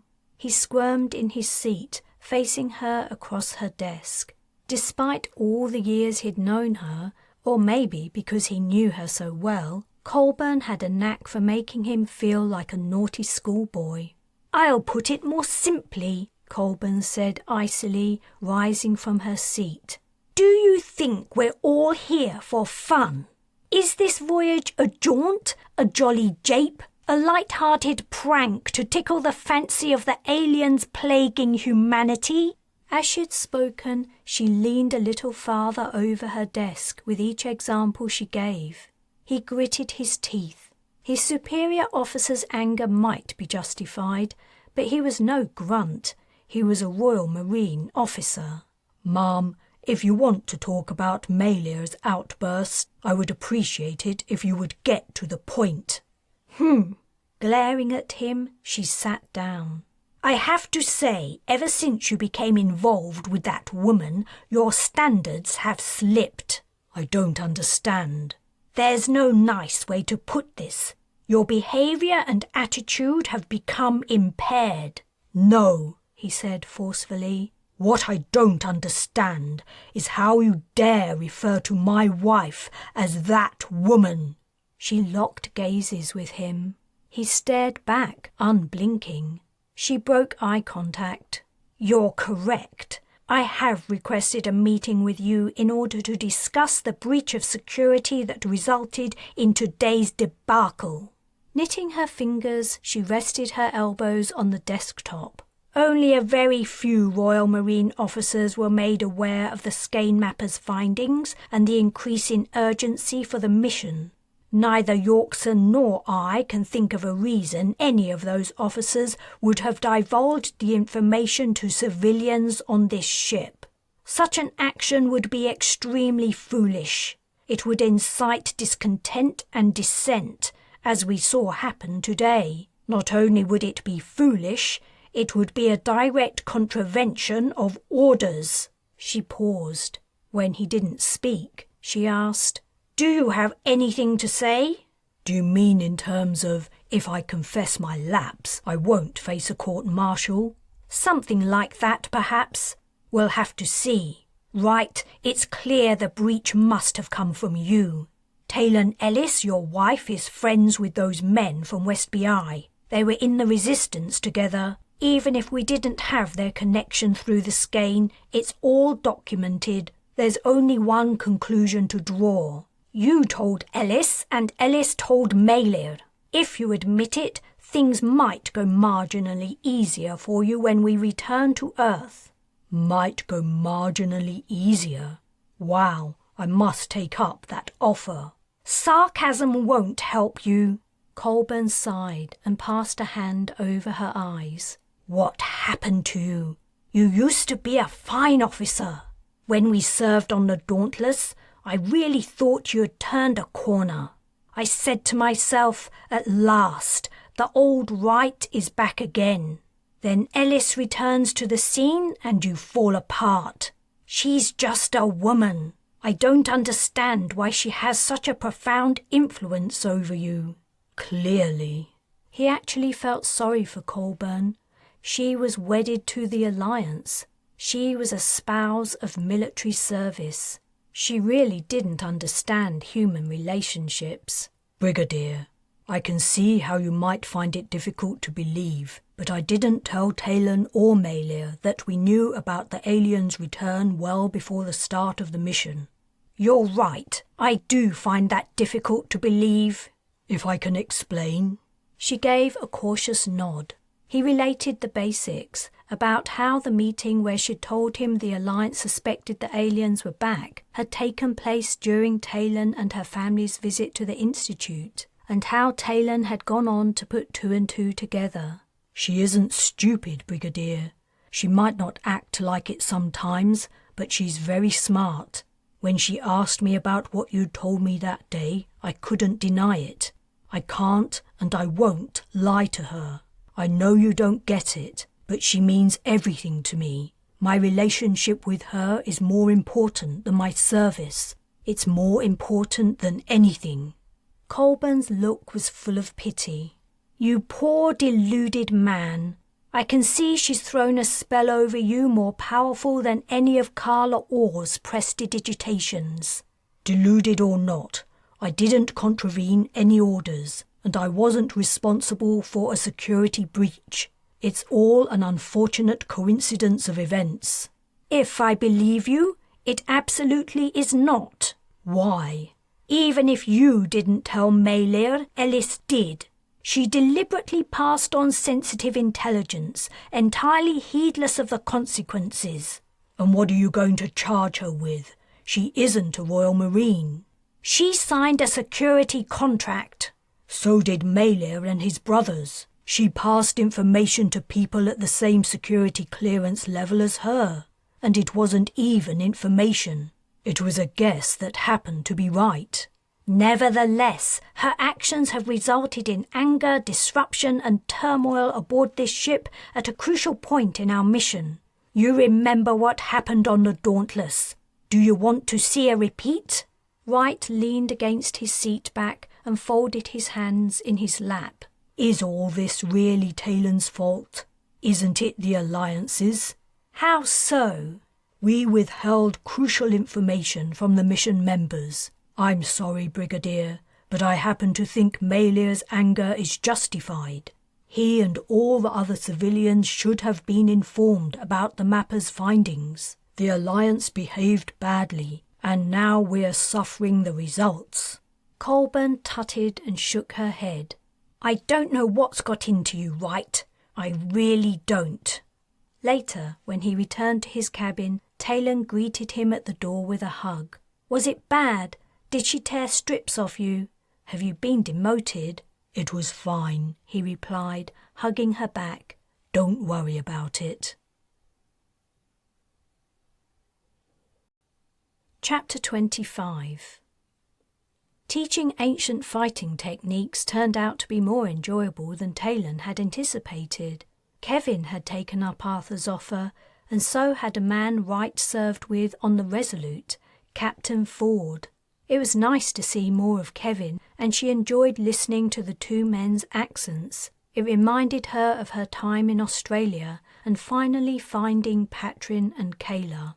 Kevin was one of the few civilians who attended the sessions.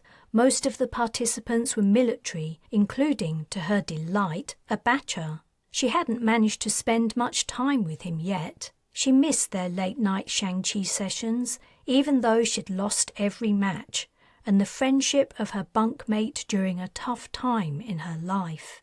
She had been self-sabotaging then, punishing herself for abandoning her search for her kids. The training sessions were so popular she'd drafted in Patrin to help. He was as good as her at most of the techniques now, if not better in some things, and he had height and weight to use to his advantage, which he did to great effect. Teaching him as he grew up had been a bittersweet process, reminding her of Dad and how he must have felt when passing on his skills to her. At the time, she hadn't been aware of the pride and joy you experienced when your kid learned something new or improved their expertise. She and Arthur kept the format simple. They began each session with a short demonstration, followed by an explanation of what they'd done and why. Sometimes they would break down moves into their component parts and slowly replay them step by step. Then the group would split into pairs to practice, and Taylan and Arthur would observe and give tips and advice. Finally, the bravest pairs would take turns to step up to the front and spar. It was a lot of fun, and the participants seemed to enjoy themselves too. Patrin turned 18 on a training day, and Taylan arranged a surprise celebratory dinner in the mess. It wouldn't be a typical 18th birthday bash, but there wouldn't be many 18-year-olds who could say their party took place aboard a starship in interstellar space. Kevin and Patrin were the last to spar at the end of the day's session. Kevin had taken to calling Patrin Nipper, which was hilarious considering the boy stood head and shoulders taller than the Australian. He'd taken some persuading to believe that Patrin was the little boy he'd helped to find in the outback. "All right, Nipper," he drawled as they squared up. "Show me what you got." The audience chuckled. "Go easy on him, Kevin," Ford called out. "You don't want to embarrass the kid." Laughter echoed around the gym. Most of those present had fought Patrin or seen him fight. No one was in any doubt about which of the two would be embarrassed. Patrin smiled good-naturedly. He lifted his sword. Kevin did the same and also raised his shield. "Remember, Patrin," said Taylan, lifting her voice over the audience's chatter. "Focus. Don't let anything distract you." Once, long ago it seemed, when she'd been sparring at staves with Arthur, Merlin had clapped loudly and broken her concentration. The result had been a smashed-in nose. She'd been careful to help her son avoid making a similar mistake. Boy and man began to circle, gazes locked. Kevin broke first, darting in to slash at Patrin's knees. The boy batted the blade away with the part of his sword nearest the hilt, the forte, like a man brushing a fly from his face. Kevin drew back, and they circled again. Kevin's best hope against an opponent with a longer reach was to get in close where the reach didn't matter. But sword fighting up close was awkward and clumsy, and Patrin would try to avoid it if he could. Yet as Taylan watched, he didn't really seem to be trying. With his height, weight and skill superiority, he could drive forward and finish Kevin off in a couple of blows. He was kindly allowing the man time to practice and letting him save face. Kevin tried again. He bounded forward and smashed his shield into Patrin's. The force merely made the boy rock a little on his heels. Kevin swiped with his sword, but Patrin had anticipated the blow and deflected it with his guard. Taylan mentally followed through what should happen next. Kevin's left side was open. All Patrin had to do was angle his sword toward Kevin's throat and poke upward, but he didn't. He leaned his shoulder into his shield and forced the Australian backward, creating space between them once more. "It's like a cat playing with a mouse," came a quiet remark. "Painful to watch." Kevin didn't hang around before launching his third attack. He raced at Patrin, clashing shields with him again. This time he tried to stab across his body at Patrin's leg, but again the boy guessed the trajectory of the blade and smoothly turned to the side. He collided with Kevin, unbalancing him. Before he could recover, Patrin hooked his foot behind the older man's ankle, redoubling his downward motion. Then Kevin was on the deck, and the point of Patrin's sword was at his throat. Kevin clambered to his feet and tucked his sword under his shield arm to shake Patrin's hand. "Happy birthday, fella!" The boy's eyes widened, and he looked at Taylan. The time for subterfuge was over. She told him to get changed and come to the mess. Wright joined them for the party. sitting down next to her as the cook and helpers brought the food out. Abacha sat on her other side. Patrin was guided to the head of the table, the guest of honour. He looked embarrassed, but a little embarrassment wouldn't hurt. He would only turn 18 once. The cooks had prepared his favourite foods, including leek pie made from a crop Iolani had been surreptitiously growing for months in a specially cooled section of the habitat. Beer was also served. As Patrin drank his serving, Taylan turned to Wright and asked, "Did you see that?" What? "This isn't the first time he's drunk beer." Wright shrugged. What did you expect?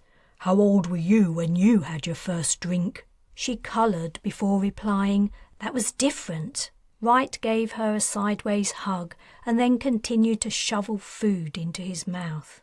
She asked, "There isn't going to be any hazing, is there? I've heard about what can happen in the military on birthdays." No way, Wright replied through a mouth of food. Patrin isn't a Royal Marine, and even if he were, it would be a brave man who would try anything with him. The guests had brought presents, small, simple gifts they'd created, repurposed or printed. T-shirts, a shaving kit, cakes and candies, a comb, a holoscribe. Taylan was grateful. She hadn't managed to find anything to give him. Instead, she'd promised that when they returned to Earth, they would go shopping for something special. Arthur got up from his seat and walked to Patrin's, drawing everyone's attention. Though they were all used to his presence, he remained king of the Britannic Isles.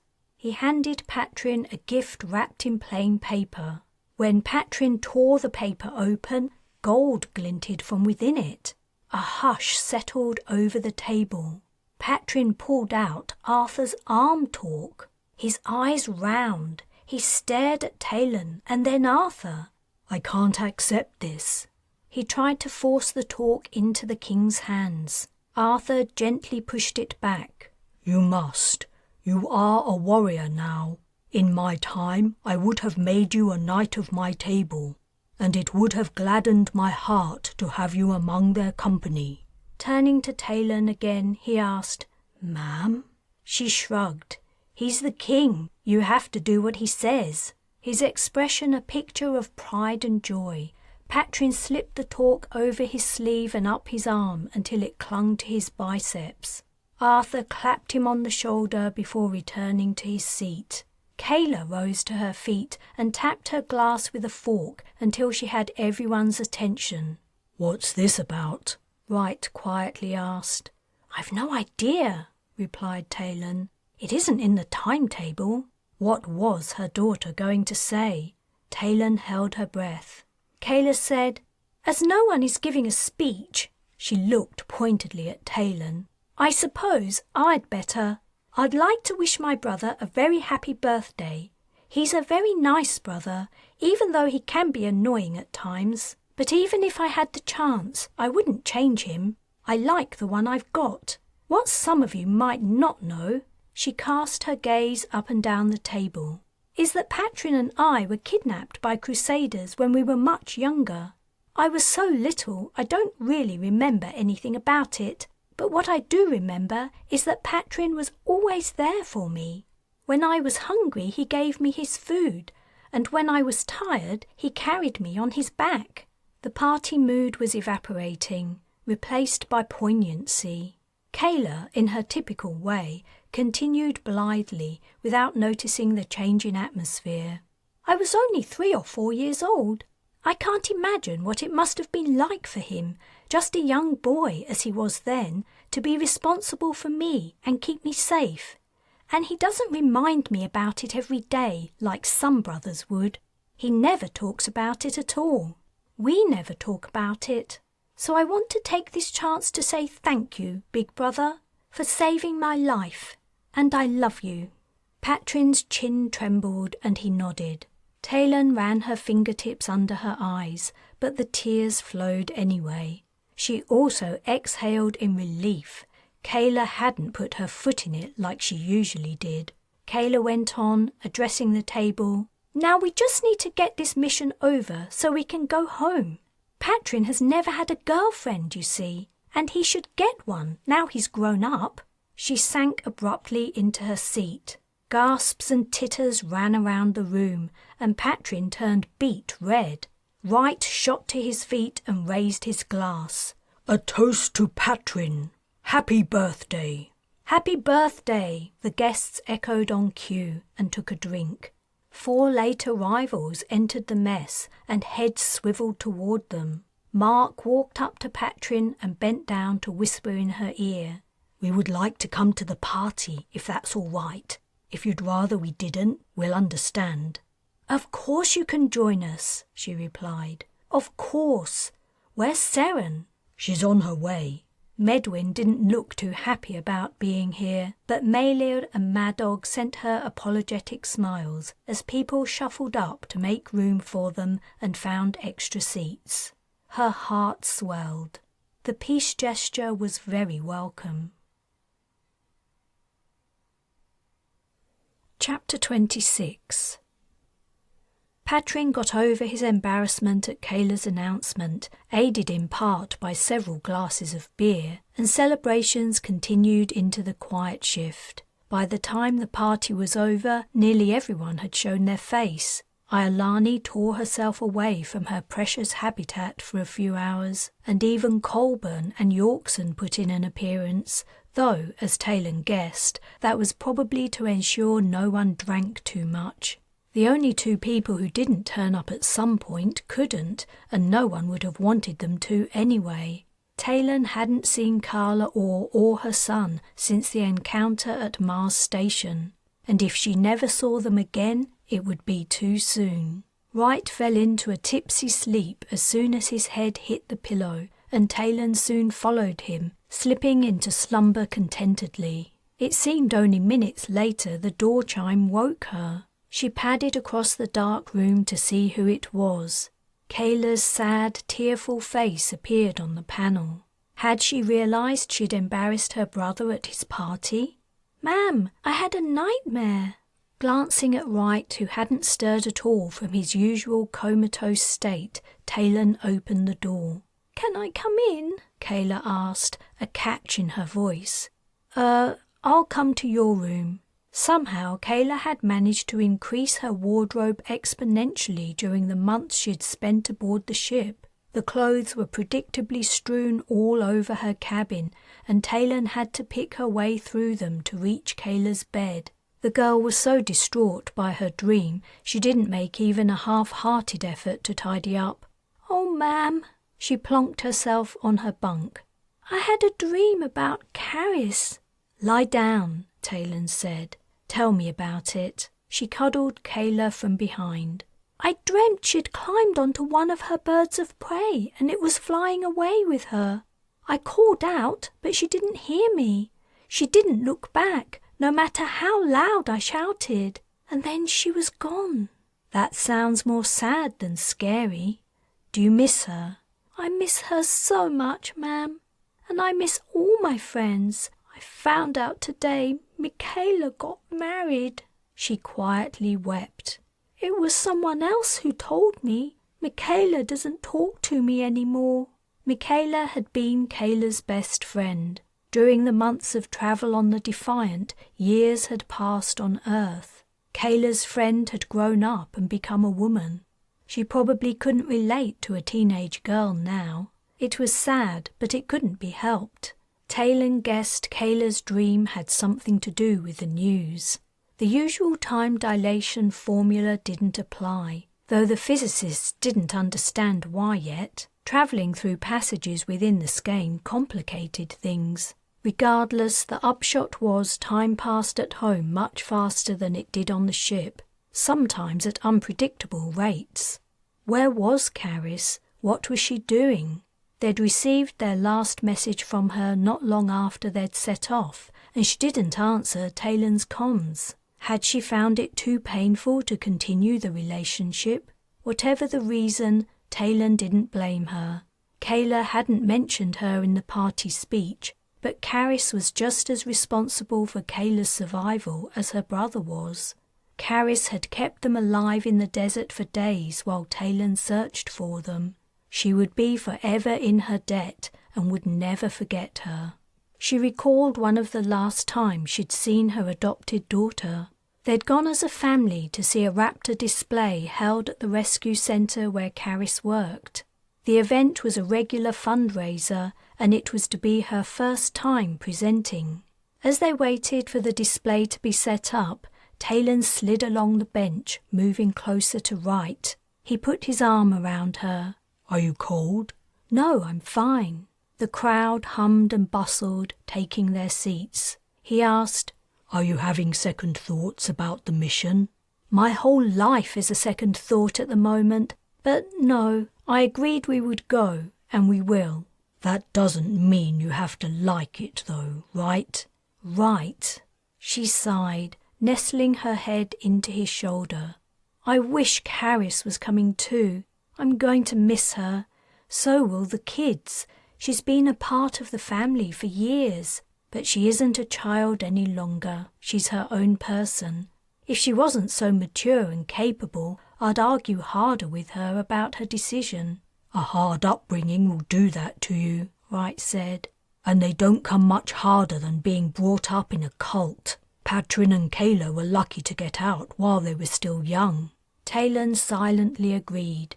He continued, "Caris doesn't figure in the connections that bind the rest of us." "I know, but—" Her words faltered to silence. There were more connections in life than the ones the Skein mappers identified. The announcer walked out into the ring, and the crowd's chatter quickly ceased. Kayla's voice broke into the quiet. "Is Caris on first?" Patrin elbowed her. "Yes," Taylan whispered. "She's on first." Her adopted daughter stepped into the ring, a falcon on her wrist.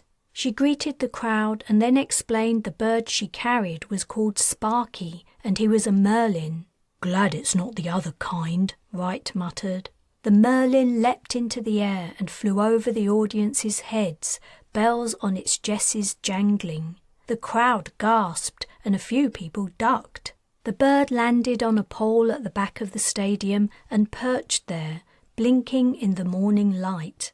Caris took a small piece of meat from a bag at her hip and grasped it between her finger and thumb, holding it up for the bird to see. "In a minute," she said, "the sun will disappear behind that cloud, a wind will rise, and then Sparky will swoop down for his breakfast." Kayla said, "Caris is doing really well, isn't she, ma'am?" "She's doing great." Exactly as Caris had predicted, the sky darkened, a breeze started up, and down came Sparky, sweeping low. It had been a beautiful day, a wonderful final family gathering. Kayla's chest was rising and falling steadily. She was asleep.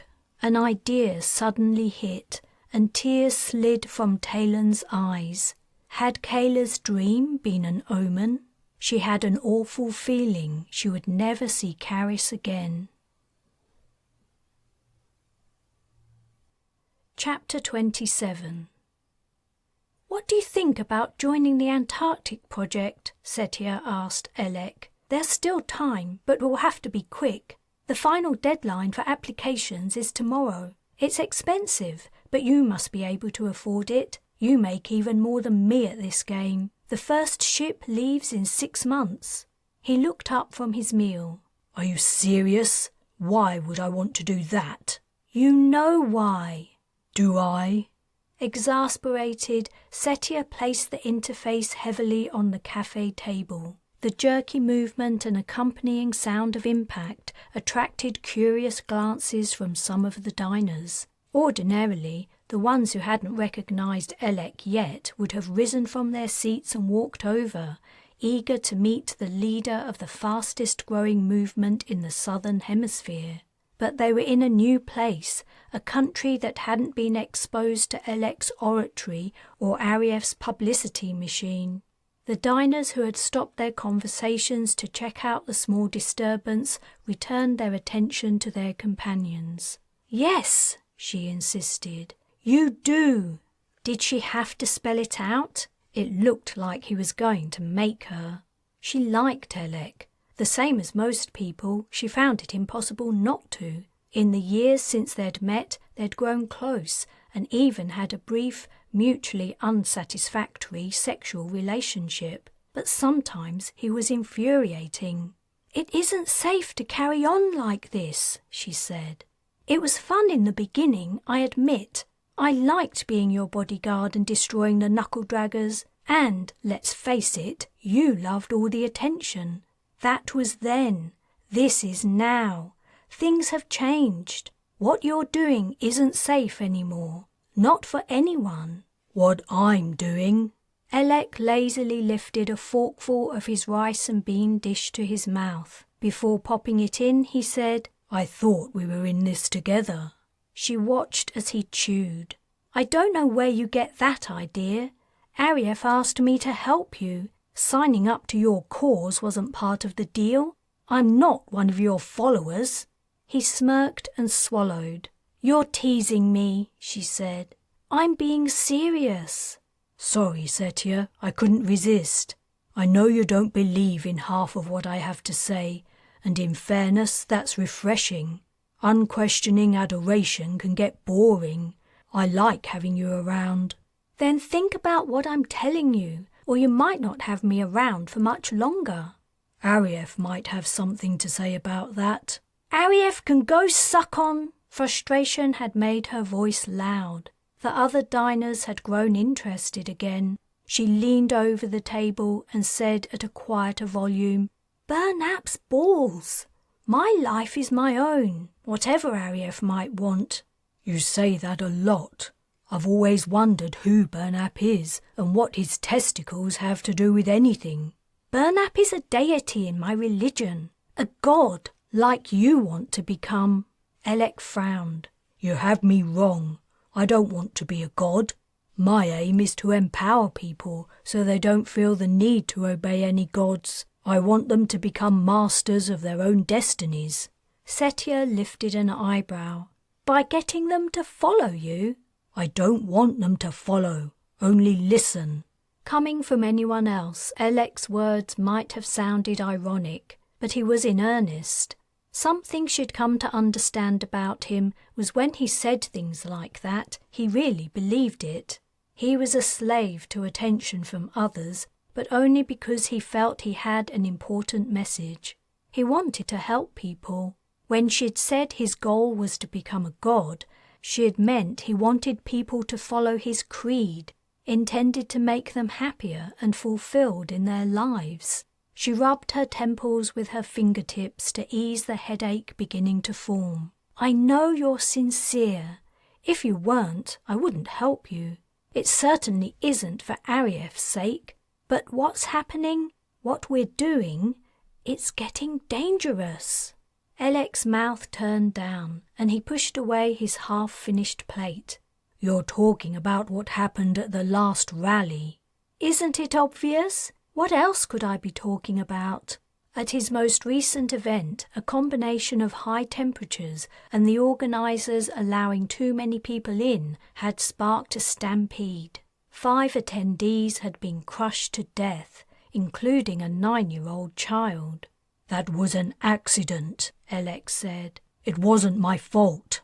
"Did I say it was? Yet it happened at a gathering of your followers. If the rally hadn't happened, no one would have died." "It wasn't my fault." Drops of spittle sprayed from Elec's lips. She had hit a nerve. She felt bad.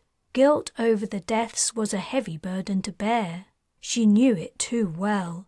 She bore some guilt herself. But she wanted to make Elec see sense. "I didn't intend for anyone to get hurt," he went on. "I want to help people.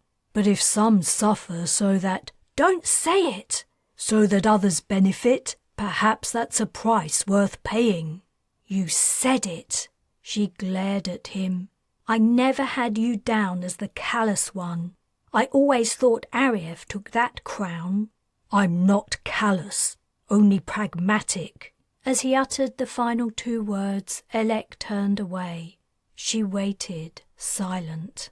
The busy chatter and movement in the cafe went on, heedless of the man and woman sitting at the window table not talking. If anyone thought anything about them at all, it was probably to surmise they were an odd couple. A woman had taken a fancy to a big foreign man, but the relationship had turned sour, the cultural differences too great. Eventually, Alex said, defeated, "All right. Things have been getting out of hand. So what are we going to do about it? What will RAF allow us to do?" Why is any of this up to him? What were you saying about wanting everyone to be free agents, masters of their own destinies? What about us? RAF. Screw RAF. If it wasn't for him, I would be nobody. And you told me once he did something to you that helped you fight so well. We owe him. We can't just walk away. He gets more out of this than either of us. Seeing your influence over the crowds gives him a big kick. And those people who died? Setia snapped her fingers. That was how much he cared. When Alec continued to look doubtful, she opened the interface screen and turned it to face him. These are the psychological and physical criteria for applying to be a colonist. We would have to pass the tests, but I'm sure we can. It would be the perfect escape route. Don't you see? If we tried to walk away from all this, Ariev would come after us. He would talk us into coming back. You know how persuasive he is. It was more than that, but she didn't know how to put it into words. Once you were in Arief's presence, it was nearly impossible not to do whatever he wanted. She continued, "But if we leave aboard the Brez or another of Tauman's ships, what could he do then? He wouldn't be able to get at us anymore. And you would have a shipload of people to talk to about your ideas. You never know, you might bring a different way of thinking and living to a new world and start a better version of human civilization. And I would help you. I believe in you. But the way things are going here is all wrong. It's turning ugly, and I don't know how to stop it. Do you?" Alex scanned the list on the screen, but he didn't seem to be reading it. Setia could almost see the cogs of his mind whirring. She tensed, willing him to agree with her. He murmured, "I don't know." She exhaled her disappointment. "Would you think about it at least?" "I guess it wouldn't hurt," he replied doubtfully. "And don't mention a word of this to Ariev. If he finds out, he'll do everything in his power to stop us. I guarantee it." What a strange situation they were in. Ariev had given them both what they wanted. Elek had gone from one of those dudes spouting his opinions on street corners, ignored by passers-by, to a ground roots cultural phenomenon with hundreds of thousands of devotees. She was no longer a downtrodden street rat living on the edge and clinging to survival. She had money, power, and respect. Yet it had all come with a price, unstated by the vendor at the time of the transaction. In return for Arief's offering, they had given over control of their lives. He had never stated it plainly, but it was clear from his looks and attitude there was no going back for them, no matter who suffered or how many people died. They were trapped. "I know you." A skinny, middle-aged man in a checked shirt, dirty shorts, and blue plastic sandals was navigating the tables and customers to reach them. "I've been sitting there, thinking you looked familiar. It's Elek, right? I never expected to see you in a place like this. That's why it took me so long to recognize you." Elek smiled his public smile, a mask Setia had seen him put on many times. "Please, join us." He pulled out the empty third seat at their table. "What's your name?" Chapter 28. For the first time since the announcement of the young Marine's suicide, Yorkson had called everyone into the auditorium. On this occasion, the reason for the meeting was general knowledge. The Defiant had nearly reached her destination. The atmosphere was predictably tense. The general chatter that usually accompanied large gatherings aboard ship was absent. Even the movements of the more than 150 attendees were minimal. Quiet and stillness reigned in the packed room. Patrin and Kayla sat on each side of Taylan, and she held their hands. Wright had to be here too, though she hadn't spotted him. It was nearly crunch time. The results of the hard decision she'd made months ago were about to play out, for better or worse. Probably worse. But she had done what she thought was right. There was no going back now. "Ma'am," Kayla whispered, showing a rare moment of decorum. "You're hurting my hand." "Sorry, sweetheart." Taylan slackened her grip. Yorkson gave the command for the lighting to dim, and it reduced to a minimal level. The shadowy heads and shoulders of the audience were barely visible. The Admiral gave another command, and a starscape brightened the center of the auditorium. Taylan counted 5 star systems, circled by the radiant specks of their planets. Yorkson cleared his throat. He'd moved out of the illumination of the stars and was entirely invisible, his voice disembodied. "Ladies and gentlemen, officers and Marines, thank you for coming. We are at the most crucial part of our mission. I have called this briefing to update you on the latest information we have regarding our enemy. The Skein mappers have narrowed down the source of the interference in Earth affairs to these 5 neighboring systems. At this time, they are unable to provide us with more detailed intelligence. This is somewhat of a setback. The Alliance anticipated tackling the aliens on their home turf, in the same way they gate-crashed our system. We have only one ship. Should we visit all the systems? If so, in what order?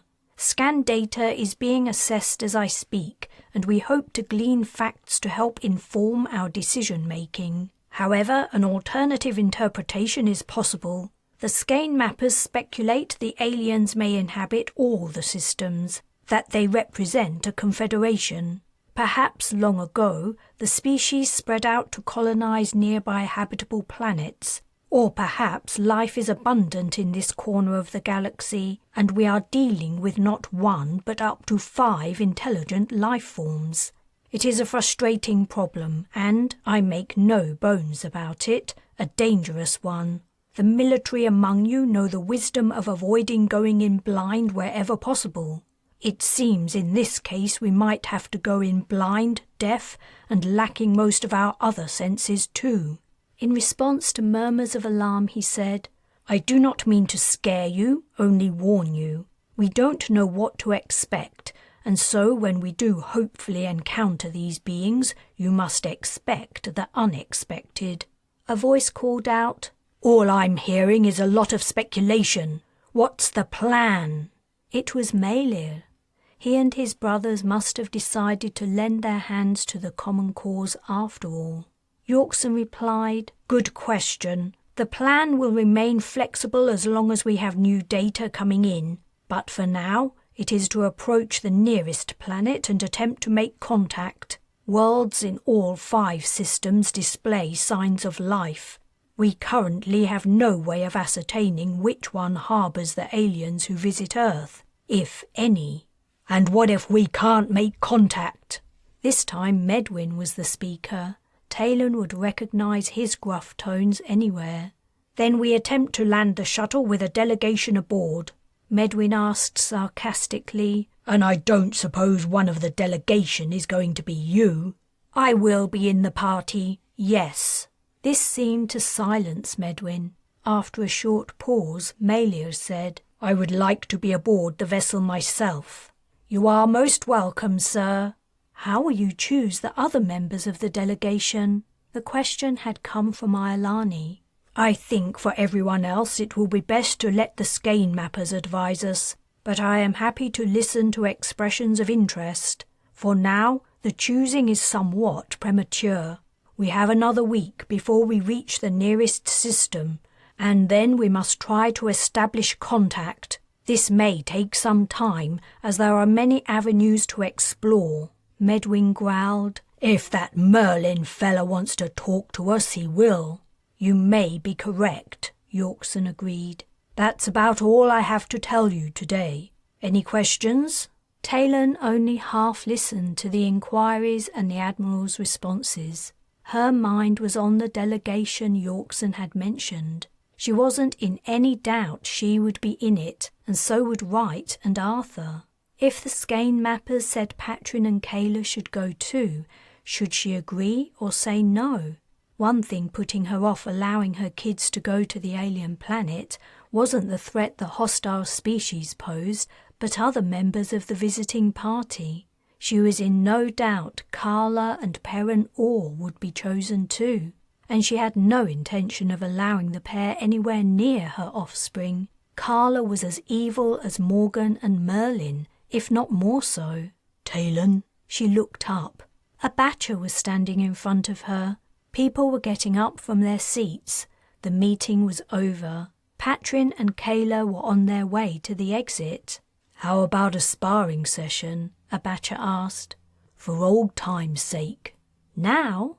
It's as good a time as any, unless you have something else you need to do. No, I'm free. It's just... She sought out her children again, but they'd left.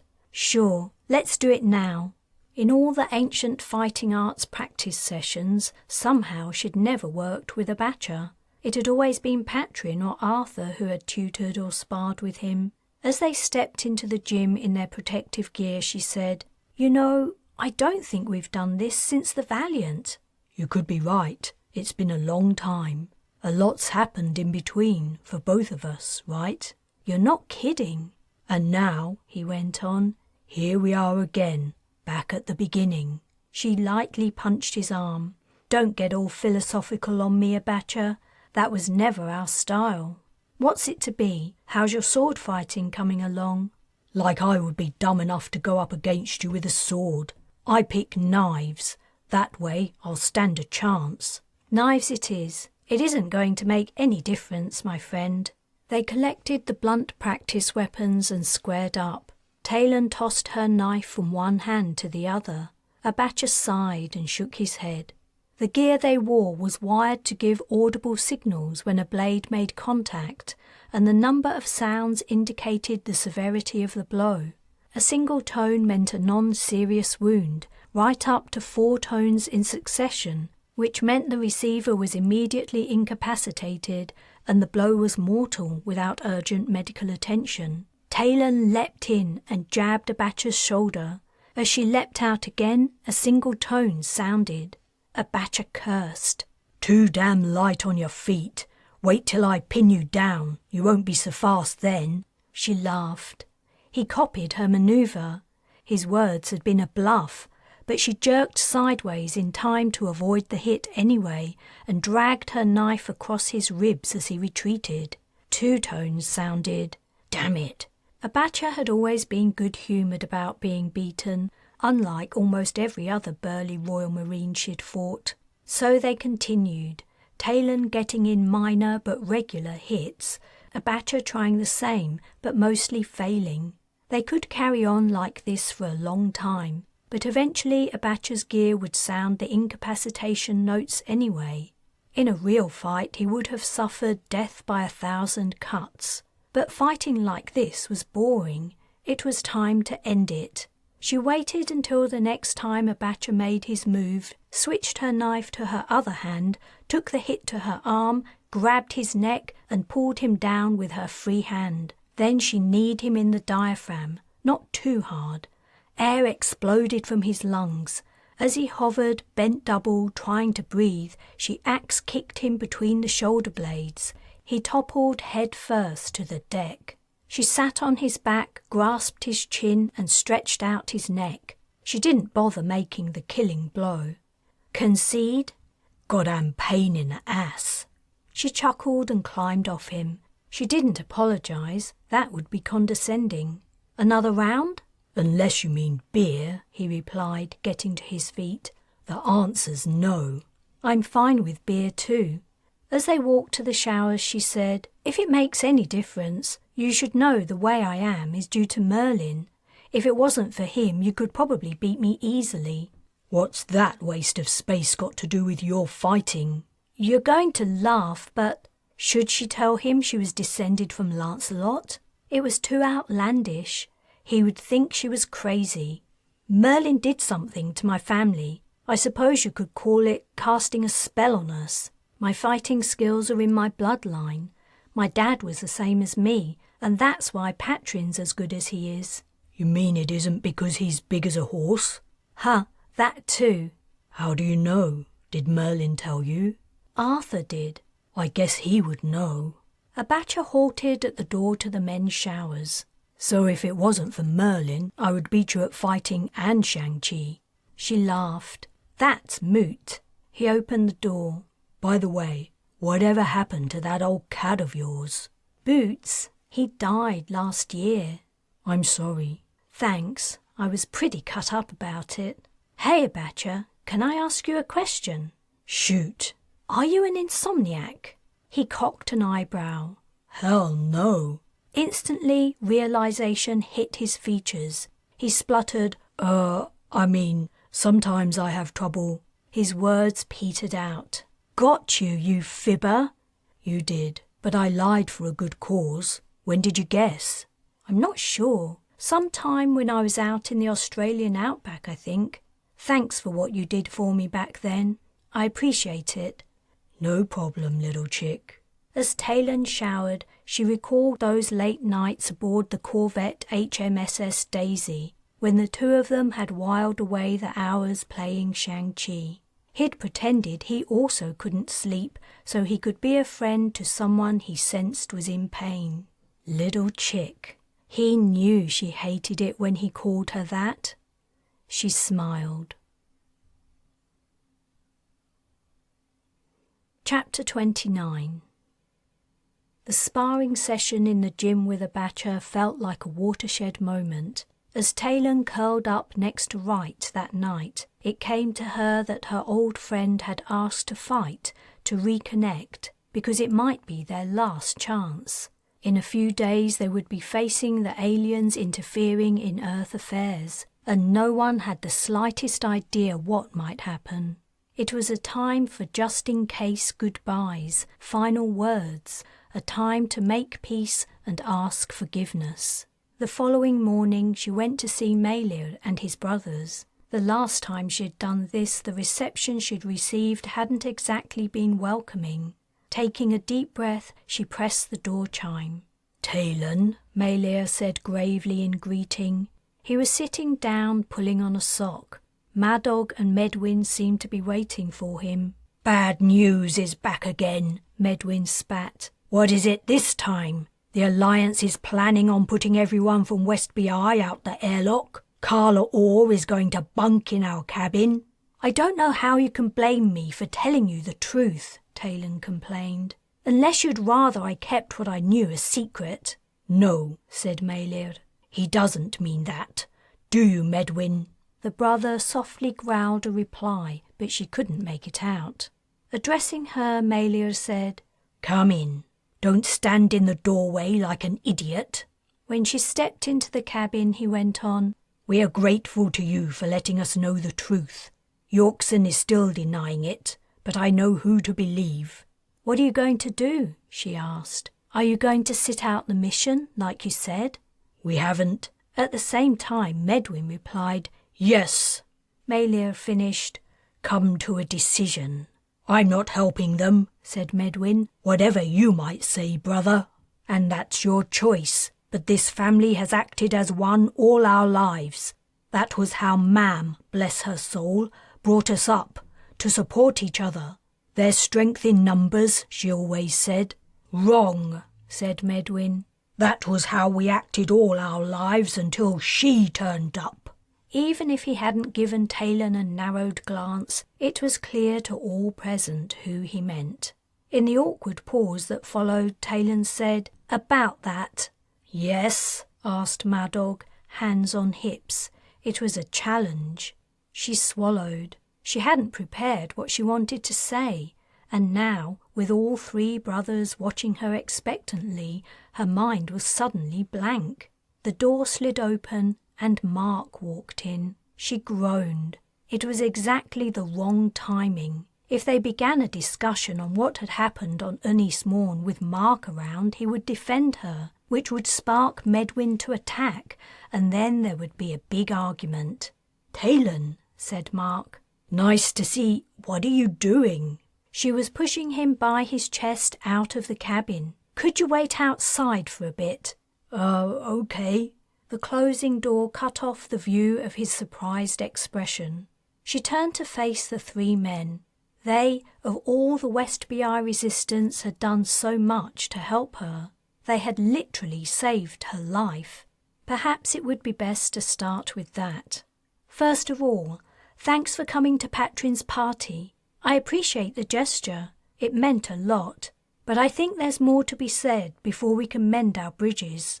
She paused before going on. I also want to thank you for all you did for me. You gave me supplies and equipment to use when I was trying to find my kids. Supplies and equipment you could scarce afford to give. When I got shot, you nursed me back to health. If it wasn't for you guys, I would never have made it to Australia and my kids would be dead. There's no price I can pay, nothing I can give, that's sufficient payment for everything you did. "Oh, you paid us back all right," Medwyn commented wryly. She ignored him. I never intended, that night on Ynys Môn, for Mark to help me. He guessed what I was doing and he wanted to come along. I tried to stop him, but he wouldn't have it. In the end, I did let him help. That's on me. Maybe I should have argued harder and he would have listened eventually. Then he wouldn't have been hurt. Somewhere in the three men's frowns, she saw the pain of seeing their brother badly burned, the sense of betrayal from her after everything they'd done, and the disgust that she'd sided with Crusaders over her own people. She didn't know how to make that look go away. Perhaps the subject would always be sore. It was time to put it to bed, once and for all. But I didn't argue, she said. I accepted that Mark was doing what he wanted to do. He'd weighed up the facts and come to his own decision, and I respected that. He was acting of his own free will. He suffered terrible consequences, but that's on him, not me. It was harsh, but true. The men's frowns hardened, but she wasn't going to back down now. She'd hit on the heart of their disagreement. You all see Mark as your baby brother, someone to protect. But even all those years ago at Ynys Môn, he was already a grown man. He'd been big enough and strong enough to carry me all the way back to your hideout, remember? How old was he? 21? 22? My point is, he had a right to decide for himself. The exact same right you were complaining the Alliance took from you when it lied to you. The men gave no reply.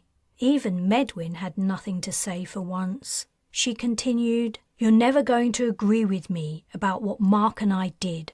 I wanted to protect the Crusaders' innocent children. You saw any harm that came to them as unfortunate collateral damage. You weighed their hurt against the hurt our kids had suffered. I couldn't think like that, and I never will. But when it comes to Mark, I'm asking you to let this go and stop blaming me. Medwyn said, We came to your stupid party, and my brothers are speaking to you again. Stars help them. Why isn't that enough for you? What do you care how we feel about what you did to Mark? Because if you can forgive and forget, then maybe I can too. Forgive us? Medwyn spluttered. Forgive myself. Despite all she'd said about Mark's right to choose what he did, his body-encompassing burns from the incendiary device, the clinging oil continuing to melt his skin, remained an image seared into her mind and heart. If she knew his siblings didn't believe his injuries had been her fault, that could help stop it haunting her. Seconds of silence ticked past.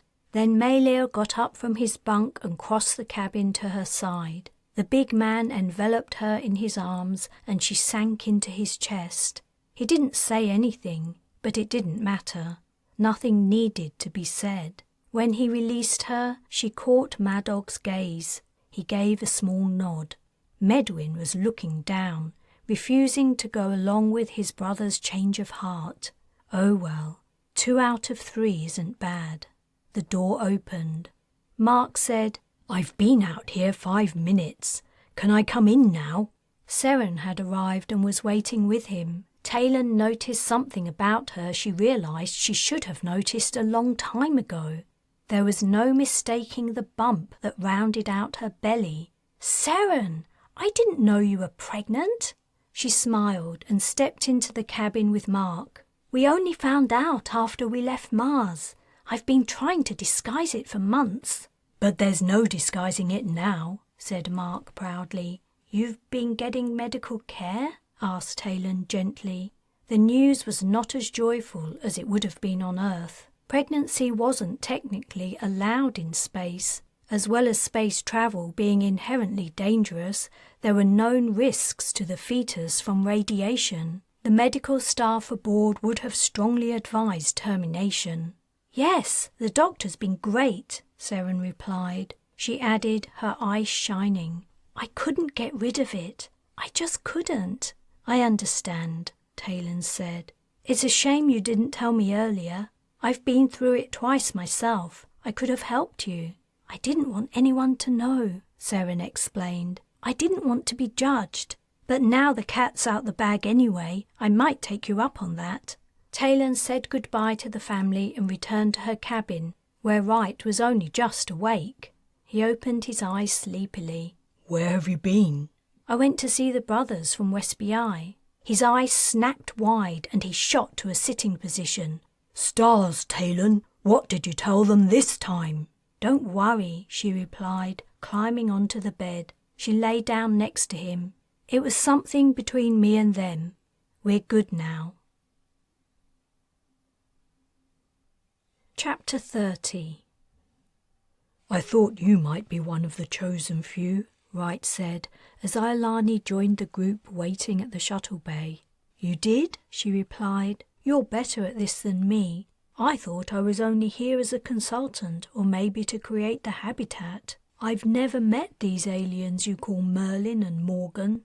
"You're our resident expert on living organisms. You gave some interesting insights while we were on the Dauntless. I thought what you said about the alien species being very long-lived made a lot of sense."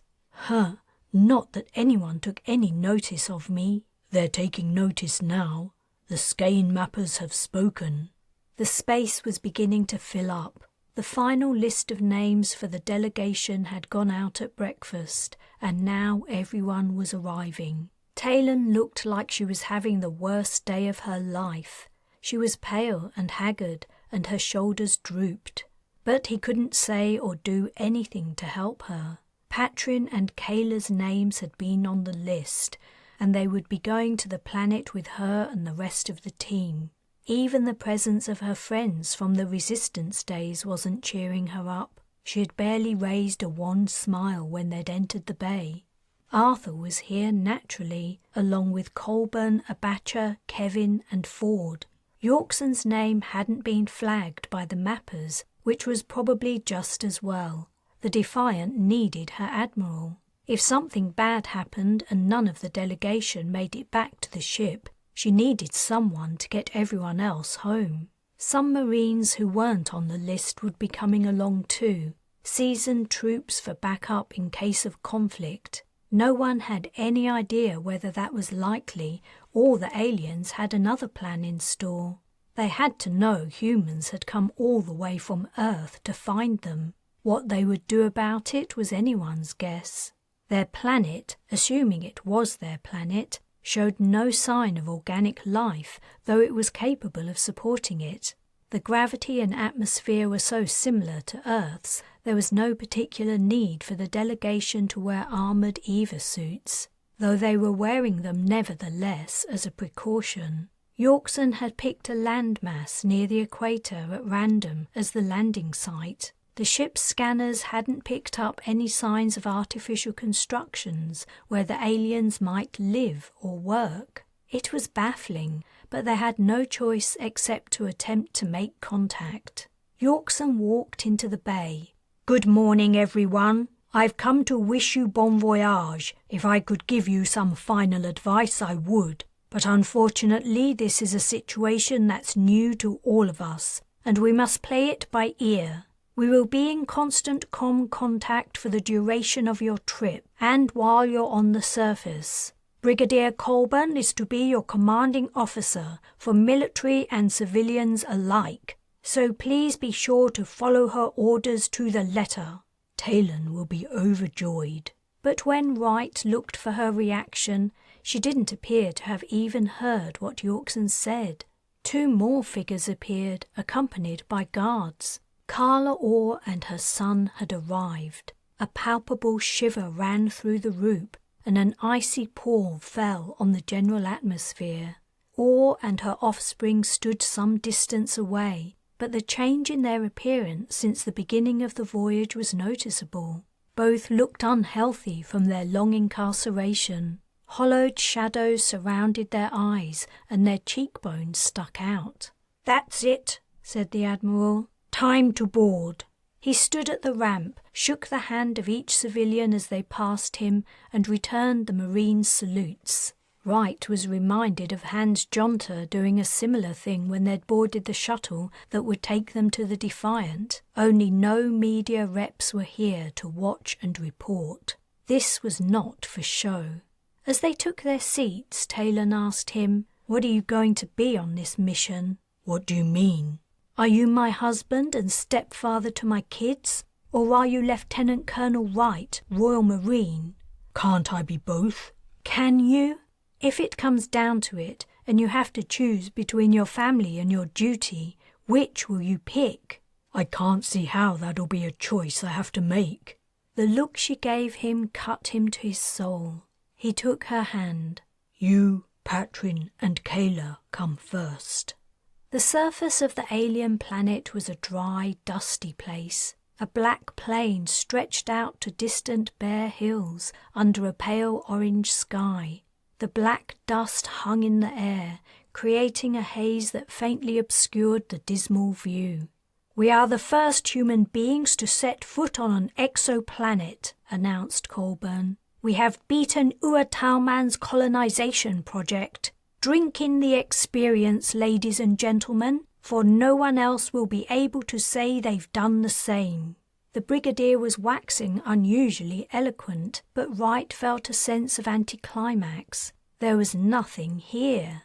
No Merlin, Morgan, or any other aliens. Not even any living organisms as far as he could tell.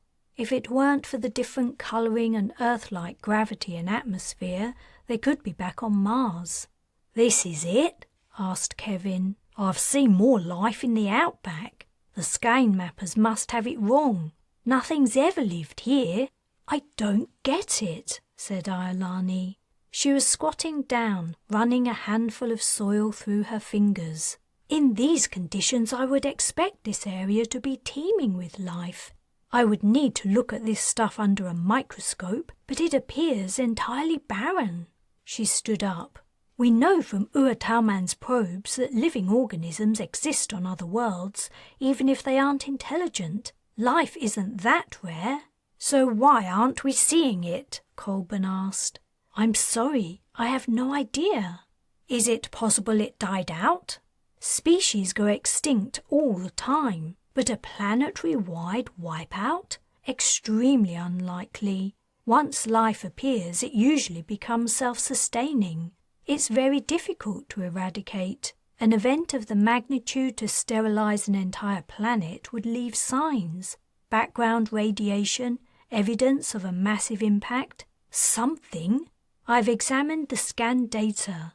There's nothing like that here. No reason for the lack of life. I found it hard to believe until now." Colburn asked, "Could we simply be unlucky, and we happen to have landed in a particularly lifeless area?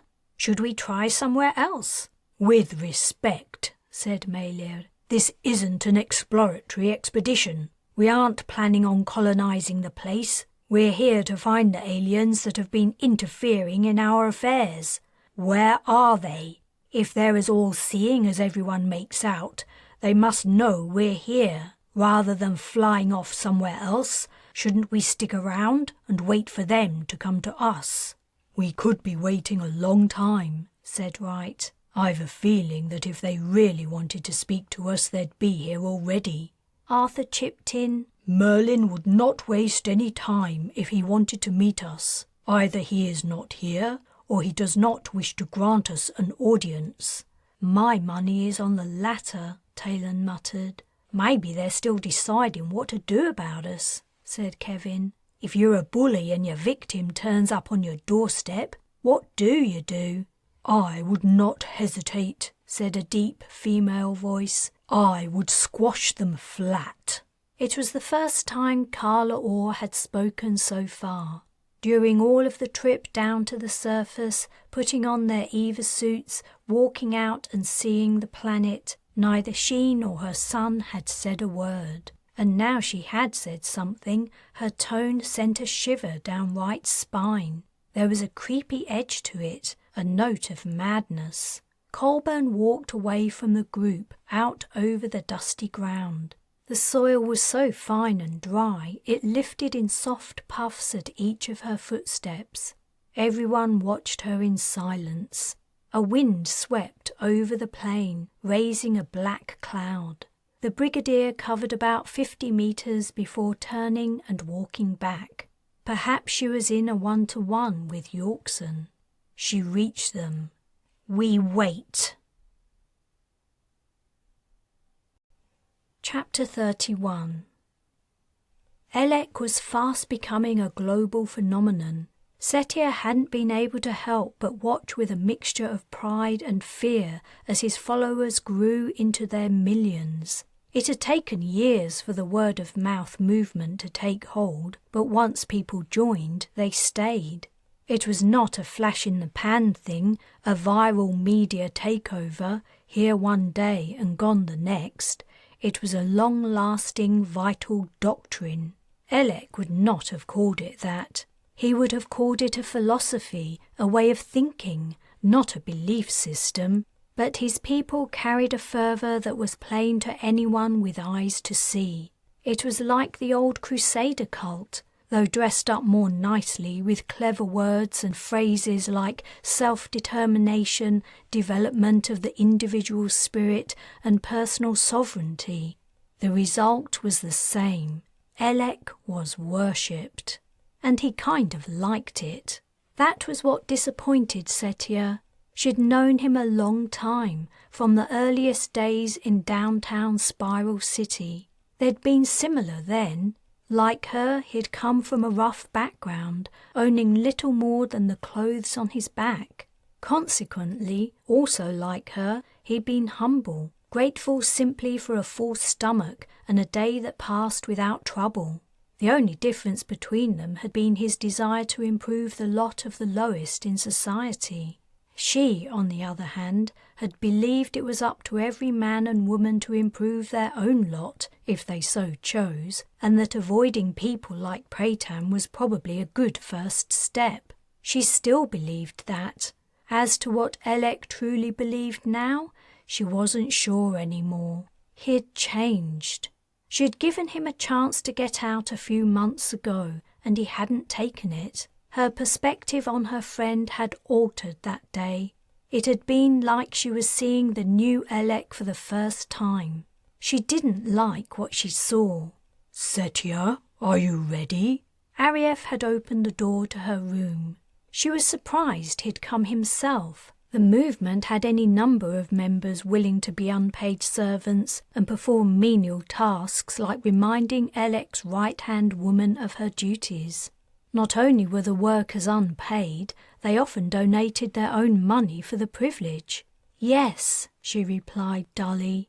"I'll be there in a minute." "Don't be late. This event is more important than most." He left. He'd been referring to the fact that Hans Jonter, former Prime Minister of the Britannic Isles, would be attending. Jonter lending his face to Elec's campaign would carry a lot of weight, even though he was now a has-been. She wasn't sure if that was the ex-PM's intention or if he was only curious and wanted to see the man behind all the chatter. Nowadays, Elec had a retinue of bodyguards. Her services were no longer required, but for some reason it pleased Arief to see her still performing her role, albeit in a symbolic capacity. Whenever she stood at the leader's side, dressed in her uniform, it would bring a sly smile to his face. She had never figured out what it was about. Why wouldn't he accept her resignation? What did it matter to him if she left or stayed? Did it have something to do with what he'd done to her in that alley when she'd faced Solaire? She would gladly let him take back her strange abilities, but maybe he couldn't. Knowing Arief, it was more likely he wouldn't. Sighing, she got to her feet. The stadium was packed. By all accounts, it was the largest crowd Elec had ever gathered. Bright in the spotlights, he stood before a sea of faces covering all available space. Setia couldn't imagine what it must be like to stand in the audience, people pressing on every side, but no one seemed bothered. Every face shone with excitement. Such was the devotion Elec inspired. She took up her position near the edge of the stage, ready to repel overexcited fans who decided to try to get up close and personal with their idol. Elec began to speak, and the buzz of the watchers instantly faded to silence. Setia shifted her weight from one foot to the other. She had heard him say roughly the same things for years, sometimes varying a theme or telling a new story, but it was always the identical messages. He couldn't be blamed for that, but she was heartily tired of listening to him. Arief stood in the wings on the opposite side of the stage, looking beyond Elec into the crowd. Even at the distance, Setia could make out his dark eyes moving hungrily, as if eating the adulation.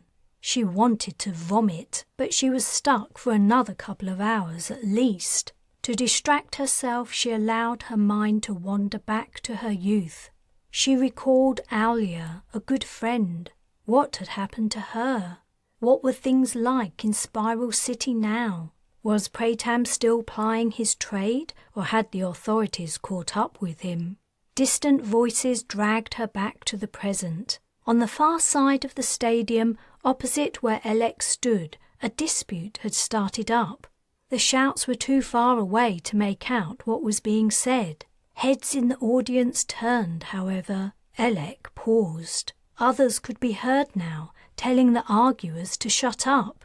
"Be ready," said a voice in Setia's ear. It was Arief speaking through her comm. "Ready for what?" she asked. "What's going on?" "It has begun," was all Arief would say. She commed the in-crowd security for information on the situation, but her operatives happened to be far from the disturbance, and people were crammed in so tightly they could only move slowly toward it. Then the screaming started. In the half-light hanging over the stadium, pulse fire flashed out. The shots seemed to be coming from the same place as the arguing voices. Setia cursed and yelled into her mic. The operatives in the audience had to get to the shooters now. At the same time, she rushed onto the stage. Elec was standing there like a dumbass, transfixed by the mass shooting taking place before his eyes. "Get down!" she shouted, pulling him to the floor. "It's you they really want!"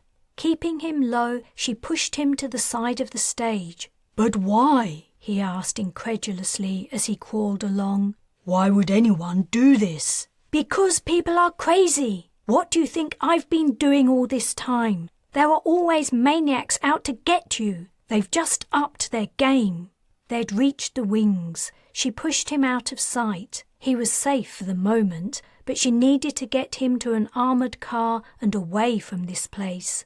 As she put in the call, she spotted Arief. He remained in the same area he'd stood all along, gazing out over the crowd. The pleasure written on his features was sickening. Chapter 32. Patrin leaned apathetically on the shuttle's hull, his gaze running along the horizon. The wind was whipping up black dust devils in the deep orange dusk. Hours had passed and there was no sign of the aliens. Almost everyone had gone into the shuttle to sit down. Maybe he should do that too, but the prospect seemed even more boring than waiting outside. A large figure loomed in the corner of his vision. No one else matched his height. "Arthur, I thought you'd gone inside with the others." "I had, but I came out again. You and I never seem to have an opportunity to speak alone with each other, not since the days of your riding lessons." You're right. When he thought about it, Patrin suspected Mam of keeping him away from the king. I miss those lessons. They were great until the last one. Was that why his mother had gone to lengths to ensure he and Arthur were never alone together? He'd never told her about the assassination attempt, but she could have found out about it another way. I enjoyed them too, even though the final one was eventful. Patrin, now I have you alone. I would like to tell you something. The king's tone was serious. Patrin looked around. Only the Marines remained outside the shuttle, guarding it in case the aliens decided to put in an appearance. What is it? I have a strong foreboding something bad is going to happen. I knew Merlin most of my life, and though I never guessed he was not from Earth, I believe I grew to know him well. He will not take this visit favourably. He enjoys having human beings under his control, and by coming here we are challenging his power. He won't like it, and he will seek to punish us. The same applies to Morgan, only more so. She is truly evil. You can see it in Carla Orr and Perrin. Morgan's poison runs like quicksilver in their veins. That's what you wanted to tell me? Patrin asked. I appreciate it, but I don't think that's news to anyone. That is not all. Arthur placed a hand on Patrin's shoulder. My boy, though you are not of my blood, you are like a son to me, the son I would have preferred over the one I was given. Patrin was touched. That's a great honour, sir. The foreboding I feel extends doubly to you. I don't know if it's due to my affection for you or because the story of my life is playing out again. Many events that have occurred since I was woken from my long sleep have felt like that to me. He leaned close until their helmets were nearly touching. There may come a time very soon when the opportunity arises to risk your life on my behalf. I am asking you now, do not do it. I don't think that's likely. Mam won't allow me anywhere near any action. That's what the Royal Marine... No one knows what the next few hours or days hold. No one. My heart tells me we are moving toward a cataclysm from which few will escape. I hope with all my being you are one of them. I ask you again, do not risk yourself for my benefit. My life has been rich and long. If the end comes soon, I shall not rue it. Do you understand? I understand, sir. The king squeezed his shoulder and then walked away. A fizz of excitement had replaced Patrin's boredom, though he had no idea what half of the conversation had been about. He supposed he'd meant it when he had agreed to not do anything dangerous to save Arthur, but he still strongly doubted the situation would even come up. Mam was like one of Caris's hawks when it came to protecting him. She would whisk Carla and him as far away from any trouble as she could at the first sight of it. Patrin? Kayla had arrived. Mam says you have to come inside. You can't stay out here without her. It isn't safe. I thought she might say that. Why didn't she comm me? She has been comming you.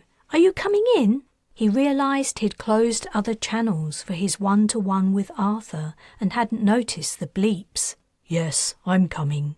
As they walked to the ramp, Kayla said, I'm really sorry about my speech at your birthday party. Why? I thought it was sweet. I mean the bit about you never having a girlfriend. I shouldn't have said that. I don't know why it popped out. I'm always saying the wrong thing. It's okay, sis. I know you didn't mean to do it. They passed through the airlock and into the passenger cabin, where the sound of chatter was loud. Carla, Orr and Perrin were the only people who were silent, sitting at the back, handcuffed to their armrests. The other passengers were sitting in groups. Mam was deep in conversation with the men from West BI. TJ was sitting with them too, though he wasn't speaking. He looked as bored as Patrin had felt a few minutes ago. It only took a moment for Patrin to realise why. He strode down the aisle to the huddle. "You're back at last," his mother said. "Don't go out there by yourself again, okay?" "I won't. Ma'am, don't you think it would be more polite to speak English around TJ? He can't understand a word you're all saying." "Oh, shit." She grasped TJ's forearm, saying, "Sorry." Turning to the men, she said, "English, guys, English." They also apologised in the main language of the Britannic Isles. But before they could continue their conversation, Brigadier Colburn stood up at the front of the cabin. "Orders have arrived to return to the Defiant. Please prepare for takeoff." "What's happening?" asked Mailir. "Are we coming back here later or trying something else?" "We will try another planet," Colburn replied. Patrin sat down and fastened his safety belt. He couldn't see much point in attempting to make contact in another of the star systems the Skein mappers had identified. From all he'd heard about the aliens, if they wanted to speak to them, they would. The experience here seemed to say that wasn't going to happen. Maybe Arthur had got it wrong. The shuttle departed from the site of humanity's first encounter with an exoplanet into a darkening sky. Their attempt to challenge the aliens interfering in Earth affairs had come and gone without any kind of result. "I hope they're all like this," Taylan said. "All the planets we visit?" Wright asked. "Every single one. I hope they're all dreary and boring and lifeless, and we can pack up and go home. We can tell the Skein mappers they're on something, and they need a serious rethink." "I suppose it is possible they got it all wrong. The scientists only have the files they were sent from the Dauntless. No explanations or feedback on their interpretation of the information. I don't know enough about it to even guess." "Me neither," said Taylan. "It doesn't stop me hoping. I'm really sorry about excluding you from the conversation back there, by the way. I wasn't thinking." "To be honest, it's quite flattering. You all seem to think of me as one of the group, and so I should naturally speak your language, and I like listening to it, even though I don't understand a word. Do you remember on the Valiant when I assumed you and Arthur could understand each other?" Yeah, I do. I haven't heard him speak his native tongue for a long time, but from memory it did sound familiar, just not comprehensible." "That was ignorant of me." "No, it was an easy mistake to make. After all, he is from the same place, only not the same time. You weren't to know, and you were kind and compassionate in the way you treated him, even when he was out of control. That was one of the first things I liked about you." She rested her head on his shoulder. The scene outside the window was fading to black, and stars were winking to life. A streak of light flew past. "What was that?" she asked, sitting up. Others in the cabin had seen it too. People craned their necks to see out the windows. A second streak cut across the blackness, brighter than the first. The light briefly illuminated the cabin. Alarmed voices rose. At the back, the Marines began to put on their helmets. A second later, Colburn's command arrived over the intercom. Civilians had to do the same. "Please check your safety belts are securely fastened," she added. "What does it mean?" Taylan asked. "I think we're under attack," Wright replied, before lowering his helmet over his head. The next time he spoke, it was via comm. "Taylan, I need to help Colburn with this." "You said me and the kids come first." "Don't worry, I won't forget about you." He got out of his seat and ran down the aisle. Before he'd reached the Brigadier, another flash of light exploded. The cabin turned dark and the shuttle dipped. "Ma'am?" Kayla asked. She and Patrin were sitting across the aisle. "What's going on?" "I've a feeling the aliens decided to pay us a visit after all. There's no need to worry. We'll be all right. We just need to make it back to the Defiant. In truth, she was very worried. If the aliens were attacking them as Wright guessed, they were in extreme danger in the shuttle. It was armoured and carried defensive weaponry, but it was no match for a military starship, especially not the kind Merlin and Morgan's species could build. About a minute passed with no more light streaks. Wright was in consultation with Colburn, and the Marines had readied their arms. The civilians were simply confused. No one had told them anything since the command to put on their helmets. Surely they must be nearly at the Defiant. The trip to the surface had taken less than an hour, and it must have been at least 45 minutes since they'd taken off. Several Marines left their seats and stood in the aisle, lined up facing the airlock. Wright crossed the cabin to join them. He and Colburn seemed to expect the aliens to try to board. Taylan leaned out from her seat and looked back, making eye contact with Arthur. She opened a comm. "Do you know what's going on?" He shook his head. TJ told me to stay in my seat, but when the Dauntless was attacked, the Merlins and Morgans came through the airlock. That must be what they think might happen here. The Merlins and Morgans, plural? There were many of them, all the same. They were carrying pulse rifles, the same as the ones the Royal Marines use. Shit. She switched her comm to speak to Patrin and Kayla. "If the airlock is breached, get down as low as you can and don't lift your heads until I or TJ tell you." "Is someone going to try to board us?" Patrin asked. "Maybe. I don't know. Just remember what I said." None of it made any sense. The aliens had to have the technological capability to vaporize the shuttle, and the Defiant for that matter. If they'd developed the ability to transform into galaxy-faring clouds, to move starships vast distances, to live thousands of years, they were vastly more advanced than humans. Maybe that was it. They were playing. They were having fun at their visitors' expense, showing them who was boss. A light so bright it blinded her flamed out. Simultaneously, a crackling hiss burst over Taylan's comm. The shuttle veered right so hard she was slammed to the left. "Hold on!" she yelled to her kids. "Hold on to something, anything, and don't let go." An ear-splitting crack resounded through the cabin. It was as she'd predicted. The shuttle's hull had been breached. The split was out of sight somewhere up ahead, but its general position was clear from the way everything loose flew toward it. The Marines in the aisle battled against the escaping atmosphere and flying objects to return to their seats. "Taylan, are you okay?" It was Wright. "You and the kids are strapped in, right?" "We're fine." Patrin and Kayla were hunched over and were holding on to their armrests like life itself. "Where are you?" she asked. "Are you in a seat?" She could no longer distinguish him from the other Marines in their identical EVA suits. "Working on it. We're nearly home. The pilot says another 2 minutes. 2 minutes was a long time when you were under attack, and a long distance in space travel terms. Another hit like that, and they wouldn't make it. "Right, come back. There's nothing else you can do now." "I'll try." She leaned out, trying to spot him. Most of the Marines had made it back to their seats. "There he is!" One Marine detached from the rest, his body bent against the force of depressurization. Gripping seat backs, he slowly made his way up the aisle.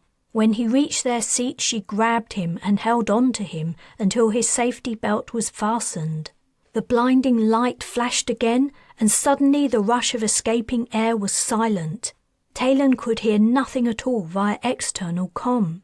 Confused, she looked up and then down the cabin. As her gaze travelled to the rear, her heart stopped. The tail section was gone. At the end of the aisle was nothing but empty space. The final rows of Marines had been lost, either killed in the blast or tossed into the vacuum. This close to the planet, they would be drawn in by its gravity and plummet to the surface. "Holy shit," Wright breathed. The place where he'd been standing a moment before had vanished.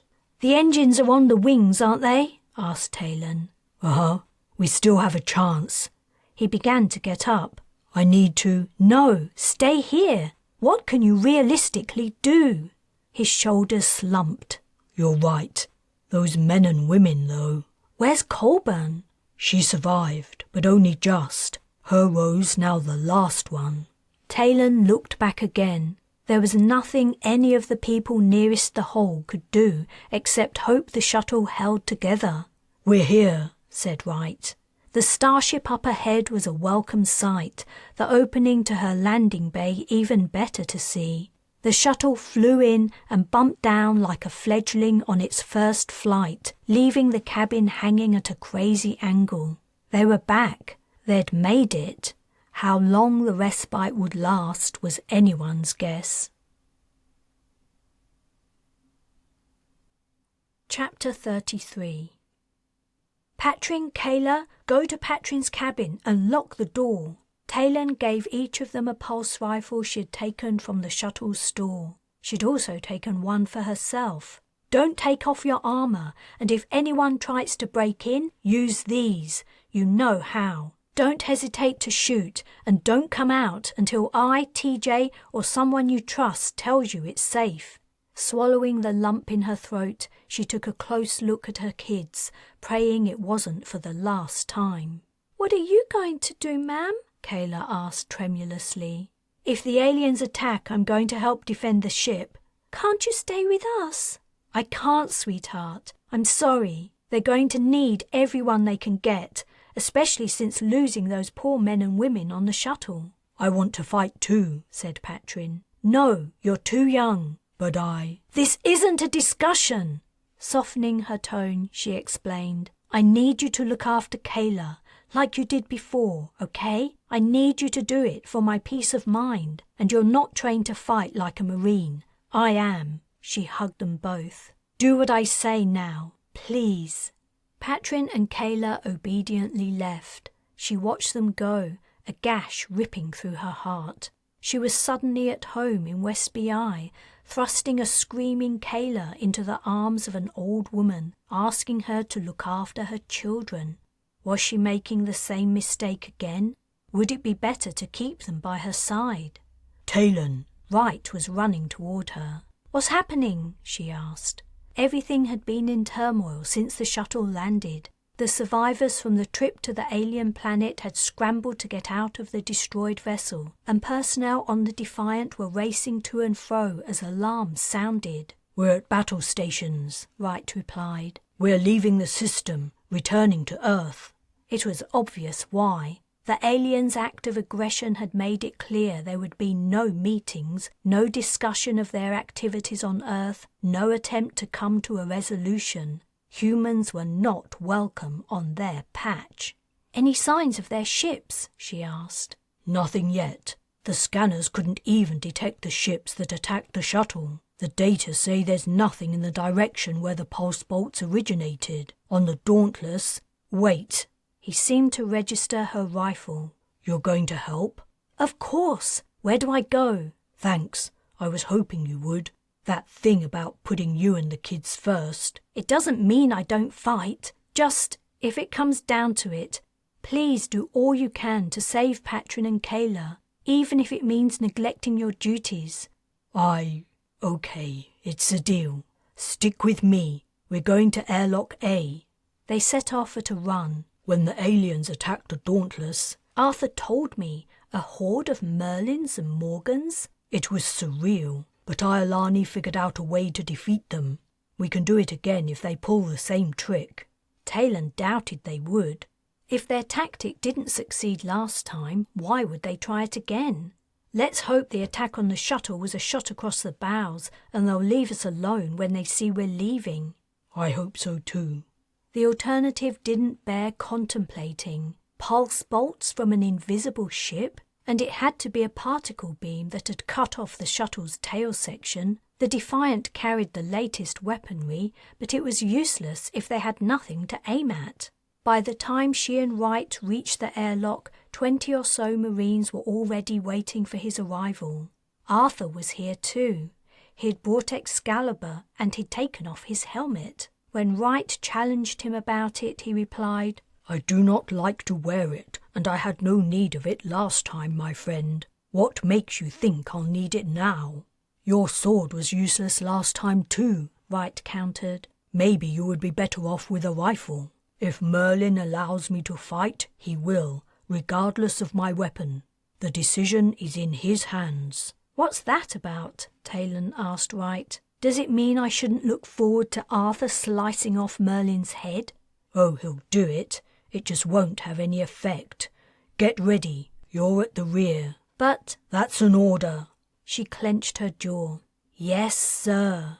She stood next to the Marine farthest from the airlock. Despite the inertia dampeners, the acceleration force of the Defiant's rapid departure dragged at her. She activated the magnetic soles of her boots.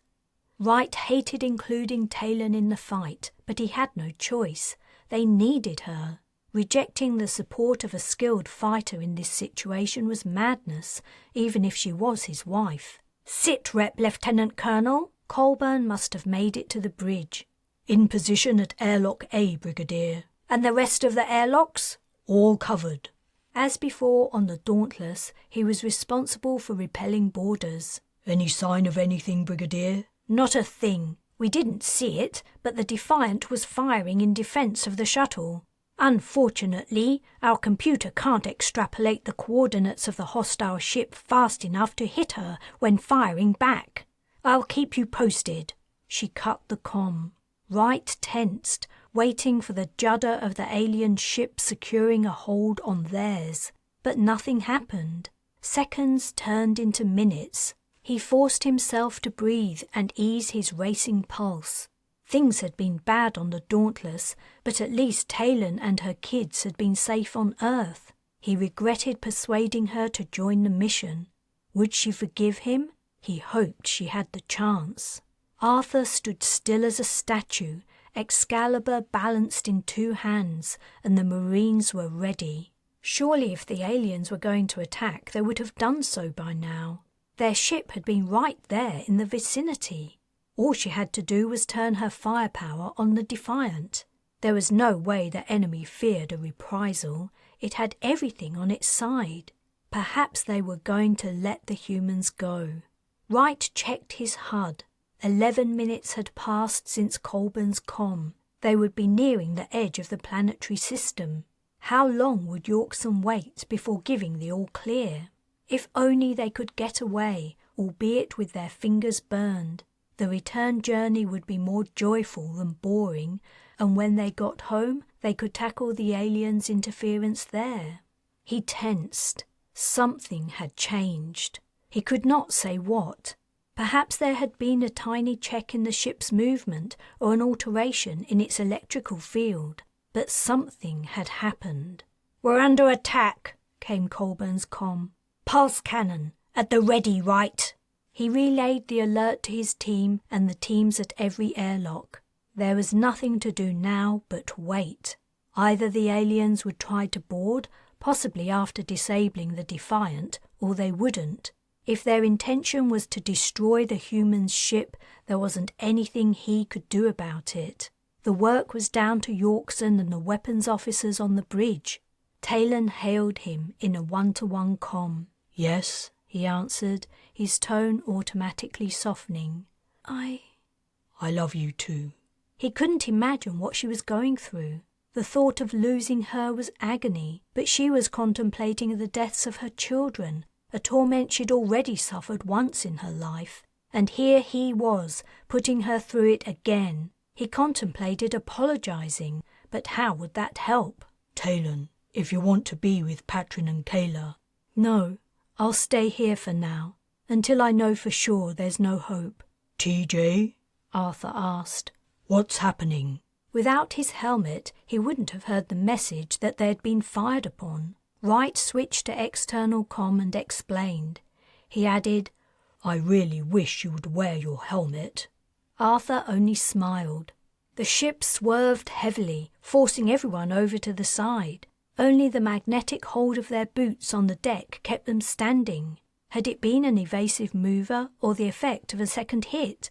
Not knowing what was going on was frustrating. The Defiant swerved again, and a tingle passed through Wright, the like of which he'd never felt before. "What was that?" Taylan asked. "No, "Hull breach, deck 2, Colburn announced. That was the deck directly above. Wright asked, "Do you want me to do anything, Brigadier?" "Not yet. A breach repair team has been dispatched." Shit. He chose to not relay the news to his men and women. There was nothing they could do about it anyway, and he needed them to focus. Things were going the way they had on the shuttle. That had been breached before the tail section had been sliced off. The atmosphere readings on his HUD altered. The breach had to be a big one, unless it had... He looked up and around. A klaxon screamed out. There it is. A crack had appeared on the bulkhead. Microseconds later it had run to the overhead. "Ma'am, the breach has spread to deck 1. "We're on it, Wright. Another team is on its way. Maintain your position." The same tingle he'd felt a moment ago coursed through his body again. Another hit. The aliens were not playing with them this time. They were set on destroying the ship. "Hull breach deck 4. The passenger cabins were on deck 3. Too late, Wright realized there was now no access to it with 2 breached. He glanced over his shoulder. Taylan was standing with the rear guard, her body armor and rifle identical to everyone else's, yet to him she was unmistakable. He couldn't see her face through her darkened visor, but he felt her gaze meet his. "If you want to." "I know," she choked. "I'm talking to them now." The crack in the hull was widening. Decompression started up. Arthur raised his hand as if feeling for wind direction. He seemed to struggle to breathe. The Defiant would auto-repair but not fast enough, and there was no sign of the team Colburn had promised. "Arthur, put on your helmet." The king steadfastly shook his head. "Is this it, TJ?" The tingle hit Wright's body for a 3rd time. "I think it might be." Arthur appeared confused. "I did not think it would end like this. I should have died thousands of years ago. I do not mourn my ending, but it is wrong of Merlin to kill all of you as well." The fissure in the bulkhead had spread. Wright could have pushed fingers into it. On the outer hull it was probably already centimeters wide. A breach team wouldn't arrive now. The section would have been sealed. He ordered everyone to retreat to the farthest ends of the passageway and hold on to anything they could find. They were done for, but dying from asphyxiation was preferable to being pulled through a narrow gap. Wright found Taylan. They stood with the Marines, pressed against the sealed doors, hand in hand. A dropped weapon lazily rose to mid-air before being drawn to the breach. The Defiant had lost gravity. She was breaking up. Arthur had not moved. His legs outspread, he lifted Excalibur in one hand, his beard a mane of silver hair whipped by the gale of escaping gases. He grimaced, and his chest heaved as he struggled to breathe. Then he spoke, and Wright only just made out his words in the thinning air. "Merlin, my old friend, do not wreak your vengeance on my countrymen. They have done no wrong, only sought to protect their lands and loved ones, as you helped me to do long ago. If someone must die, let it be me. Allow the others to go free." His plea drew no reaction. The tear in the hull continued to widen, the depressurization rush nearly pulling Arthur off his feet. "Merlin!" the king screamed. "You saw something in me once, something you thought worth preserving for thousands of years. All my life we were friends and companions. If that meant anything to you, if I meant anything to you, I beg you, do not do this. Let my people live." With a resounding crack, the breach tore open. A jumble of bodies hurtled toward it, Wright's among them. Taylan's hand was ripped from his grasp. He'd lost her. His visor smashed into someone's helmet and fractured. His suit alarm went off. A sharp hiss signaled escaping internal atmosphere. Where was Taylan? He was whirling, propelled into the void. He saw body armor, a rifle, a glimpse of Arthur, blackness, stars. He was fading. Where was Taylan? He could see her now. She was walking toward him, wearing an ivory gown that swept the floor. It was like the dress Guinevere's ghost had worn on the Dauntless. She was holding a bouquet of wild daffodils, and she had flowers in her hair. Kayla walked behind her, holding her train, and people sat in rows on each side, watching as she passed. She smiled at him. His vision blurred. She was gone. Chapter 34. The first sensation to hit Taylan was weight. One moment she was spinning into the vacuum, forever torn from her kids and right, and the next she was inexplicably weighed down. Another heavy weight rested in her hand. She blinked. Her view was narrow and oblong, as if she were looking through a slit. She could see colourful shapes against a green background. She tilted her head back. Above, the sky was blue, and puffs of white cloud rode the air currents. She could smell grass and something else, something earthy and sweaty. A jangling sound came from one side. When she turned her head toward it, the shapes and greenness were replaced by... She squinted. Was that a horse? She must be unconscious. She must have hit her head while being sucked through the hull breach. Or maybe this was some kind of dream as she was dying, her oxygen-deprived brain conjuring images from her past. She waited. Would she wake up, or would the dream fade to blackness? She wished she'd been able to see Patrin and Kayla one more time. The dream continued. In the absence of anything else to do, she decided she would go with it. She brought her free hand up to her face to find out what was blocking her vision. Her fingers met metal, and more than that, they felt as though they were covered in metal too. She opened and closed a fist experimentally. A soft clinking sound reached her ears, as if pieces of metal were rubbing together. What was she holding in her other hand?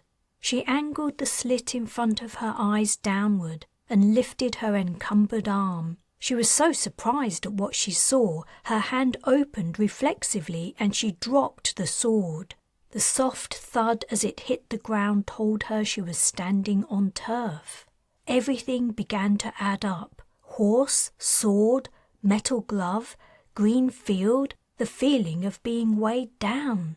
Leaving the sword where it was, she gingerly touched the covering on her face again and pushed it up. Her visor opened, and finally she could see. Holy fuck! This wasn't confusion after a head trauma, and she wasn't dying. This was a hallucinogenic nightmare. Someone had slipped her some bad shit. A green field ran from her feet to hills on the horizon, dotted with pavilions and tents in many colours. She stood among a group of knights in full armour. The ones who had also figured out how to open their visors looked as shocked and confused as she imagined she did. The horse she'd seen was one of several standing to her right, shifting from hoof to hoof. The jangling she'd heard had been the bells on their bridles. Her pulse thumping in her ears, she tried to make sense of what she could see. She scanned the surroundings and realized they looked familiar. She was back on the alien planet. The topography was the same, only it had been transformed to a scene from Where Was Arthur? Even more importantly, where were Patrin and Kayla, and where was Wright? A knight fumbling with his visor caught her attention. Even clad in mail, he looked familiar. After picking up her sword, she stepped over to him and lifted the metal covering from his face. Taylan? Wright's expression of utter shock and surprise was almost comical as he took in the scene. Then he grabbed her in a rib-cracking hug. Finally, he said, "What the hell's going on?" Your guess is as good as mine. I'm just glad we aren't dead, or don't seem to be. I'm going to see if I can find the kids. I'll help you. They were not too hard to spot in the end. A hulking knight in armour stood next to a maiden in a simple gown, her hair under a wimple. Taylan had never been so relieved to see her children, except possibly that time she'd found them in the outback. "Ma'am?" Kayla asked, peering at her. "Is that you?" Of course it is, Patrin answered. Can't you tell? "I've never seen her dressed as a Knight of the Round Table before," Kayla retorted. "Is that what's going on? Have we gone back to Earth and Arthur's time?" Patrin rolled his eyes. How could that be true? We haven't been travelling through space for months. "Well, if you're so clever, how do you explain this?" Kayla spread her arms wide. "Where Merlin and Morgan are concerned, anything's possible," said Taylan. "But I recognise this place, don't you?" "Yes, I do," Patrin replied, his eyes widening. "We're back where we were before," said Wright. "The aliens must have decided not to kill us just yet. This is some sick fantasy they've put us in. They want to play with us a bit. Taylan, I need to find Colburn and Yorkson and speak to the Marines to put their minds at ease." "Good luck with that. I'll try to find Arthur and talk with the others." Once she looked for him, the king was easy to spot. He'd taken off his helmet, and his hair and beard cascaded over his armour. He was walking away from her. Telling Patrin and Kayla not to move a muscle, she ran after him. When she caught up to him, however, he didn't stop. "Arthur, wait a minute!" She touched his arm. He brushed her off like a fly. "Arthur!" He seemed transfixed by something. Following his line of sight, she saw a horse, a monster of a horse. At its shoulder, the bay stallion stood not much shorter than Arthur's height. The animal wore mail and the Pendragon arms on its flanks and breast collar. Arthur reached it and gently ran his hand over its cheek and jaw. The horse bowed its head. Arthur breathed into its nostrils, and its hoof gently scraped the ground. Reaching up, he held each side of its lowered head and pressed his forehead into the animal's blaze. He turned to look at Taylan, his eyes wet. "He is my Destria. I know he isn't real, but—" He rested his head on the horse's once more and patted its neck. "Arthur, how nice of you to visit." Merlin had appeared out of nowhere. Taylan took a step back. Merlin continued, "I thought you might like to see another old friend of yours." Arthur straightened up, taking hold of his horse's reins. Tiny silver bells on the bridle jingled. "Thank you for bringing him to me, and for not killing my friends." "Your thanks may be premature," Merlin replied, a twinkle in his eye. "As you can see, they all remain a long way from home and safety." "Merlin," Taylan said, taking a step forward. "This game of yours has gone on long enough. Let us go home. Leave us alone. We aren't toys for you to play with. What you and your species does is disgusting." "Ah, yes, Lancelot's descendant. And I believe another generation of your family is here too." Taylan felt the colour drain from her face. He knew about Patrin and Kayla. But of course he did. He could probably see the connections running from her to her children like bees saw ultraviolet. She was blind in comparison. The alien snickered. "What possible reason could I and my fellow players have for allowing you to leave and giving up our game?" "So you can do what's decent and right." "These are human concepts, interesting, but without value among my kind." Taylan bit her lip. There had to be something that would appeal to him, something he would agree to in order to let them go free. "You could have killed us all a short while ago, but you didn't. Whatever it was that changed your minds then, the same reasoning applies now. Let us go." Please don't kill my children." "I'm afraid you are wrong," Merlin replied. "That reasoning is why you're here. If we wished, we could return all of you to your little backward planet in your equivalent of an instant. We will not be doing that. You dared to invade our system, to try to look in the eyes of your gods. For that, you all deserve to die." Arthur appealed to my sense of comradeship with him, and I decided to grant a stay of execution. That's all. Perhaps there is still some entertainment to be had from you. The expressions on your faces when you found yourselves thrust back several thousand years has already fulfilled that criterion somewhat. Taylan stared at him. How cruel and depraved could his species be? Arguments whirled around her mind, but she couldn't hit on anything that might sway him. There was no point in asking for mercy, no point in telling him of Seren's pregnancy or her own children's youth. There was also nothing she could offer on Earth's behalf in exchange for their lives. Humans had nothing to offer this highly advanced life form, except, as Merlin put it, entertainment.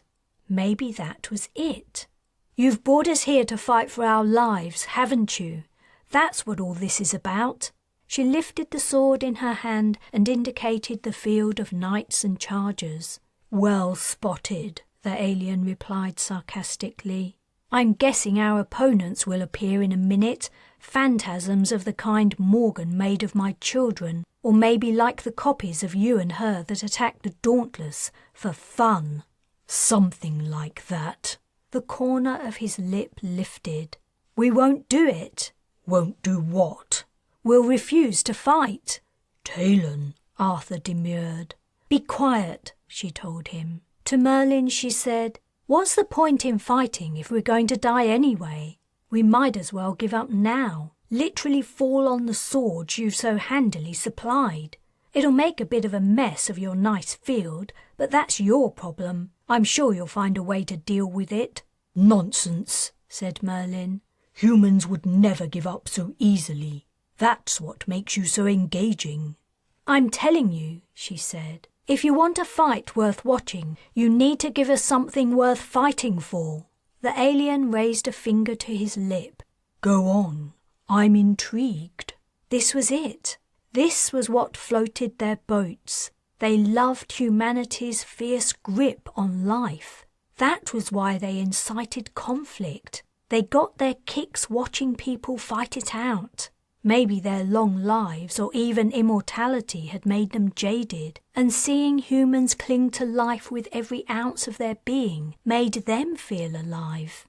"We will fight if, when we win, you let us go and vow to never interfere in human affairs again." "When you win?" Merlin asked. "Don't you mean if? When?" said Wright, who had suddenly arrived at Taylan's side. "We'll win if you give us a fair fight. Those are your rules, aren't they? You make things roughly equal. When you attacked the Dauntless, your ship was a near copy, and you used pulse rifles against us. On Earth, you made two main pieces on each side of the game, Arthur and Carla Orr, impervious to harm." Merlin's eyes narrowed. "How astute. Perhaps you are a whole step above other primates after all." "Give us a fair chance of winning," Wright pressed, "and the rewards Taylan asked for, and we'll do it. Is that right, Taylan?" "That's right. Those are our conditions." Chapter 35. "No one gave you permission to negotiate with these lunatics," Yorkson seethed. "Just who do you think you are?" The aliens had dressed him in some kind of merchant's or court administrator's costume, probably after correctly concluding he was too old to fight. He looked ridiculous. His floppy hat had fallen over one eye, and his face was red with anger. The Admiral was clearly out of his depth, and it showed. "I think Taylan's got us the only break we're going to get," said Wright. "The aliens have no regard for human life. We're toys to them. If they get bored, they'll break us and go on their way." If they have so little regard for human life, Yorkson countered, what makes you so sure they'll hold to their word? We could fight their stupid battle, and they could kill us all anyway. We can't be sure, Taylan agreed, but we're dead whatever we do. They nearly killed us on the Defiant. It was only Arthur pleading for our lives that's given us a stay of execution. For all Merlin's cold-heartedness, he seems to feel just a tiny bit of affection for our king and fond memories of their time together. Look around you. He's recreated Arthur's time in perfect detail. If there's the smallest chance we can exploit his feelings of friendship and nostalgia, we should take it. Colburn seemed undecided on the question. The aliens had made her a knight, and she studied her gauntlets thoughtfully, opening and closing her hands. Almost everyone was a knight. All the Marines, the brothers from West BI, Abacha, Captain Ford and Kevin all wore mail and carried swords. Only a few of the mission members were not knights, and aside from Yorkson they were all women. Iolani, Kakoa and Seren wore long gowns and wimples like Kayla's. The engineer, Kroll, a friend of Wright's from the Resolute, was also in a dress, and she looked furious about it. Taylan didn't know what had happened to Carla Orr and Perrin. They seemed to have disappeared. "Admiral," Colburn said, "unfortunate as it may be, I don't believe we have any choice about it. For better or worse, Ellis has agreed terms with the aliens on our behalf, even though she lacked the authority." She gave Taylan a withering glance. "We can't back out now, especially as we don't have any better ideas." "But a full-on battle in the ancient style?" Yorkson asked, his pitch high. "With swords, horses and—" "This isn't really how it would have been," Taylan interrupted. "There would have been unarmoured infantry too, recruited from the local peasants, and archers." "Well, thank you for the history lesson," Yorkson said icily. "That's a great help. My point is, we have no idea what we are doing. My men and women are not knights, they are Royal Marines." He whipped off his hat and used it to mop his sweaty brow. He continued in a calmer tone, "I have no idea how to command them. I am not familiar with the battle tactics of the olden times. How should the troops be positioned? How should they move over the course of the battle? I simply don't know." Taylan didn't answer. The Admiral's worries were valid, and she didn't know how to help him. She had never studied the battles of ancient times in any detail either. She'd always been more interested in one-to-one combat and the stories of the famous knights. "As I understand it," said Wright, "it's kind of like a game of chess. You have the king, who the other side tries to capture and kill, knights on horseback, who have more manoeuvrability than most of the rest of the pieces, foot soldiers." Taylan grabbed his arm.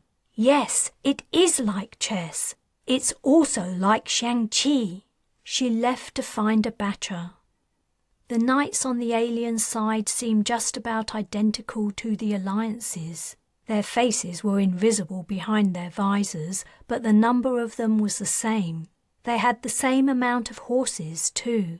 They'd appeared suddenly and silently on the open field beyond the tents.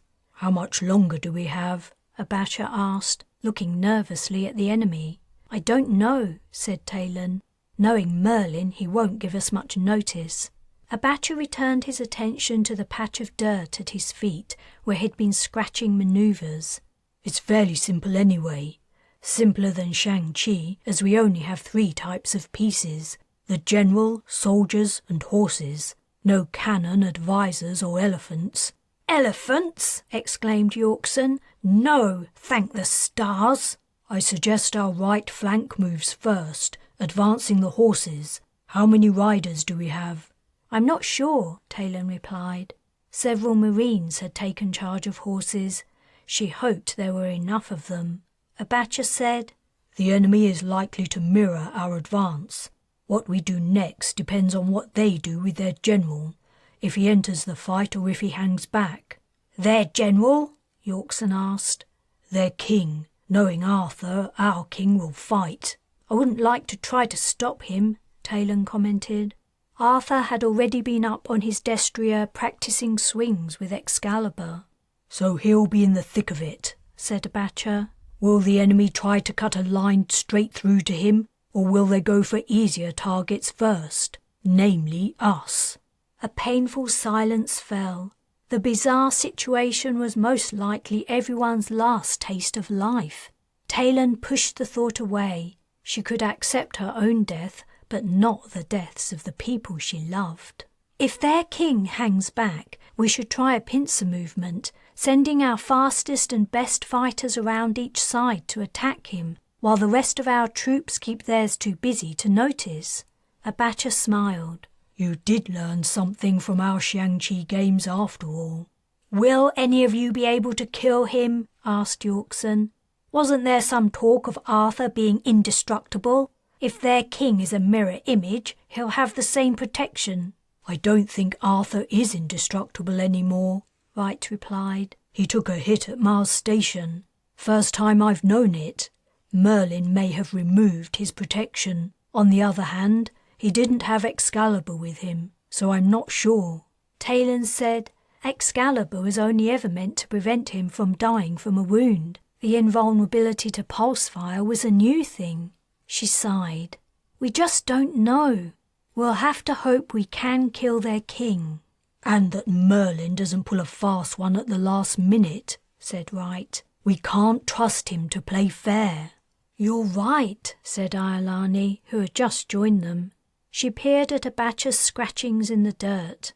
Is this the battle plan? Just some ideas, Abacha replied. Can you give us any insights into what we might expect? Taylan asked.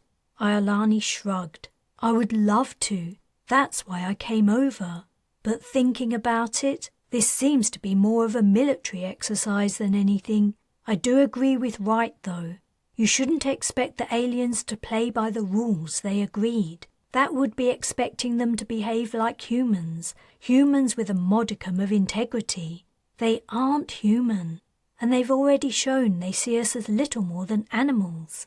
You could do everything right, win the battle, and kill or capture their king, and the aliens might still go back on everything you've agreed. Taylan said, That's a chance we'll have to take. Chapter 36. Wright looked up into the blue sky and then out over the green fields to the surrounding hills. The aliens had created a reasonable facsimile of Earth, or were they only projecting the scenery into his mind? It was impossible to tell. Even though it wasn't Earth, it was a good place to die. Better than suffocating to death in an Eva suit in the freezing, lifeless vacuum of space. Merlin's knights began to advance. They walked like automata, their armour glinting in the sunlight. Yorkson would soon give the signal to go out to meet them, but Taylan was still arguing with Patrin, trying to get him to dismount his horse and not participate in the battle. He'd taken a position at Arthur's side among the small contingent of mounted knights. Taylan's anxious, loud tones floated across the field on the wind. There was no way she would get Patrin to agree, and her son was too big and strong to be physically forced. Everyone seemed to know it but her, as they all ignored the argument. The men from West BI stood a little down the line to Wright's left. Captain Ford was farther on, near the end. The other Australian, Kevin, stood with him. Abacha would remain at Yorkson's side to help direct the battle, unless they decided to implement Taylan's suggestion, in which case he would join the fastest runners. Wright could not imagine running in this armour. Maybe he would manage a fast jog. A piercing whistle shrilled through the air. It was time. He began to walk toward the enemy, his feet falling heavy on the soft ground. The line advanced with him. Taylan raced behind the walking knights until she reached his side. Her face was wet and her eyes teary. She joined him, and her jaw set grimly before she lowered her visor. Muttered curses leaked from within her helmet, and then she said, louder, "He wouldn't listen! He's a kid, just a kid! He thinks he's in a fairy tale!" "You tried," he replied. "What he does is up to him. Where's Kayla?" "With the women. They found a tent full of bandages, splints and stretchers, and they got the message they're supposed to tend the wounded. The real medics have joined them. Patrin should have stayed with his sister. I need him to protect her." "I'm not sure that'll help if things go against us." "Shut up," said Taylan. "Just shut up." Then, barely audibly, "I hate it when you make sense." He cast a glance down the line. Despite the danger and the hopeless situation and the sheer lunacy of it all, his heart filled with awe and admiration. The mounted knights on their mail-coated horses, coats of arms in bright colours adorning their flanks, looked magnificent. A battle standard had been found, and Arthur's dragon floated high and proud. On each side of the mounts, knights in gleaming armour walked steady and unflinching toward their fate. In modern warfare, humans killed at a distance. Pulse rifles, mortars, heavy guns, rockets, laser fire, drone attacks, missiles, bombs, these all killed. But the deaths and injuries were not personal. Rarely did the occasion arise when you had to stick a knife in someone, to feel it go in and see the effect of what you were doing on the victim's face. Killing like that took guts. His own experiences of death close up had scarred him. Arthur's knights had been brave men to go willingly into battle. The distance between the two sides was closing uncomfortably fast. "Keep your shield up and stay close to me," Taylan said, tension edging her voice. "Don't worry, I'm not stupid." Apart from Arthur, she was the best sword fighter they had. The tramp of metal-shod feet was loud, laced with the thuds of horses' hooves. The noise redoubled as the enemy drew nearer. Would they be as easy to kill as ordinary men? More importantly, would they stay dead or dissolve into smoke as the Merlins and Morgans on the Dauntless had, rejuvenating and returning for another go? If that happened, his side was screwed. There was no fire extinguishing system here. A shout rang out. The mounted knights kicked their steeds to a trot, and the small group broke from the line. The trot quickly became a canter, and then a gallop. The battle standard streamed out. The enemy's cavalry charged out to meet Arthur and his men, leaving their foot soldiers behind. The mounted knights barreled into them with a great clash of arms. The two sides began to hack at each other, their horses rearing and neighing, bringing down their iron shoes on the necks of their foes. "Here we go," said Taylan. The walking knights began to run. A roar ran down the line. Wright found himself roaring too, as he and Taylan lifted their swords and rushed into battle. Coming up against the knight opposite him was like hitting a brick wall. He struggled against the thing's shield, trying to get a hit in with his sword. An agony of confusion followed. Armoured bodies were everywhere, pushing, shoving, clashing. Swords cut through the air, but there was no space to slice or thrust. His helmet took a blow, making his ears ring. There were shouts, yells, screams. He couldn't make out what was being said. He tried to find Taylan, but the narrow view through his visor showed only a wave-tossed sea of mail, shields and helmets. Something thrust into his side, sending pain shooting through his ribs. Another blow clanged against his helmet, setting his ears ringing louder and pain exploding in his head. He swung about and blindly attacked. He was quickly growing tired, weakening with the effort of moving in armour, holding up his shield and lifting the heavy sword. Ages seemed to pass, though it was probably only minutes. Just as he felt he couldn't take any more, suddenly, somehow, he broke free from the throng, amazed to discover empty air surrounding him. He staggered backward, panting, and lifted his visor. Many knights were already down, lying still or groaning, their blood oozing onto the grass. Medics were loading one man onto a stretcher, while Iolani was bravely staying put in the midst of the battle as she tried to staunch another man's wounds. But there were so many wounded, too many for the helpers to attend. Colburn was hurt. Her helmet had come off, and her cropped white hair was stained red. As he darted toward her, a knight ran at him, sword aloft. Wright swept his blade into the thing's visor, delivering a deep dent. It cried out and fell face downward. A riderless horse galloped across his path, and then Wright was on his way again. The clang and clatter of metal on metal, the yells of the fighters, and the cries of the wounded were so loud it was hard to think. He reached the brigadier and sank to his knees. Her skin was chalky white and her eyes closed. Was she already dead? Was that why no one was helping her? If only he could see her status on a HUD. Her eyes fluttered open and then snapped wide as she gawped at something over his shoulder.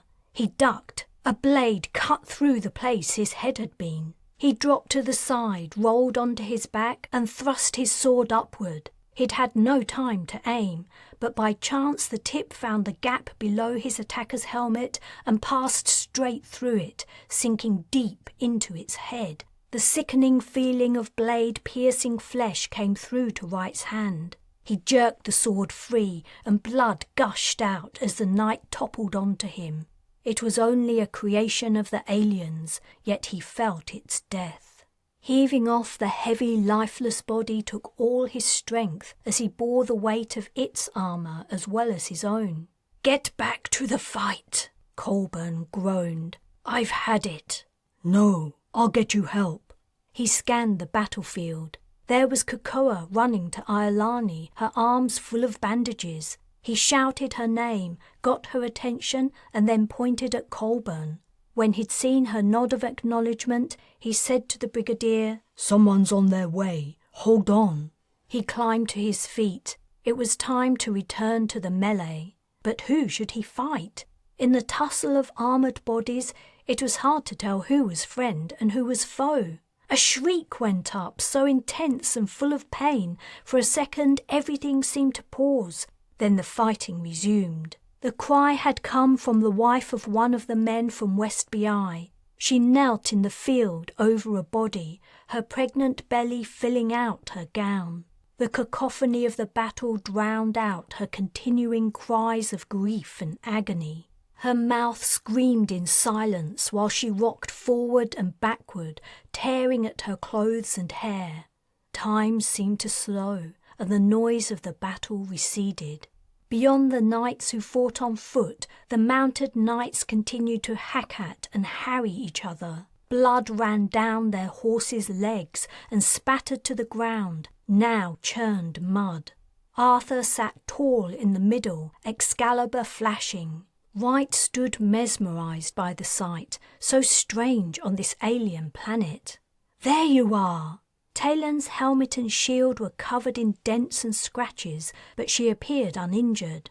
"Come on, we're going for their king. He's over there." She pointed at a lone figure on horseback, slowly leaving the scene of battle. Then she noticed the pregnant woman weeping over her husband's corpse. She froze. "Mark!" Wright touched her shoulder. "I'm sorry. I know he was your friend." Something between a gasp and a sob escaped from Taylan. Then she said in a strangled tone, "We have to get their king!" But as she spoke, Arthur broke from the chaos of his fight. Excalibur was in one of his hands, and in the other he carried the pole from which his battle standard flew. His horse cantered to an open patch of grass. He lifted the standard high, and then he dashed it to the ground. "What's that about?" asked Wright. "I think Arthur just surrendered." Chapter 37. When the clash of armour and blades had ended, the only sounds were of wounded knights moaning in agony and the wails of the grieving widow. Taylan pulled off her helmet, and suddenly the sounds became louder as the cool air hit her wet skin. Along with the post-battle noise came the scent of blood and death. She was tired, body, heart and soul. Tired of years of fighting the EAC, the long search for her children and the endless conflict with the aliens.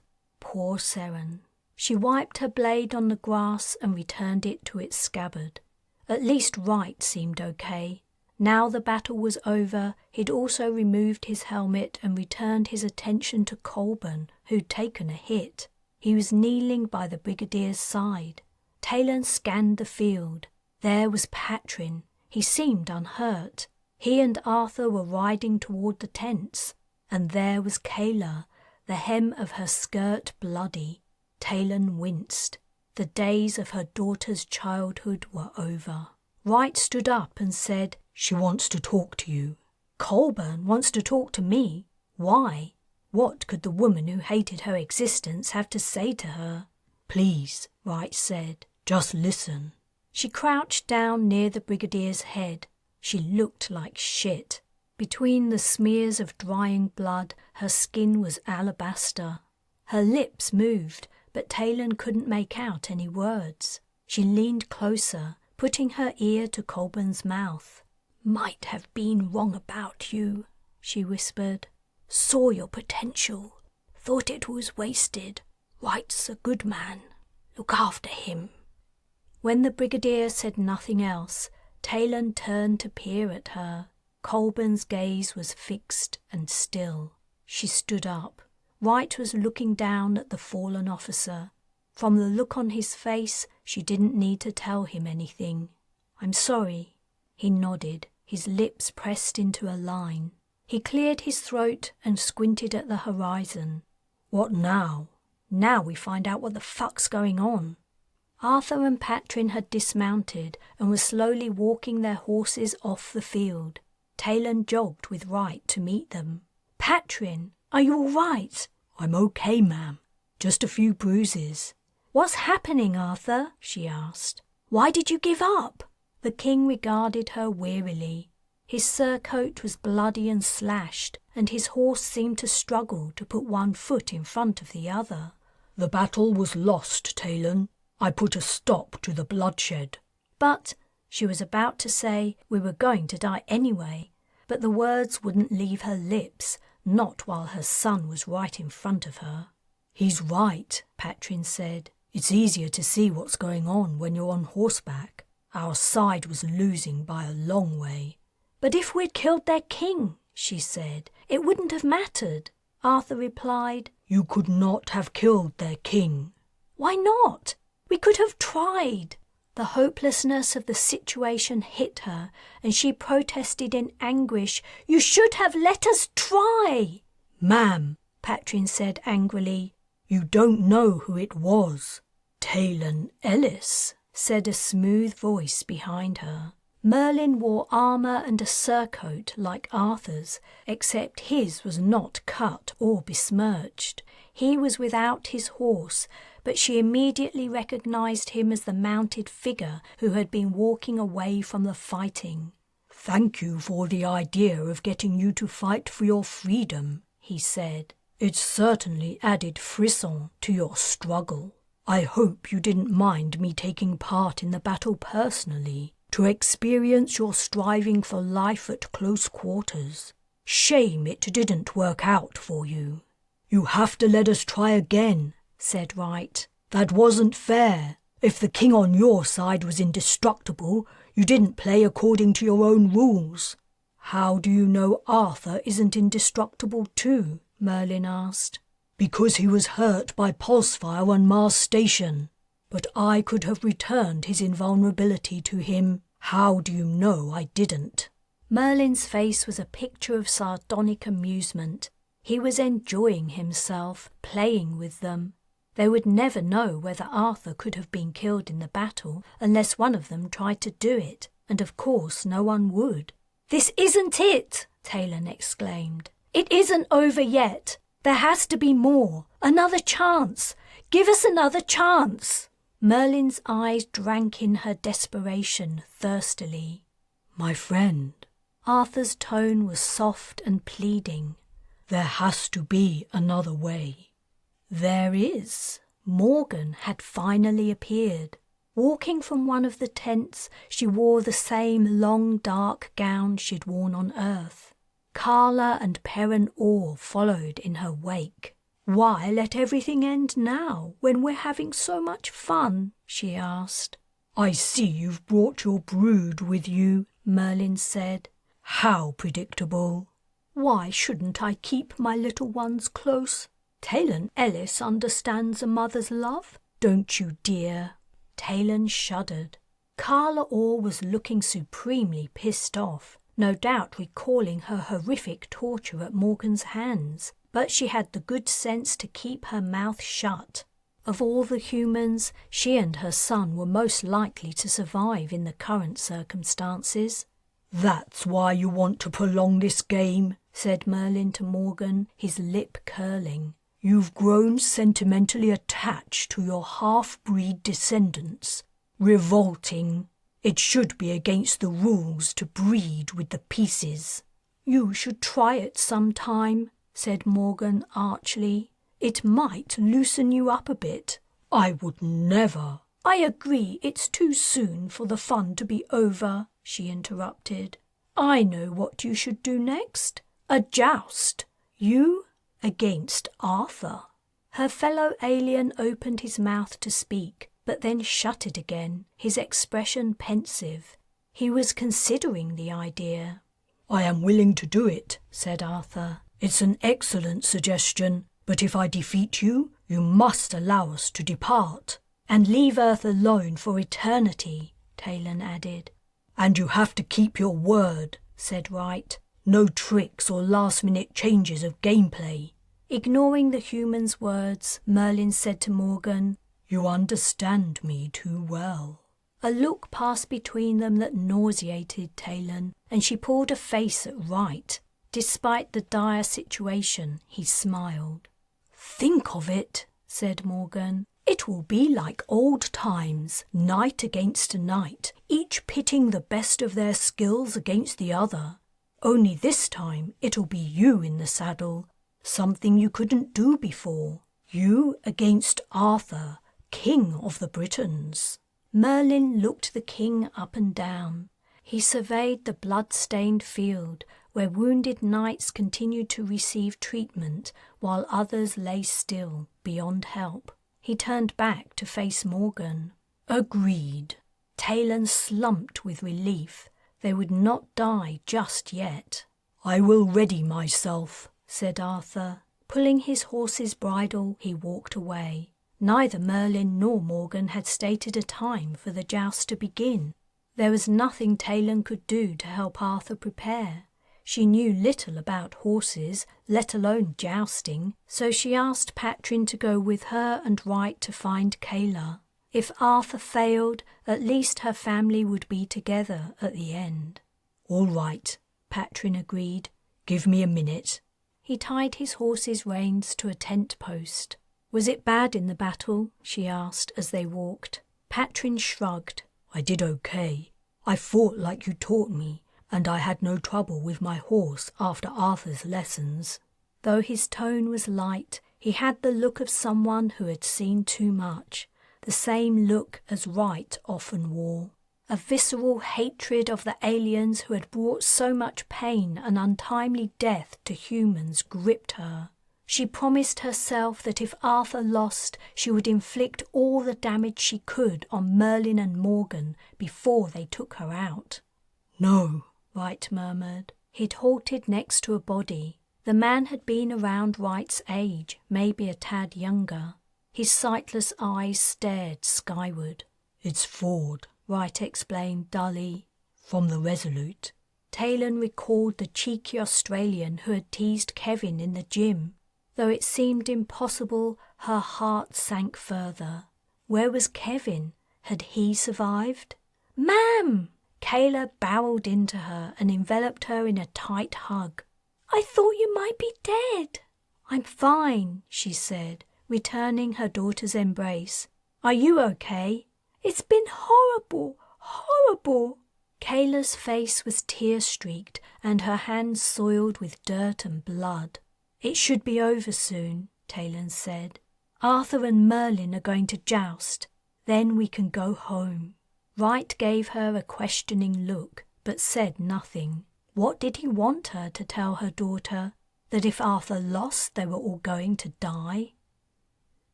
Chapter 38. Taylan's friend, Kevin, was alive. That was something Wright was thankful for. The Australian had received a cut to his neck that looked bad, but the medic said it wasn't near major blood vessels and he should survive. How long Kevin and everyone else had to live was another question.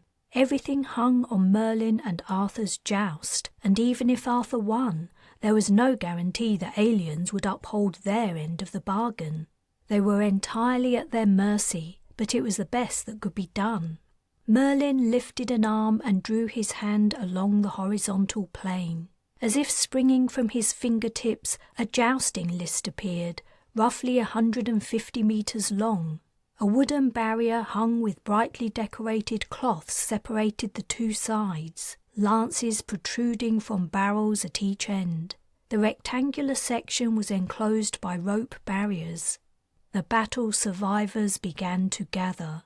Arthur walked to his horse, heavy-footed and shoulders down, his helmet under his arm. His once lustrous silver hair hung in rat-tails, brown with blood, and the lines of old age cut deep in his face. "Can he do it?" Wright asked Taylan. She didn't answer. Merlin's gait was sprightly as he strode to his steed and grabbed the reins before climbing easily into the saddle. He kicked the horse sharply. It whinnied and reared, and bright red drops ran from the spots where Merlin's spurs had pierced it. Another kick, and the horse trotted through an opening to the list. Arthur's horse seemed to sink lower when he mounted it, clearly weary from the battle and its master's weight.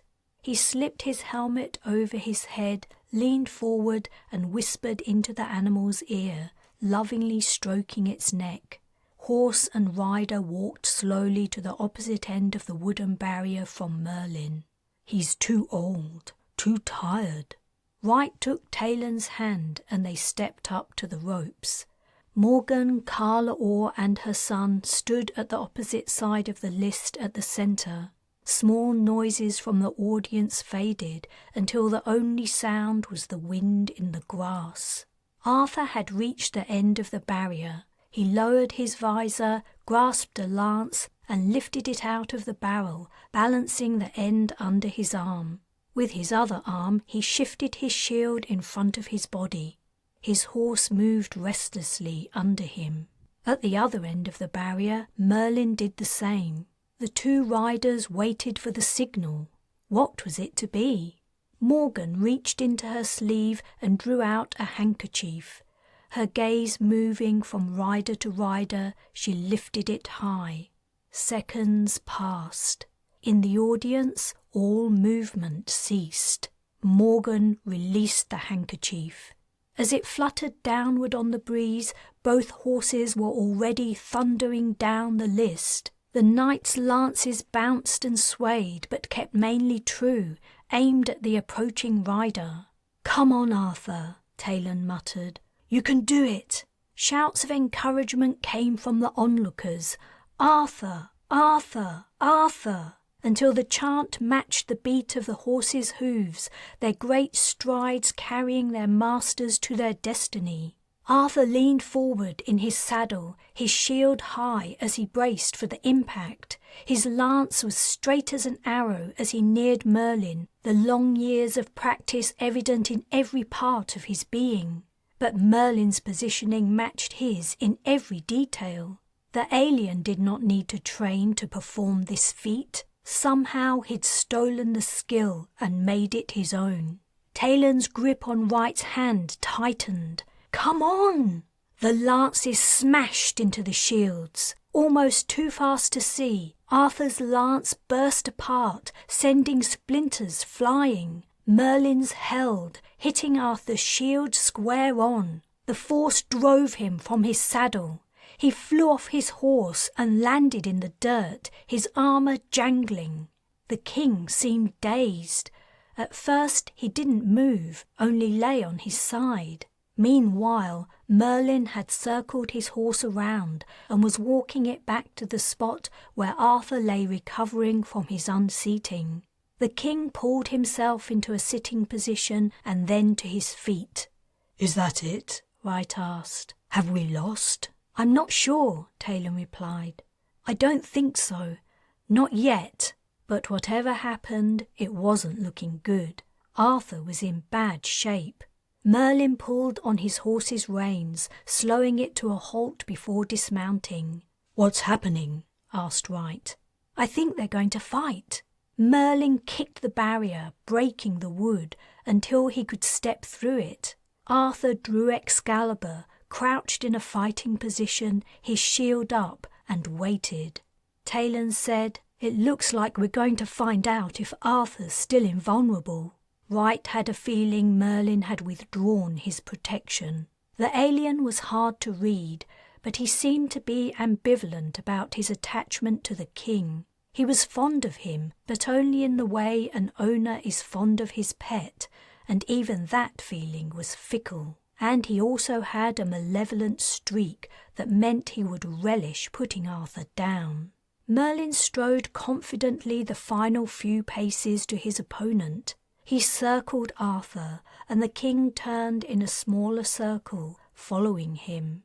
Merlin lunged. Arthur parried, the clash of swords ringing out over the field. As Merlin's arm swept wide, Arthur moved in, bringing his blade down in an arc. But his opponent lifted his shield in time, so Excalibur thunked into the solid wood. The king tried to wrench his sword free, but it was stuck fast. Merlin dragged him forward and brought his own sword back, clapping the blade into Arthur's helmet. The devastation of the blow was clear. Arthur fell to one side and onto his knees. Merlin tossed his shield away, wrenching Excalibur from Arthur's clasp. The king lifted his shield, but Merlin kicked it to one side and pinned the arm holding it under his boot. Arthur was defenseless. "Stop!" Taylan cried out. "Mercy!" Heedless of her plea, Merlin drove his blade into the king's armpit, where there was a gap in his armor. Arthur screamed. Merlin released his grip on his weapon, and Arthur collapsed, half the sword sticking out of him. The alien turned and lifted his fists in victory. But there were no cheers, only a sullen, stunned silence. Merlin had killed the King of the Britons, the Alliance's champion and the saviour of humankind. Taylan's breathing was ragged. Wright could not believe it either. It was finally over. Carla Orr stepped from Morgan's side, crossed the list and walked through the gap in the barrier. When she reached Arthur, she pushed him with her foot. He groaned. He was still alive, but not for much longer. No one could survive a wound like that. Carla Orr pursed her lips and spat on the dying king. She faced Merlin. "I and my son are only half human. We are of Morgan's blood. You can't treat us the same as these other wretches. We demand life." "You demand?" Merlin asked softly. "We ask. But what will you do? Where will you go? The human's ship is destroyed. We will remain here and live among you. We are your half-kin, after all." Perrin raced across to the broken barrier. "Mother!" "What?"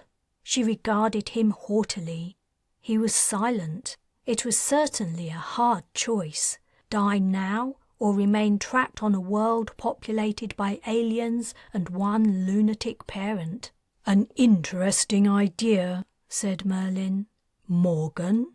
His fellow aliens shrugged disinterestedly. "If you like." Her mother's love seemed to be rapidly evaporating. If Merlin agreed, Carla and Perrin's lives would not be pleasant. A quick death would at least be painless. "Very well," Merlin said. "You two may remain for now." Perrin slumped to the ground, his head in his hands. Carla turned triumphantly to Taylan. "You'll never kill me now, bitch." But Taylan was beyond caring about the former Dweer's petty vengeance. For the first time since Wright had known her, she looked utterly defeated, and he knew it was not because she faced her own death, but because she had brought her children to this place and so sealed their fate. Merlin raised a hand. "As for the rest of you, wait," a voice shouted. Wright recognized it and scanned for the speaker. While Orr had been negotiating her survival, Patrin had gone under the rope barrier and grabbed the reins of Arthur's horse. Merlin took a second to realize who he was speaking to. "Ah yes, Lancelot's descendant. How touching you should come to Arthur's aid, but as you can see, it's too late." The king's chest was barely moving under his armor. "Fight me," Patrin insisted. "You damned coward! You took on an old man. You stopped keeping Arthur young and vital years ago. He was no match for you, and you knew it. Fight me, or don't you dare!" "Patrin!" Taylan yelled. "No!" "Let him have a go," Wright said. "What do we have to lose?" "You want him to end up like that?" She jabbed a finger at Arthur as he lay dying. Patrin had released the reins. He marched up to Merlin and slammed the hilt of his sword into his shield. "Fight me, damn it!" Taylan stepped toward the ropes. "Patrin!" Wright reached out and grabbed her arm. Her son screamed in Merlin's face. "Fight me, you cut!" Taylan whirled around and slammed her fist into Wright's jaw. He dropped like a stone onto his butt, stars swimming in his vision. As he struggled to hold on to consciousness, he heard Merlin say, his tone full of menace, "If you insist." Wright rubbed his jaw and blinked. He was seeing clearly again. Medics were removing Arthur on a stretcher, and Patrin was walking the king's horse to the far end of the barrier. Merlin was also preparing to joust again. Taylan looked down at him sorrowfully. "I'm sorry for hitting you, but Patrin's going to get himself killed." She held out her hand. He took it and stood up. "I'm not sure what difference it makes now." "Maybe none, but I can't bear to watch him die." "It might not come to that." "What do you mean? He doesn't stand a chance." Wright hadn't meant that Patrin might win, rather that if he wasn't killed instantly, he wouldn't be forced to linger. Merlin's patience had grown thin, and he would put an end to all of them quickly once the fight was over. "I don't know where he learned that word," Taylan muttered. "It wasn't from me." He had more than a strong feeling it was from her. She suddenly clasped his arm. He flinched. "Don't worry, I wasn't going to hit you again. I just thought of something, but damn!" She rose onto her tiptoes and peered at her son's end of the list. "It's too late to speak to Patrin." "What?" Wright asked. She bit her lip and said quietly, "It probably won't work, but it's worth a try." Morgan had retrieved her handkerchief from the ground. She held it aloft again. Though it seemed impossible, the silence and stillness that instantly fell on the field was tenser than it had been before.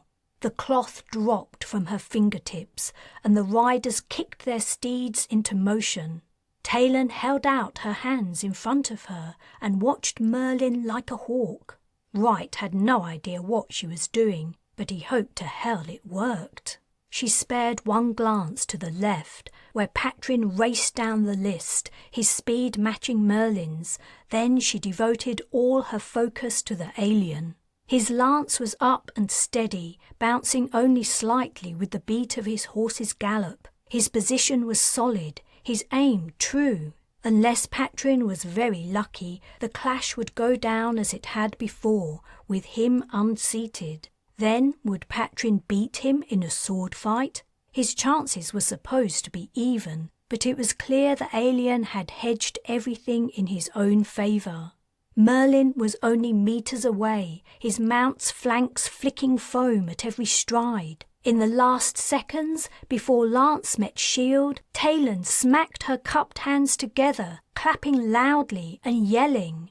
Patrin did not waver a millimetre, but Merlin's head turned toward the sound. His shield dropped a fraction, and so did his lance. As its point hit Patrin's shield, it glanced off harmlessly, but Patrin's lance slipped into the gap above Merlin's. It pierced the alien's throat.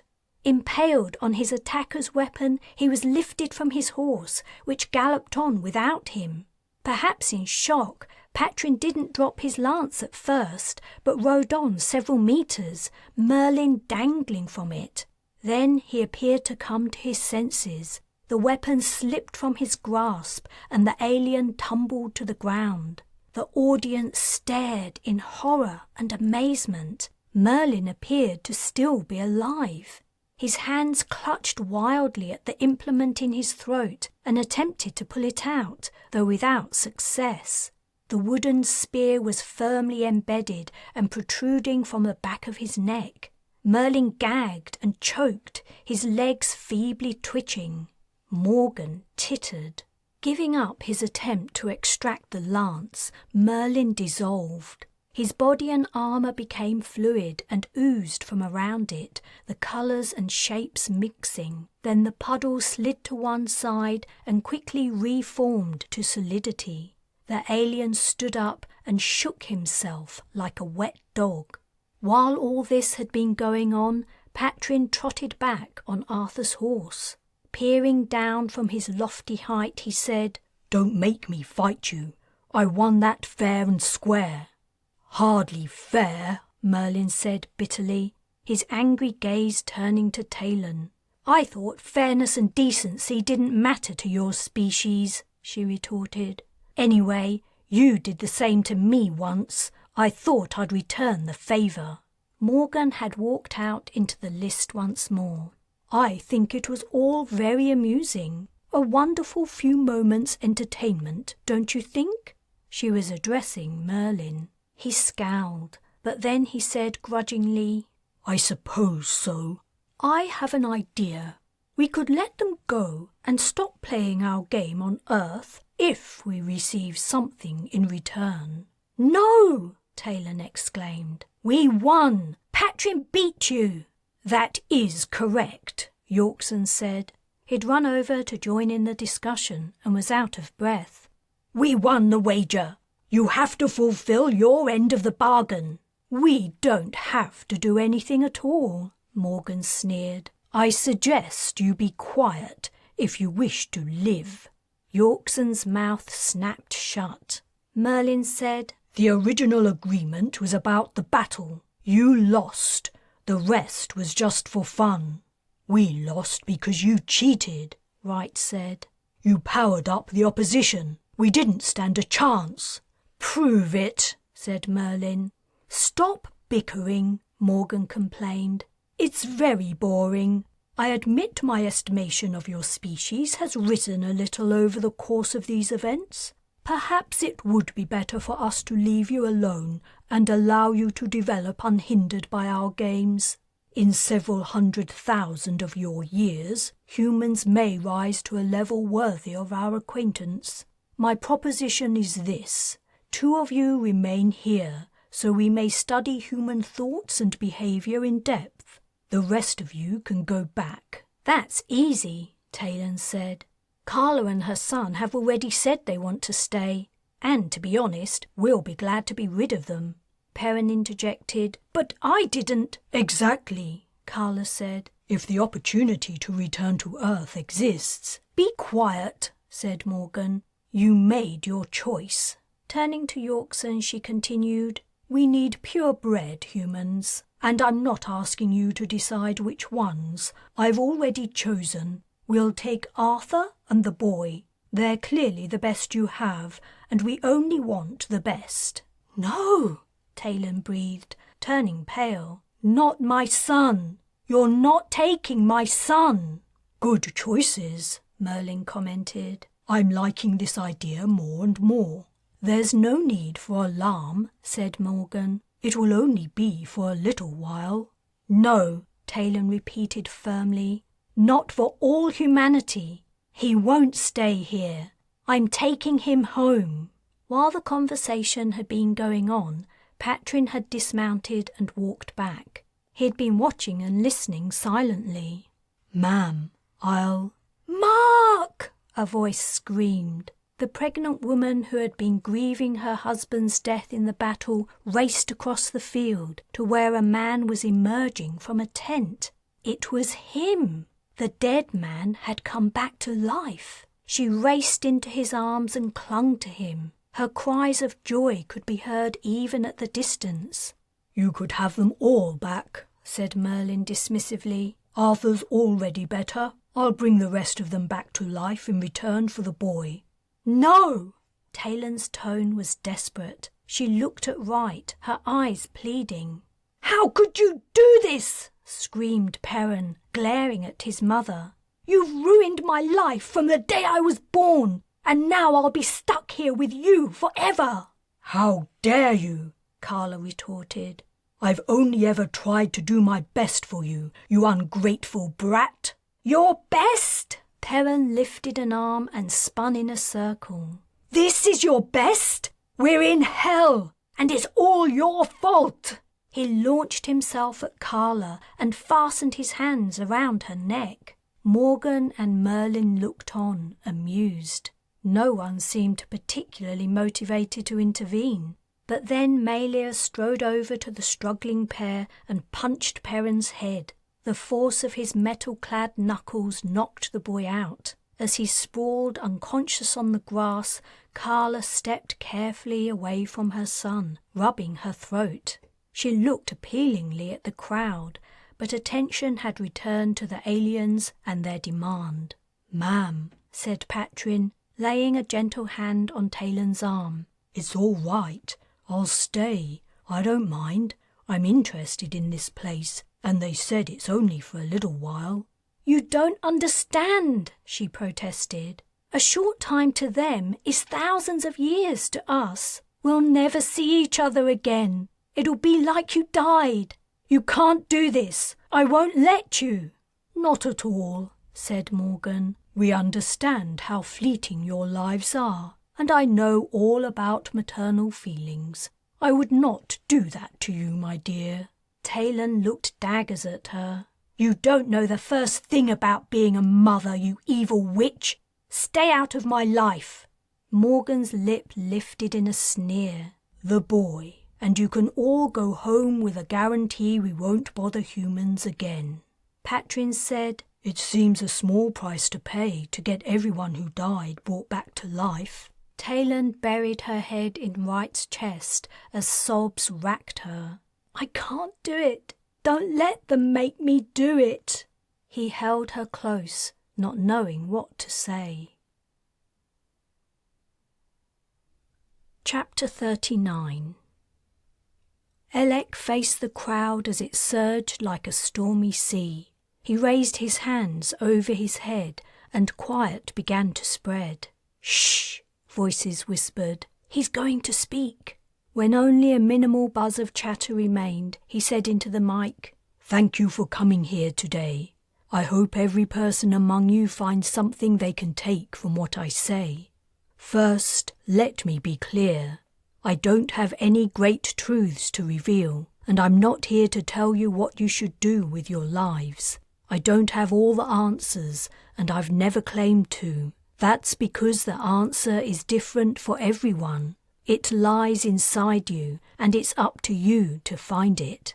All I can do today is maybe give you some clues to help you on your way." It was his standard patter. He'd said the same thing so many times over so many years, he could think about something entirely different while the words fell from his mouth. He was becoming jaded, beginning to feel bored and frustrated with what he was doing, bored and frustrated with himself. It seemed the more he told people they needed to figure things out for themselves and that they controlled their lives and destinies, the more they clung to him. If the behavior of his most faithful disciples was anything to go by, his followers were becoming less and less self-determining by the minute, no matter what he told them. Or was it because of what he told them? He avoided digital communication of all kinds, so he was spared the overflowing inbox and endless messages, but people would come up to him after events like these and ask him for advice on the most inane, ridiculous matters. A young woman had cornered him just a minute ago backstage. "I feel like having a pet would make me happier," she had said. "What do you think, Alec? Would having a pet help me fulfill my inner spirit?"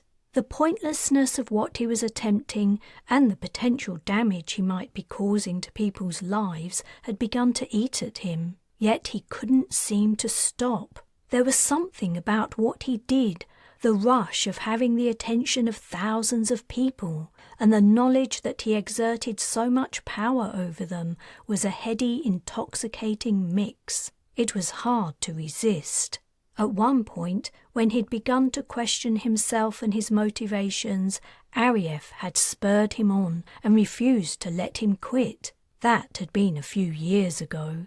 Now he didn't think he could give up anyway. He was in too deep.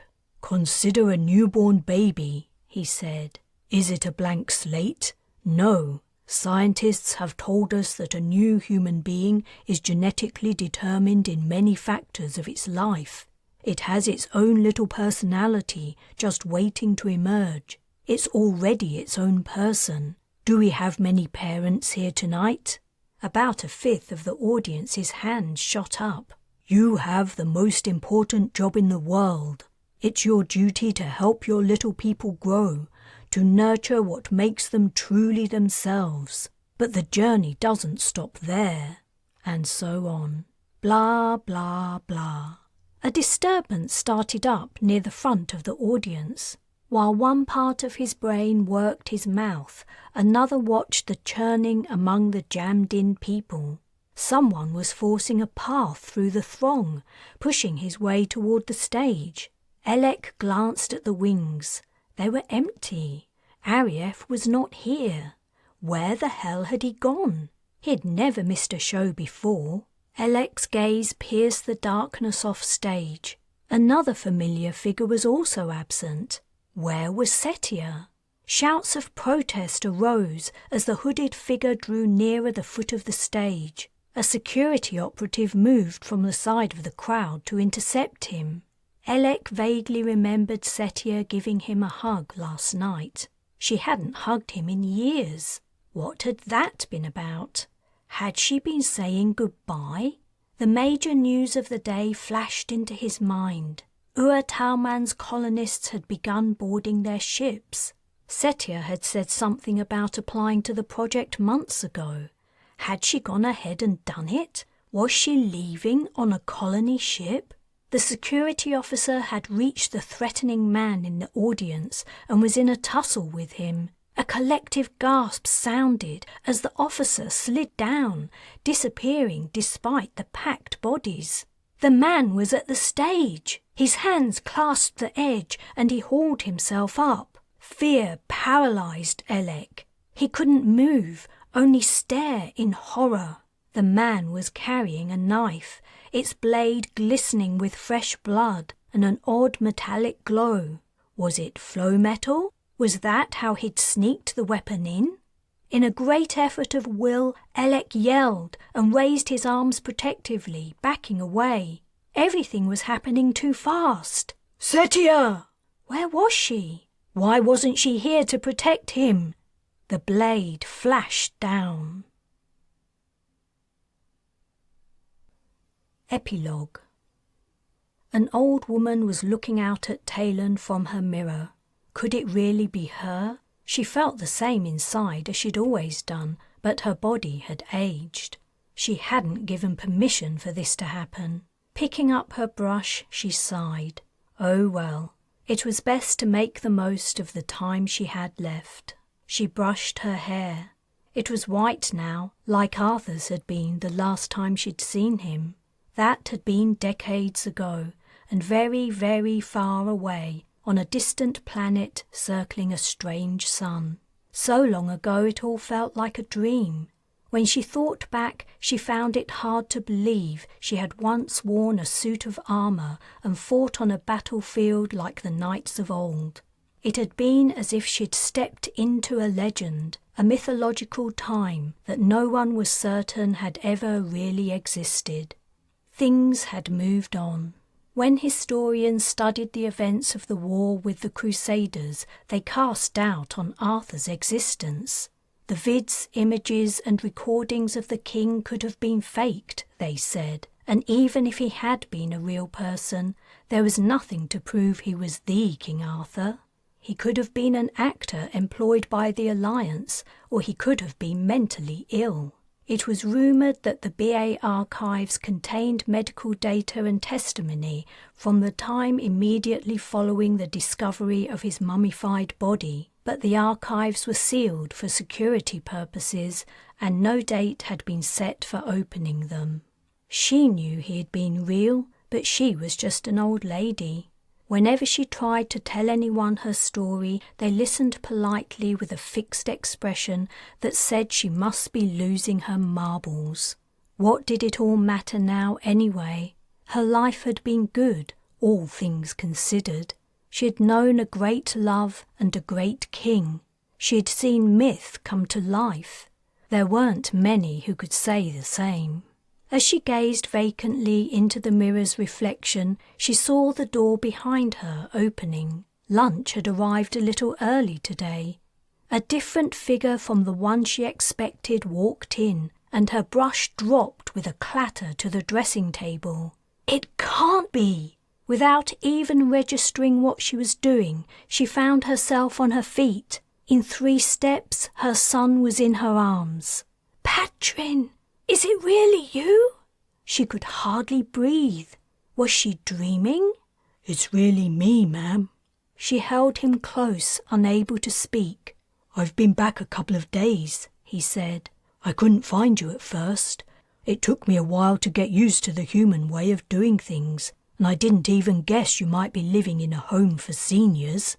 He added, Ma'am, you're hurting me." She released him and took his face in her hands. He looked the same as her last sight of him on a jousting field, half a galaxy away and a lifetime ago. Except not quite. His expression was different, his gaze strange. Something inside him had changed. She said, "I'm glad you found me in the end." "Me too, ma'am, me too. I missed you so much. I've missed you all. Where's TJ? Is he here as well?" A too familiar ache expanded in her heart. "Wright died 2 years ago." "No." Patrin's features fell. "Don't be sad. I try not to be.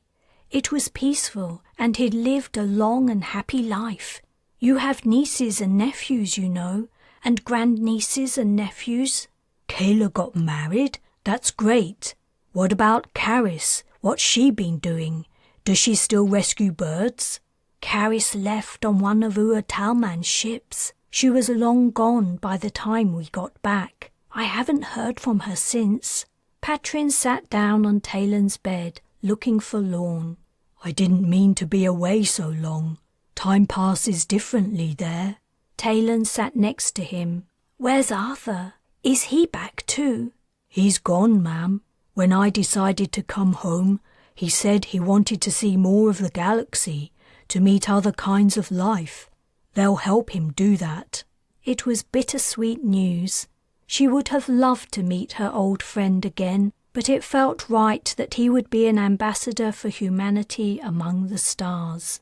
"Arthur said," Patrin went on, "that if Britons ever need him again, he'll return." "I know he will, sweetheart. Of course he will." The end. This has been The Defiant, Star Legend Book 6, and the final book in the Star Legend series, written and narrated by J.J. Green. Follow Caris and Setia's story in the spin-off series and space colonization adventure Interstellar Fleet. Book 1, Talman Prime.